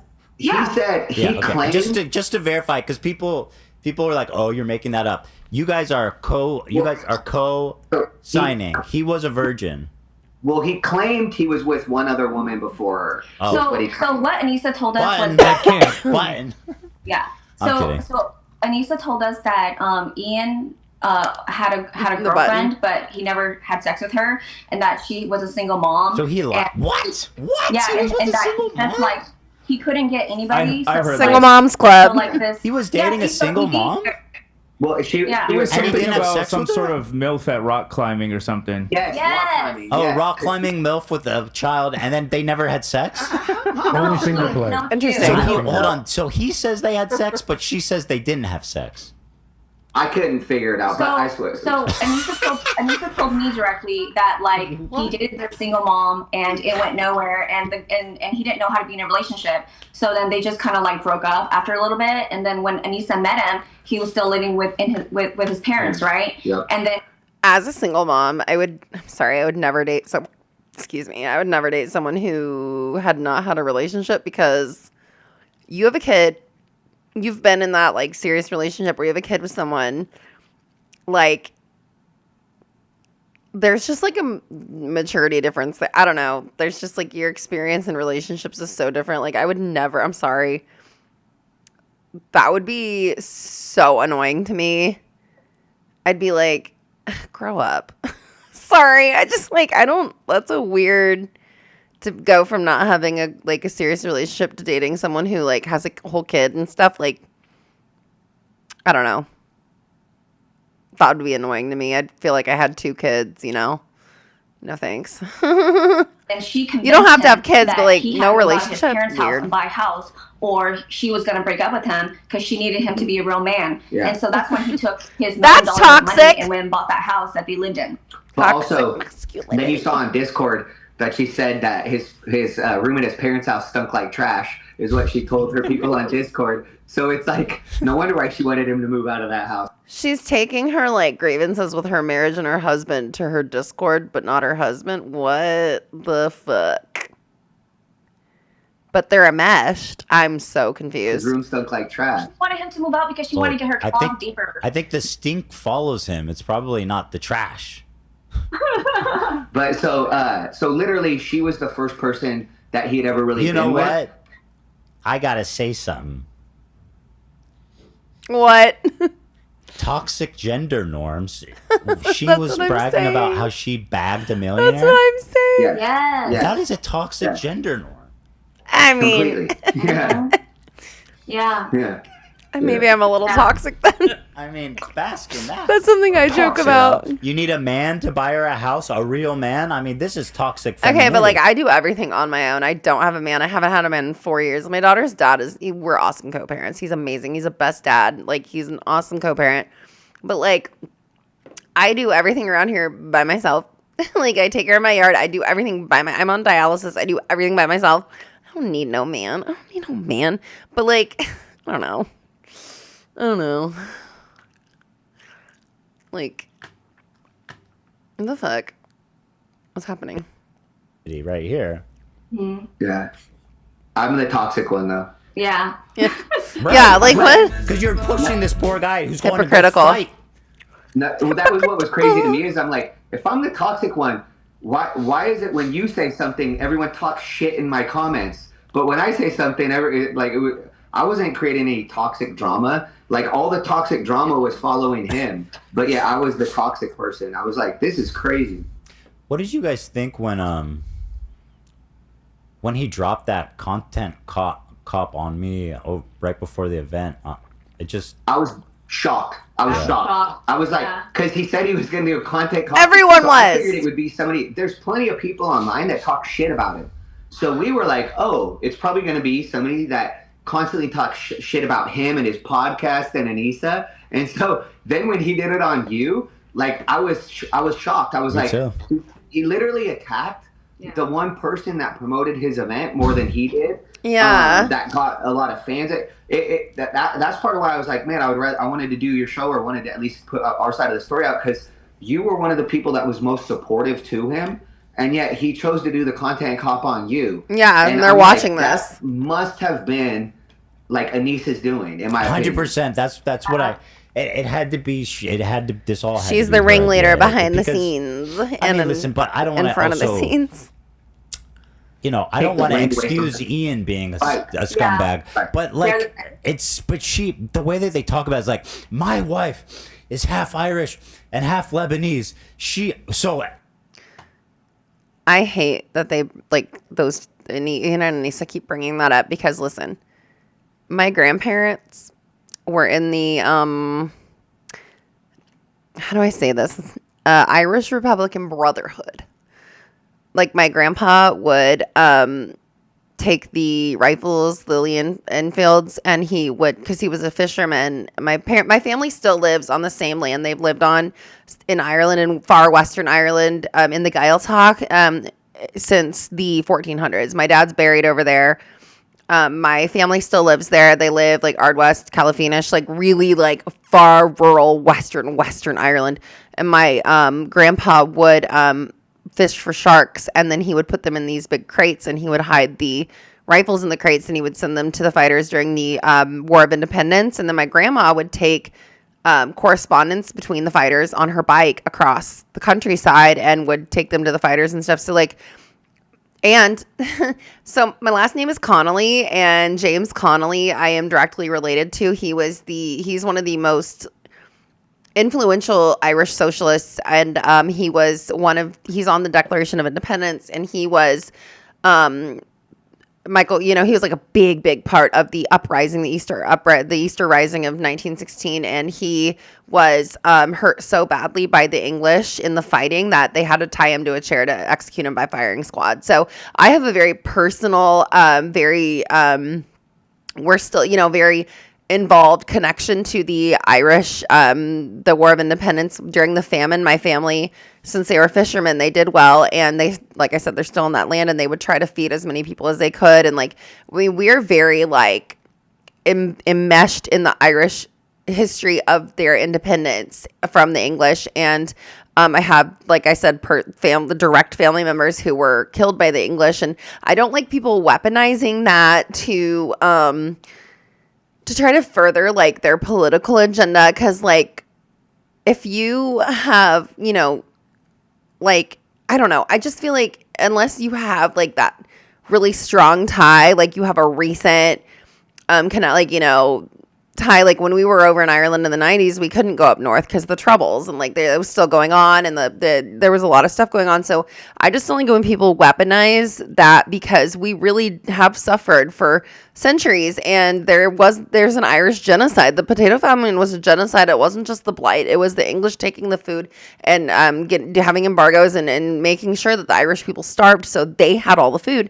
And so like I just don't like it when people weaponize what we've been through, because like I'm Irish, like my family, like we're Irish, like we speak Irish first language, like Kachamar Tashif, like it's like Ishmish Kellamrain Conila, like it's, I don't like people weaponizing the plight of what we've been through for little things like this and skirmishes, and like using something that's so serious. It's like using like, it'd be like being like, I don't know, like it's just strange to me that she brings this up to like make a point about like how like just she is. I don't know.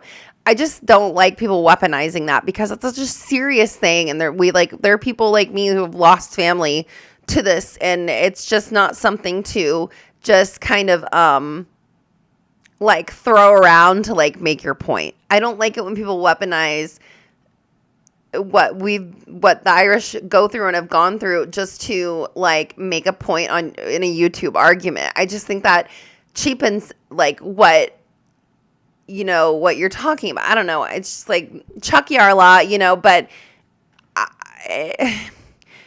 I just don't feel like that's something that is helpful. I don't think it's good at educating people on what the Irish have been through. It kind of just like trivializes it and turns it into winning a point for a YouTube argument. And it just, I don't know, it just rubs me the wrong way. It rubs me the wrong way. It's just, I don't know. It just pisses me off. Chuck Yarla, but like, it just, I don't know. It's just weird. It's weird to me. We understand what it means to fight the oppressor. And I'm just like, that is what? Like, did she have family who like fought in the uprising or the War of Independence, or like who were involved in the Troubles? Like, how does that have to? What does it have to do with any of this? I don't get it. Stop using us to win a YouTube argument. It's stupid. Stop. It just, I don't know. It just rubs me the wrong way. I just don't like it. Don't like it. Like, Anissa's never left North America. Has she been in Ireland? Has she? We would get in arguments sometimes because she would talk about how dangerous America is. Like, so after my dad had died, I went to Manchester, and my dad lived in a very, very ghetto area of Manchester. He lived on government housing out there, so it was a super dangerous area. There was people getting stabbed all the time, arsons all the time. So I told her. Belfast is, I had a friend who went and studied abroad in Belfast. I remember, like, because we don't go up north. But he had a guy pull a switchblade on him for like no reason. He was like there for college and he was like drinking with some people and like he said it's a little sketch and then he went over. He said Manchester was sketch too, but I've never been to Manchester, so I can't really say either way. But when I was out there, I was like, yeah, it's a dangerous place. She's like, America's dangerous. I'm like, okay, but there's other dangerous places too. But she would always try to just be like, America's so dangerous. And I can't bring my gat with me other places. Place ever. And she would always talk about how she's like anti-capitalism. I'm like, your favorite shopping mall is Bellevue Square, which is like where all the... That's what I don't get. All these people are like, fuck capitalism, communism. And I'm like, you're literally like reaping all the benefits of capitalism. So like, what the fuck are you talking about? If you don't like it, then don't make any money from it. Like, give me the money. Comrade, give me the money. Like, hand it out. Like, you don't need to benefit from it. You're a communist, right? All the rich people go in Bellevue, but you're a communist? Well, you know, the irony, and it sticks with all of them. The American flag is killing me. I'm going to secretly take 34% and give the fighters 1%, and I'm not going to give a bonus to my actually working class you two who are not very communist of you, your butts off, and I'm gonna stiff them. Me the fucking, and let me prove to you guys, the American flag's sending me right here. So as funny. The resident capitalist. The biggest skincare secret? Oh man. Get Dove Serum Body Wash. Made with trusted ingredients. Get that ad revenue, I guess. Come on, let's go.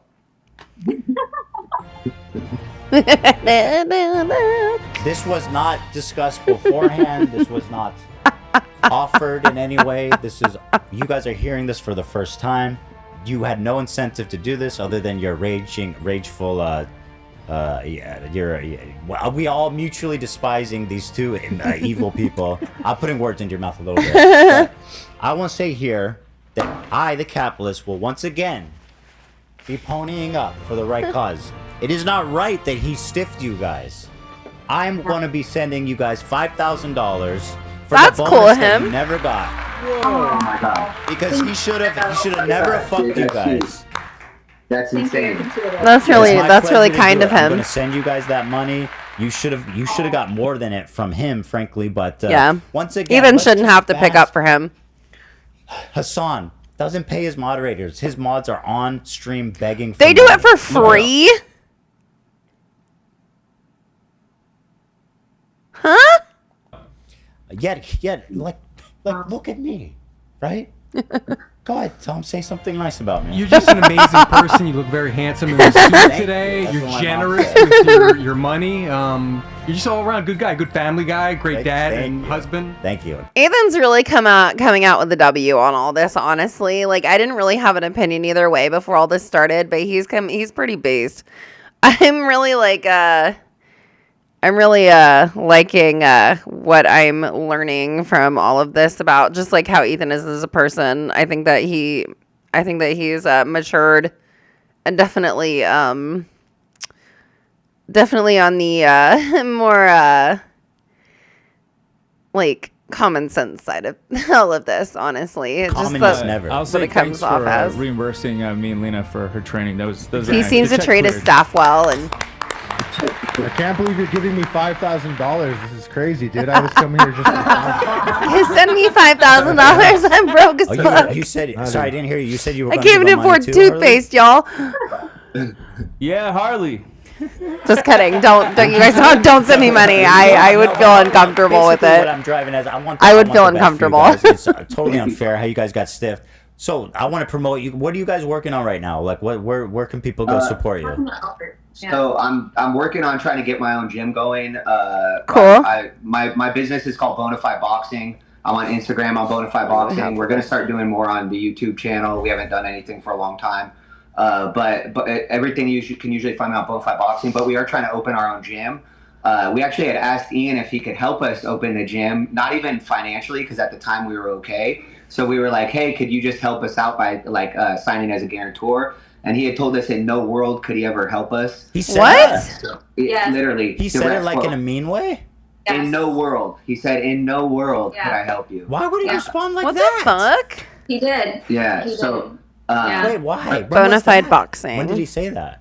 That was right after the second creator class. Yeah, it was In no world can I help you. September of 2020. It was actually like a year It was after. July. No, I know exactly. Okay. And I know exactly because I remember when we found that spot. So we found a spot in July 2023 after CC2. And I didn't think that like the 250K hit them that hard because when they made it seem like, oh, they're fine and they're moving on and all these other things, right? And so Michael and I had the capital for our business, but we needed a personal guarantor to help us because we have a new LLC. And so I told Michael, you know, maybe we should ask Ian and Nisa because when they came to us, they had no fight promoter, they had no manager, they had nothing. They were just the two of them, and we didn't know who the hell they were, right? But we stuck it out with them and we helped them. So even if they couldn't be that personal guarantor for us, they can guide us, right? They can be like, What hey, the let me give you some referrals or Let me something. put you in. Yeah, right. Yeah, but instead they responded with, "In no world would we or would we like help you guys." Why or so could we-" mean? Why were they so mean? And I believe that was Anissa texting, not Ian, because those are her words. She always uses the Yeah. words "in no world." Yeah, That's her favorite word. Yeah. Yeah. In no world, Anissa. In no world is Anissa gonna have a career after this.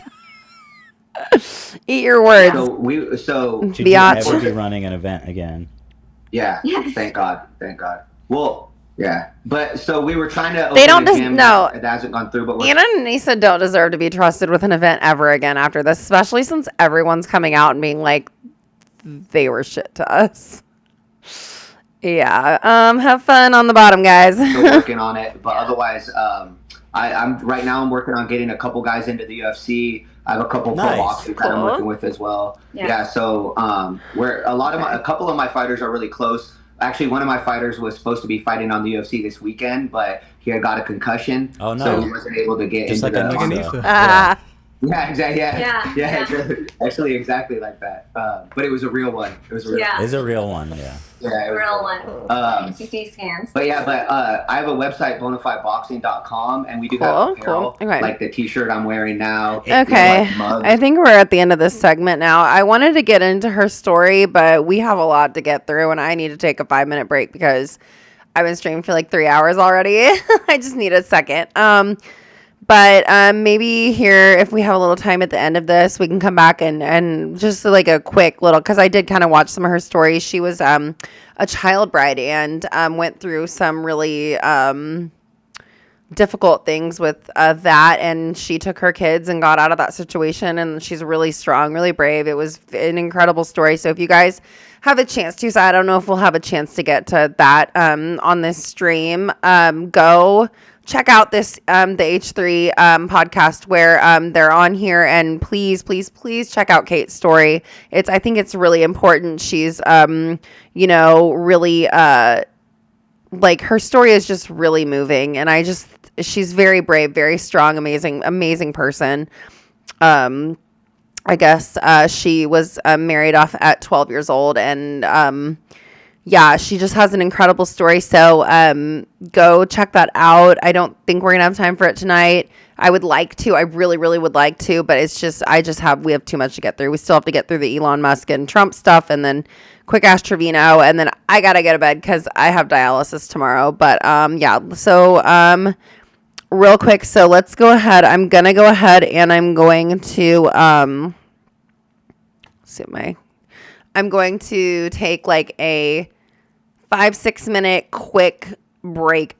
Don't tell anybody. I have like a cigarette stored away. I'm gonna smoke it because like I know I quit like 4 years ago, but like guys, it's been stressful. And gonna get a little bit of water, and then I'll be back really quickly. So I'm also going to check my chat because I forgot to put it on my screen, guys. I'm not ignoring you. I promise I love you guys. Thank you for being here with me. I know it's late. I meant to stream earlier, but I had to make Badger and my kiddo some food. I got her some sidewalk chalk. We went and played outside. Like, I had mom stuff to do. It's summertime. So, yeah, let me take about 5 minutes to just, like, get some water, run to the bathroom, and get the next segment ready, and then we will go ahead and look at the girlies are fighting our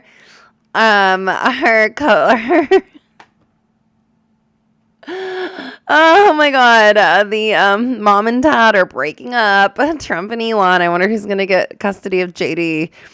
Hi, little sweetie. Oh, Eggnog just woke up. Now she has to scream at me. You guys scream at me every time you wake up from your cat nap.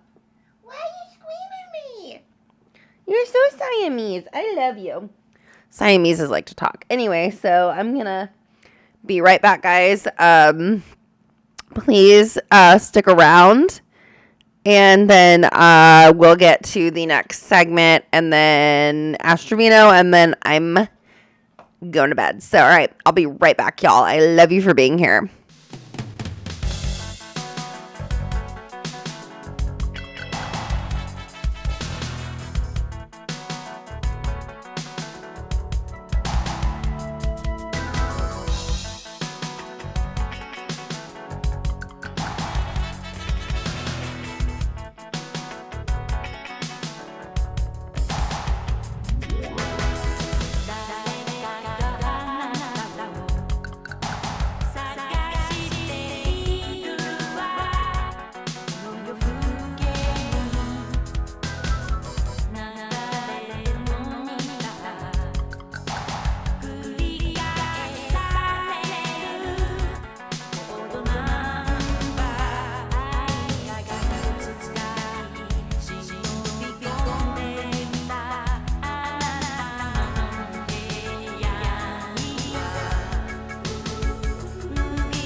What would you say to somebody that hasn't tried therapy before? Just ask yourself if what you're doing in your life right now.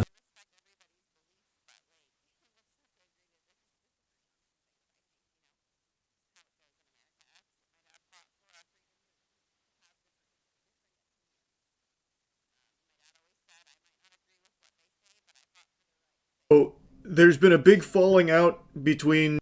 Wow, what a crazy day, huh?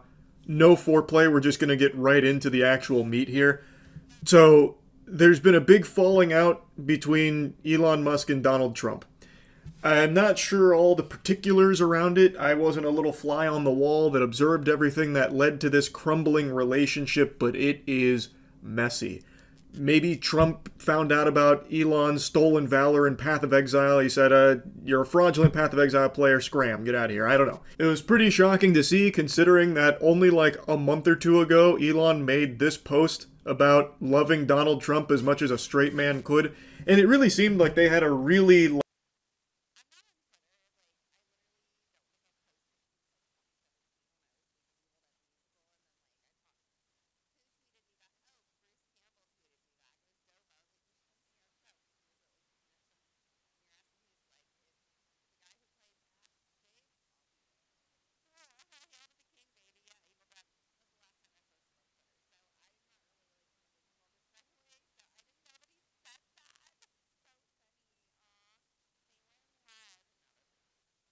like bubbly relationship. They were always giddy around each other, like fucking frolicking through flowers, it seemed. And then out of nowhere, it just blows up like a fucking septic tank here. Now there's shit spewing everywhere. So it was a relationship ended on not good. You guys couldn't hear me that whole time. I'm so sorry. I just went on a whole tangent about being on dialysis and making sure I don't lose my Medicare and Medicaid because of Trump. That's like literally, I'm so sorry, you guys. I fixed it. Can you hear me now? I feel so dumb. I'm not very good at streaming. I'm very new to this, so we're getting there. Oh my god, it's late. I'm sorry. Okay, I thank you guys for letting me know. I do see you now. You're popping up on my live chat. Holy crap, I feel so dumb. I just wanted like a whole thing. I'm cutting that out of the VOD. That's embarrassing. All right, let's go. Let's go. I just went on a tangent. Ignore me. Ignore me. Mom and dad are breaking up. That's what I was saying. Like, I wonder who's going to get custody of JD Vance. Let's go. Oh my god, you guys. Terms. Is it working better? With Donald Trump threatening okay, to you cut can hear me. Elon Okay, Musk's government thank you. Sorry, and guys. That is when the dam really broke. Elon got out his best ketamine cocktail and hit the Thunderdome, the only arena he... That's the other thing I said. I was like, he's in a K-hole now. Like, the Special K has been working overtime. It was only a matter of time before they started fighting because they were like, you know, you have a guy who's like on Special K and a bunch of drugs and then like another guy who's like probably got syphilitic dementia and they're like trying to have power. It was going to break down eventually. I'm surprised it actually took this long. Let's see. Never known. Twitter. Saying things like, without me, Trump would have lost the election, Dems would control the House, and the Republicans would be 51-49 in the Senate. Such ingratitude. If things could have been better. Just picture Elon at his desk doing one of these. Such ingratitude. Oh my god. Like a 90s anime villain. And then he really rolled up his sleeves and said, no more Mr. Nice Guy, bub. And he hit him with a big-time spaghetti-o. And he dropped this. What'd he say? He dropped the really big bomb. At the real Donald Trump is in the Epstein files. Holy crap. That is the real reason they have not been made public. I literally have been saying this. I posted a status and I was like, I think it's really interesting how people are calling trans people PDFs, but like, Donald Trump was like Tico Brohays with Jeffrey Epstein. Kind of weird that nobody who is like really like diehard for Trump, like interesting they never brought that up, but they're really concerned about the children. They're really concerned about the PDFs, but apparently not when it comes to him. So that's just interesting. DJT. Oh my Mark god. This post for the future. The truth will come out. Oh god, spill it. I haven't been this surprised since I was a freshman in high school playing in the Students vs. Parents Wiffle Ball tournament. And I was jogging to first base, and one of the dads hit me with like an E-Honda Level 3 Super. I mean, this guy clobbered my shit. And he sent me straight to the hospital with a broken wrist. Holy crap. This came out of nowhere. I don't think even Baba Vanga could have predicted this. No. It was stunning. It's a massive claim here, and it's one that also makes people raise an eyebrow at Elon Musk, because if it's true, then naturally people question, why would Elon Musk be all buddy-buddy? He was associating with someone he knew this about. If I knew that about someone, I would stay far away. I'd be like, ooh, that's not a mess I want to get involved in. No thanks. I also think it's interesting, like I said with the whole Ian and Anissa thing, if I had people in my life where I like knew, like they knew things about me that were like that bad, I would be doing everything I could to not let that relationship break down. Good thing I don't really have any skeletons in my closet, but like, holy crap. Like please tell us more. Tell us more, Elon. Just let it all out. Let it all out. I want to know. I want to know the drama, the tea, the mess. Suckling I love the nipples of Trump's titties, knowing that he was on the Epstein flight list doing illegal, evil shit, if it's all true. Yeah. Because he's now also retweeting things about Trump's link to Epstein, like this here with a party that Trump was at with Epstein in the 90s, or this about the times that he flew on Epstein's planes. I need to find the video. I wonder... I don't think I'm logged into my Facebook. I need to find this video. If I can find it, maybe I can show it tomorrow. But it's literally a mashup someone made, and it had all of like these clips with Trump and Epstein, and it was to the song the boom bop bing pop boom bop bam, the type of shit I'm on you wouldn't understand. The Kendrick Lamar song, and it was like certified lover boy, certified pedophile, what, and it had like Trump like dancing with like a younger woman, and like Epstein was there. It's crazy. I was like, holy shit. And so it's like very like relevant to this. You know what I mean? Like it's very like, I need to find it because it's actually a really great meme, but also like and he puts his cringe fucking emojis every time. Half of his tweets are usually just like emoji reaction shits, but he's very clearly making the accusation directly, like in his own words, that Trump is on the Epstein flight log, and that is the whole... The thing is, like, this information's kind of been out there, and, like, his followers, I don't know if this is really going to do anything, because a lot of them didn't really like Elon anyway, so I don't really think this is going to change, like, the people who are, like, hardcore MAGA, I don't think this is really going to change their mind. I don't think it's going to change their mind about Trump, or they'll just move the bar, or they'll be like, well, that's not true, that's fake news, and it's like talking to a brick wall, and it's like a whole thing. So those people are too far gone. But I think that everyone else, we all kind of knew this. Like, that's why a lot of people don't really like him, because they're like, he's like associated with some really, really bad people. You know what I mean? Like, so yeah. That's one of the reasons. Reason that he is prohibiting their release. And then he's retweeting these things with like, I don't think it's going to change much, unfortunately. Like, curious. Interesting. He's retweeting this connection that he's showcasing here and clearly making a statement about it. He's not just saying like, Trump had a connection to Epstein, you know, he flew on these planes, but nothing happened probably. He's clearly trying to say that something must have happened there because he's using this as a way of attacking Trump. He even retweeted this from Ian Gobbles Dick for Miles.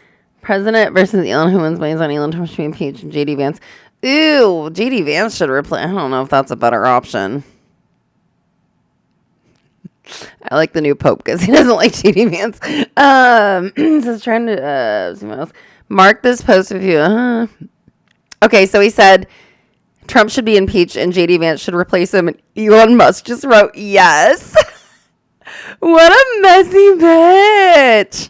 Chong saying that Trump should be impeached and JD Vance should replace him. He not only retweets it but just agrees with it flat out, saying that would yes. be better. This is crazy. And again, if this claim is true and Elon Musk knew all about it, it's very odd that he would choose to work so closely with and be so friendly with somebody like that. Now, all of this led to today being a historic day for Cope. I swear to God, a century from now, historic. The most grizzled, seasoned veteran copeologists will look back on June 5th, 2025 as the biggest day of cope in this nation's history. The amount of mental gymnastics and shit I've seen with people trying to explain what's actually happening here as like a 5D chess maneuver between Trump and Elon Musk. Moving the bar. That's what I'm telling you. And that's what I'm saying is, like, I don't think it matters what information comes out about Trump. It's not going to change like the really hardcore MAGA people's, like, it's not going to change. They're just going to move the bar again. It's just pathetic. It would be crazy if it wasn't so sad. Exactly. I have seen so many posts speculating that all of this is a genius ploy, a ruse, in order to force the Epstein files to come out. Let that marinate for a moment. I really want you to stew with that thought process. Those are living, breathing people that bring back common sense. Why the fuck would that be their plan? Or anybody's plan, for that matter?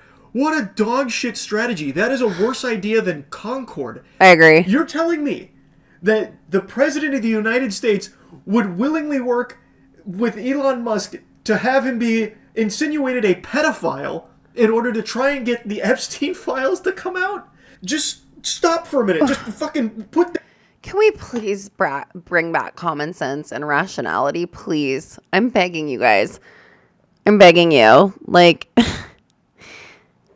it's like people who think AI on Facebook is real with, like, the baby fashion shows and shit. Like, can we just take a minute and, like, think about things from, like, a rational standpoint? I don't know. Like, that's actually so annoying. So grow up. Put down the stupid pills. Grow up. The President of the United States could 100% I miss Obama force these files to come out if he felt so inclined to. How I miss George Bush. Like by Elon Musk publicly in order to raise awareness on the Epstein files and try and put pressure on them. No, but, like, those are the same people who thought Hillary Clinton had a child ring, like, in the basement of a pizza parlor that didn't have a basement. Like, it's like the people who think that, like, teachers have the time and money to put litter boxes in their classroom. Like, yeah, the people who think that, like, there's Jewish space lasers, but they don't believe in science. Like, what? Like, please. Give me a break. It's not like the Epstein files were ever lacking. I feel like I'm going crazy. Like the number one thing every citizen in this country has wanted to be released since this happened. Yeah. There's been a circus with this shit for years, even before Trump. Under Biden, too. These files will never see the light of day. They incriminate way too many powerful people on both sides of the political aisle. I wish they would release them, though. I don't think they're ever coming out, and if they ever do, it's so hard to trust them now. With maybe Elon stole them and he's going to leak them. The years. Like, this is a stupid theory. The most plain and simple thing just unfolded in front of you. A relationship soured, and Elon felt Trump was attacking him, and he has proven that he is very much a strong proponent of revenge and trying to get even or fight back against someone he believes slighted him. He's pretty petty. many times in the past. For example, probably his most famous one was years ago with the cave situation where some people were trapped in a cave. Elon suggested using the submarine to help. A diver said that it wasn't going to be effective. They got into like an argument.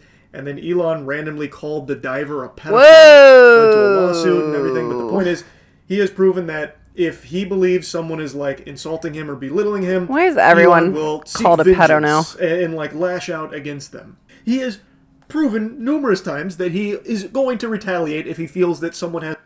He's a sassy little bitch. He can be a little sassy girl. Insulted him, and now he's doing just that. Something he's done millions of times in the past. Messy. I don't think there's any deeper layers to this onion. I don't think these are actually calculated galaxy brain maneuvers going on the back end with the two working together. The girlies are just fighting. Now, I have read conflicting reports about, like, the Epstein files are actually coming out this time, which will be, like, the 300th song and dance we've had with this. So I guess we'll see if they actually do follow through this time, or if they're just going to drop the exact same files for the 30th remix. They have dropped the same Epstein shit, the same Epstein information, more times than Naughty Dog is. Yeah, I'm one of those people, I have to, like, I have to see it to believe it. I'm at the point now where, like, people have made so many fucking broken, like, promises that were just empty about just all kinds of things that, like, I have to see it to believe it. Like, I'd never take anything at face value. If you tell me something, like, I'm like cautiously weary. You know, I want to give everyone the benefit of the doubt, but you can't. So yeah, I have to see it to believe it. It's just is dropped The Last of Us remasters. Like, I am expecting if they do actually do anything with the Epstein files, it'll be the same thing they've done multiple times before, but I guess we'll see. Either way, though, what a crazy day. Crazy. This falling out between Elon Musk and Trump has been unbelievable. Like, actually crazy. Unbelievable. And I wonder if Elon's going to continue just, like, tweeting out bombs like this. Like, he had so much access to, like, government information and shit. Yeah. Like, is he just going to start leaking national secrets and all no, of that? not that. Like, like, the amount that even just came out just today the messy stuff was astonishing. Like, he was surprising. leaking more shit than my butt after eating anything with dairy in it. And I wondered, is he going to keep doing that? Or are tempers going to, like, I don't know, like, simmer down? I don't think so. Meet in the middle and, like, try and shake hands once again and not be on bad terms. Like, I do wonder, because he was deep in the government. He probably did have access to, like, he very shouldn't have been. information. And he has just proven today, like, he is more than willing to just go on Twitter and just air some shit out. Again, he's a wild card. And they should have fucking thought about that when you hire somebody who's, like, on a fuck ton of Special K and shrooms and whatever else he's on. Like, you'd think they're going to be stable and keep their mouth shut? Fuck no. Just allegations right now. Messy, He hasn't proven anything about this, but still, crazy day for sure. Yeah. That's really about it. So, let's see. What else can we find out about this? Let's go back here real quick. Let me see what else I can find on that real quick. I wonder if there's any updates. Let's see, Elon. There's Trump. Monday.com's AI blogs are a total game changer. Excuse me if I find that hard to believe. Sorry, the video's over. We don't need to sit there and ad. I'm just put Elon versus Trump. Let's see. I don't entertainment tonight. No, thank you. What the fuck? So I wonder if there's any updates. Let's see. Let me pull it up. Let's see, 9 hours ago. Updated 2 hours ago. Oh, Trump responded. Do you guys want to see? All right, let's do it. Let's see. It says Trump responded. I want to see what this says. I don't like entertainment tonight, but I'll... The bromance officially over as Donald Trump and Elon Musk go scorched earth on social media. All right, let's see. Like, I've burnt myself several times playing with fire. Elon kicking things off on X with dozens of tweets flooding his feed in a matter of minutes Thursday after he slammed Trump's so-called Big Beautiful Bill, which, if passed, is projected to add more than $2 trillion to the federal deficit. Musk says a new spending bill should be drafted that doesn't massively grow the deficit and increase the debt ceiling. Speaker Mike Johnson says we simply don't have time to start over. Elon raging against his former You're in boss too after deep. leaving You're in too deep. Too late now. Post at Doge, We're all claiming he fucked. wouldn't have won the election and Republicans' control of Congress if not for Elon. Going on to quote old Trump posts that illustrate the president's hypocrisy. You guys remember the movie Grandma's Boy? And the robot guy, just JP, and he's like, how can you hear me? Sit on my face. I love that movie. That's who Elon reminds me of. Where he's like, he's like eating a sushi like a robot. Like, what is that line? He's like, what's that line about the Matrix? I don't know, whatever. You guys know Grandma's Boy, you know what I'm talking about. Called me. He said, you know, they're trying to drive us apart. He is tweaked. He is tweaking all the time. Washington wore thin of the eccentric billionaire and threatening to end all of Elon's government contracts given to his companies Tesla, SpaceX, and Starlink, worth an estimated 38. His mom really is a beautiful woman, though. I don't really care for him or his family, but his mom really is a beautiful woman. $1 billion. If I was rich, I'd be beautiful too when I was that age. Humanity and the future of civilization. Elon then dropping a bomb alleging Trump's name is all over the so-called Epstein files, aka flight logs from alleged sex trafficker Jeffrey Epstein's plane, which the Department of Justice for some reason won't release, despite promising to do so months ago. We'll see. Wait, was there no update? I thought there was an update. They said Trump responded. Did he respond? It didn't seem like he responded at all. Hold on. Okay, I don't think there's much more to this yet. I don't think there's yeah, that's crazy. That's funny. I'm interested to see how this is actually going to turn out because yeah, he was elbow deep in the stuff that the government was doing, and I don't know, he's got lots of dirt, and I just hope that nothing gets leaked to like countries that we don't want it to get leaked to. But I like the messiness. I think it's really funny. I think it'd be a lot funnier if they weren't, you know, my Medicare, Medicaid, and my Social Security weren't like hanging in the balance, and I wake up every day wondering if I'm gonna, like my doctor said, I won't be able to afford hospice. I won't be able to afford dialysis. It's $9,000 a treatment. I go 3 times a week, and I cannot get private insurance, so I have to have Medicare and Medicaid or I will die. And yeah, so it's just something that worries me, but I do appreciate a little bit of the quarrel between the girlies. You know, I just think that's really kind of funny. Okay, so we have one more quick little update on Ashtray Trevino. You guys know her. She is the inmate hopper, which as a CO at a maximum security prison, a men's prison, like I just think that's disgusting. She's the one who's a terrible mom. She I don't know, she just sits on like live, like she's got banned from TikTok for like exposing herself multiple times. She talks to 19-year-olds. She's my age. That's fucking disgusting. That's disgusting. Like my cousins say, my Irish cousins, oh, that's fucking disgusting. So yeah, she's gross. And I guess there's like a little update with that. She has been dating this guy. She basically has nowhere to live right now. She lives with her parents, and she's been dating this guy that like they like recently started dating, and she like won't leave his house. He has like a big house, and basically I think she's just being like what's it called?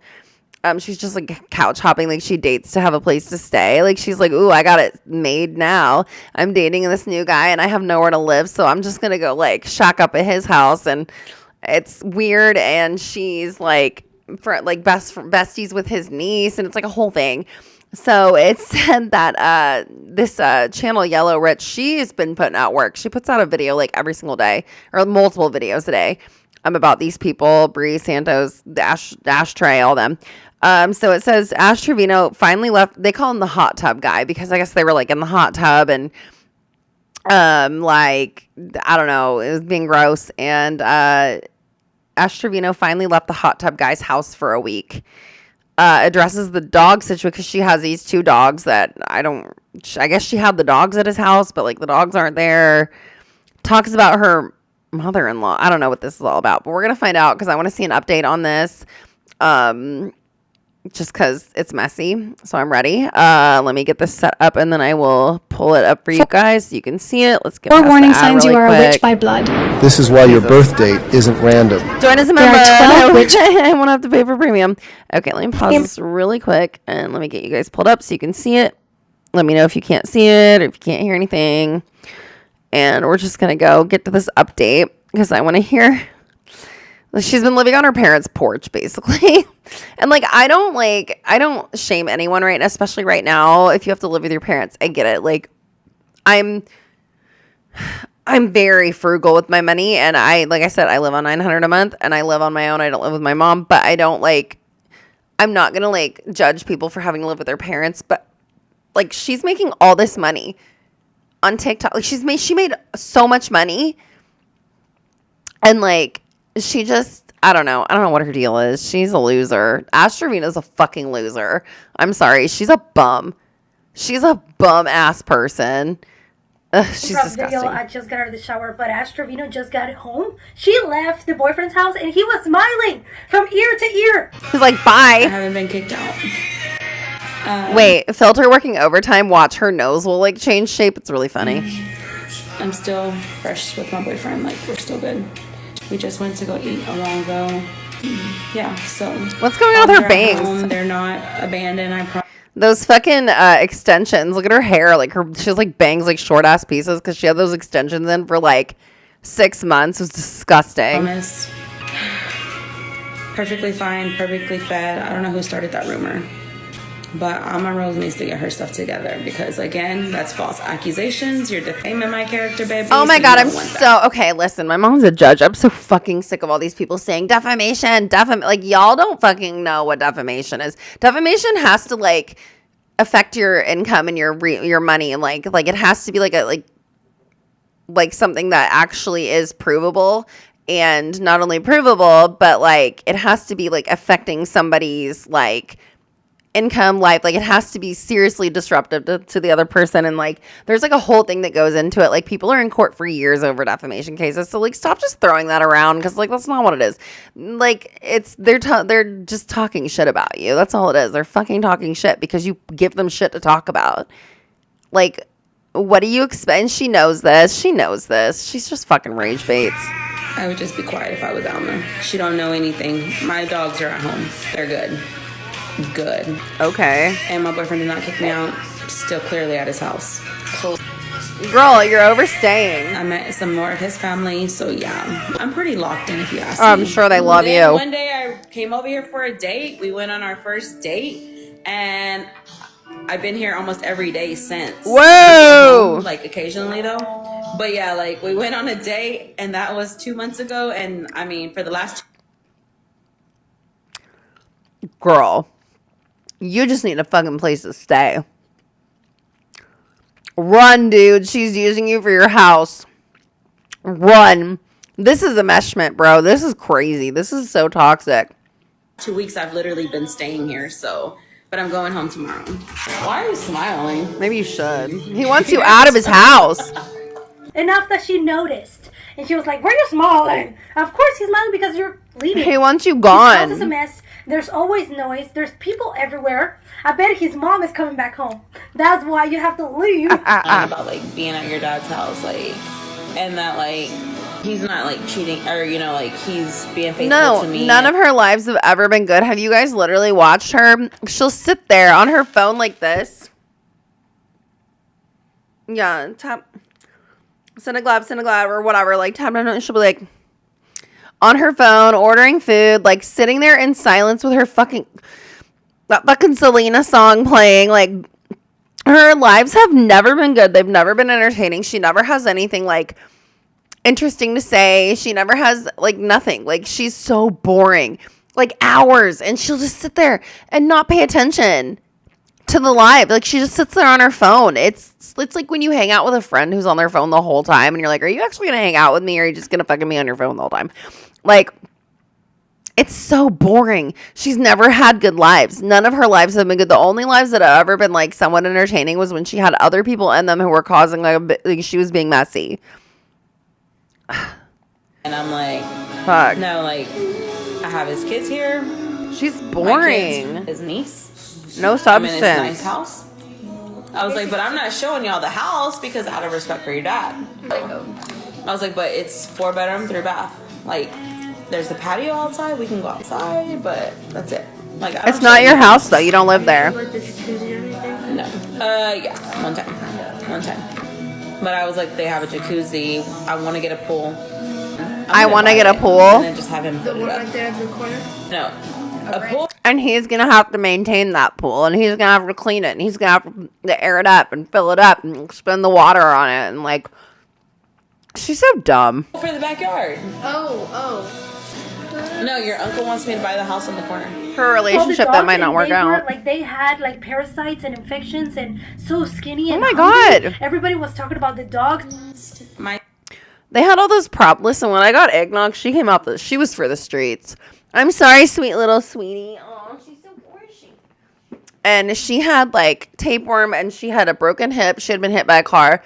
And both her front canines have been broken out from getting hit by the car. And like she's a Siamese. Like she's a purebred Siamese.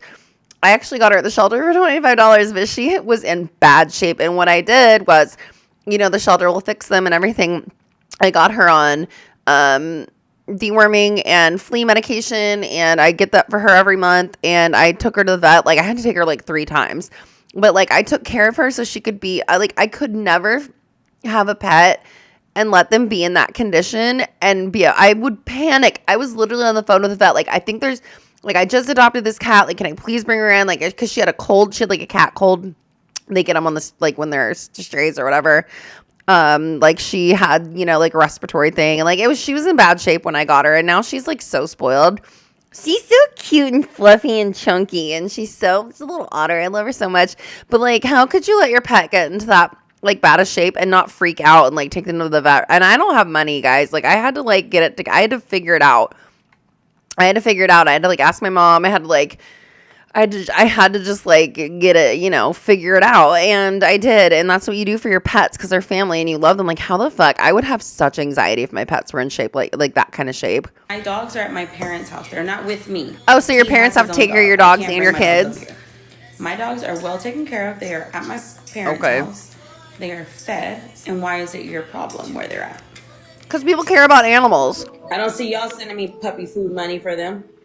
No, because it's you have like, money. Y'all sit here and believe what that little redheaded troll is doing. That little redheaded troll needs to actually stay at her job and quit trying to use me for clout. I don't know who that is. What redheaded? What? Before I literally let her husband's business out here. Who? I know where he works and everything. Who? We can play that game. We can play that. I know where she lives at. I know everything. Who is she talking about? She's already been served once. She'll get served again. Tell her to keep playing with me. Tell her to go play with her man, not me. She doesn't even have a house. What makes you think she has a lawyer? Some chat GPT fucking letters she's been sending to people. That she's not going to see Brie at all. That if she ever goes back to, you know, over there, that she's just going to see Santos. I am not meeting Brie and them. I am. If I meet, it's going to be Santos only because we have to go over some business. But other than that, I'm not. Like what? Yeah. So. Who is that? Because we have to take care of business, girl. No, I don't think so. You just can't see Brie because you're fucking jealous. That's why you don't want to see Brie at all because you're jealous. And then they were supposed to cut me half of everything she made, and they didn't. So that is exactly why I will not talk to Brie. And that's your fault for not fucking asking for a portion of it. Like, sorry, you're too dumb to figure out how to make more money. I will not hang out with Brie. And if her rent is due, she better start selling her body because I'm not the one. I don't care if y'all go tell them. She already does, doesn't she? It's the truth. I'm not hanging out with Brie. If Santos wants to meet me, he can meet me somewhere or we can FaceTime, but I'm not going to meet with him alone. She's such a hater. I went and met his mom. Why is it still in my FYP? So yeah, I'm pretty locked in if you ask me. She's never shown up on my FYP and she never will. Just and you putting went it out and there. met his mom with that fucking clothes that you've been wearing for the last 3 days. She only has 2 outfits. Yeah, you changed yesterday, but then you put it back on. Like, girl, you need more clothes. Itching her hair because she doesn't fucking wash it. Girl, you met her. His freaking mom. Shit. No, she's really locked in, you guys. Now that, you know, the mom. Ew. Oh, my God. Pretty locked in. Oh, my God. Her hair is all fucking fried. Today and y'all are stressing me the fuck out. No. Mute whoever you want. Block I am whoever you not want. living here full time. I am going back home tomorrow. Not living there full time. I was just here to Bullshit. take care of some stuff, but I'm actually leaving tomorrow back home. I don't believe you. Yeah. I have a date tonight, so I have to start getting ready here at 5:30. He's kicking her out. He's like, get out, I met please. his mom yesterday. I met a lot of his family, his nieces, nephews, second nieces, second nephews. How embarrassing. His brother, his sister-in-law.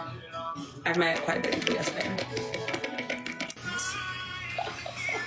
Yeah, because you won't leave. I was nervous, to be honest, meeting the mom. I was nervous, honestly. Yeah, his family all came over. They took pictures. They were sweet. The mom, but yeah, we did that. Yeah, because you won't leave. They're like, hey, this girl's in my house. Like, she says that she has been there for like forever since they met. Like, girl, you basically moved in with your daughters and just you, and then your daughters. You basically moved in. Good, you're finally giving that guy a freaking break. I will actually be back. She's not the inmate hopper. She's the couch hopper. On live more regularly. The homie hopper. I won't see him for about a week. She called me and she's like, he needs a "Did break." you hear about what they said?" I said, "Yeah, that Toby and Lulu were abandoned. They're not." Reacted to this comment of this guy. You know, she was familiar of Selena. Were you related to Selena? I have the same birthday as Selena. We're birthday twins. Were you related to Selena the singer? My cousin was. Bitch, you're such a liar. Yeah, I swear. She's such a liar. You got her genes, low-key, I ain't gonna lie. That's mean. That's so mean. Maybe Yolanda. She only listens to that one song. It's so annoying. That shit. I think she believes that shit. I think she actually was flattered. Like, she thought it was a real thing. Like, girl, the closest thing that you got, the closest gene that you got to Selena is Yolanda. So That's what I just said. That's what I just said. Selena. Hey, you guys, let me know what you think about this situation in the comments. Put it right there in the comments, and I'll see you in my next one. I was trying to be sober today, and y'all are stressing me. Oh my god, this bitch. Listen, you can tell, like, the alcohol is, like, her face has been so swollen.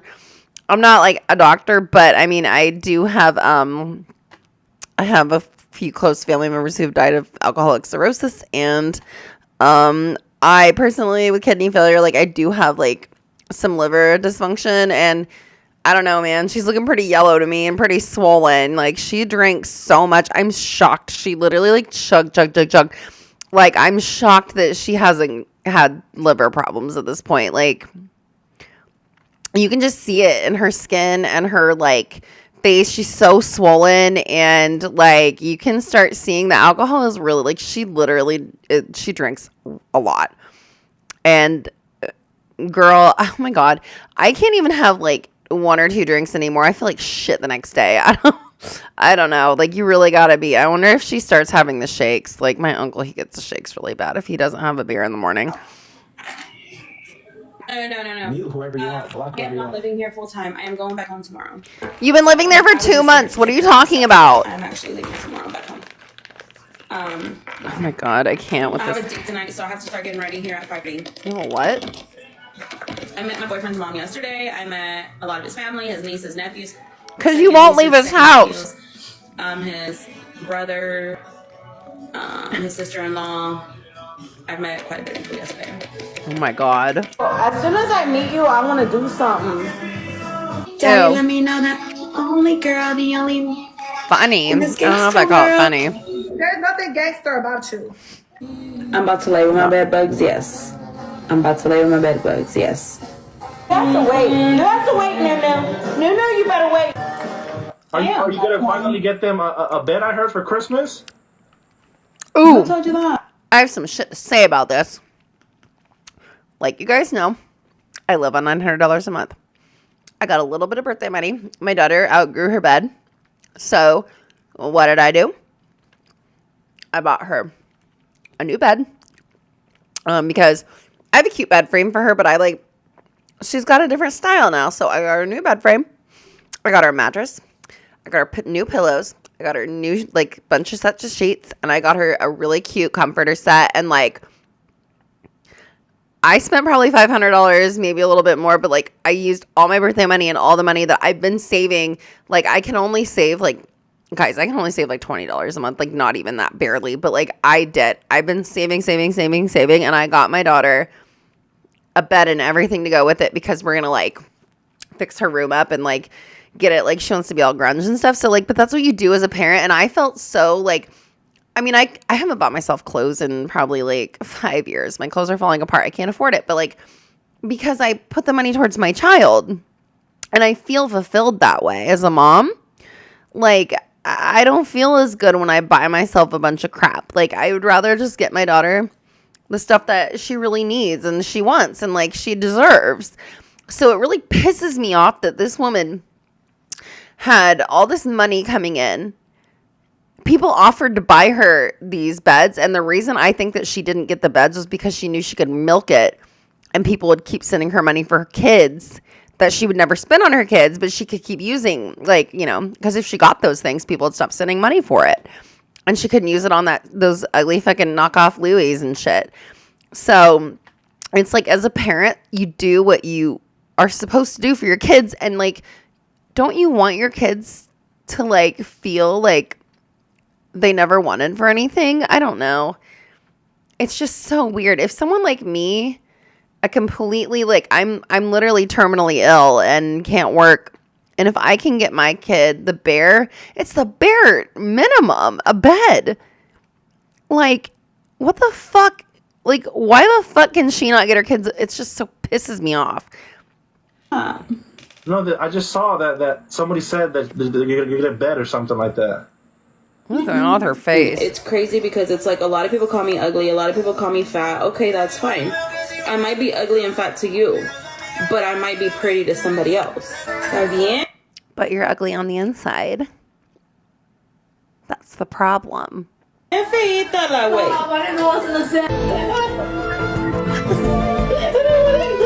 my god. Okay. That was it. That was the update on her. So, okay guys, I think I'm going to start winding this live down.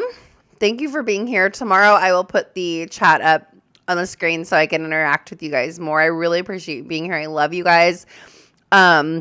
Make sure, if you have the time, check out my videos on my channel. I should have some new reactions coming out. Let me know what you guys would like me to watch, react to, listen to. You guys know I love listening to the music you guys suggest. I'm loving it, loving it, loving it. Thank you for being here tonight. For all of the new people who are new to my channel, welcome. Please like, subscribe, like the live, like the VOD. And I really look forward to streaming more and getting to know you, everybody, more, and catching up with my amazing community. I love my followers. You guys are amazing. I love you so much. Thank you so much for supporting me and the prayers and everything. I love you guys. And I will try to tune back in tomorrow after dialysis. I'll let you know. I'll make a post on my channel about when I will be going live. If I'm going to be, I should be going live tomorrow. I've got to find stuff for us to watch and talk about. I'll do that while I'm at dialysis. And I'm just really thankful for you guys for being here. This has been fun. I am glad this stream actually worked out. Like, I'm very, very happy with this.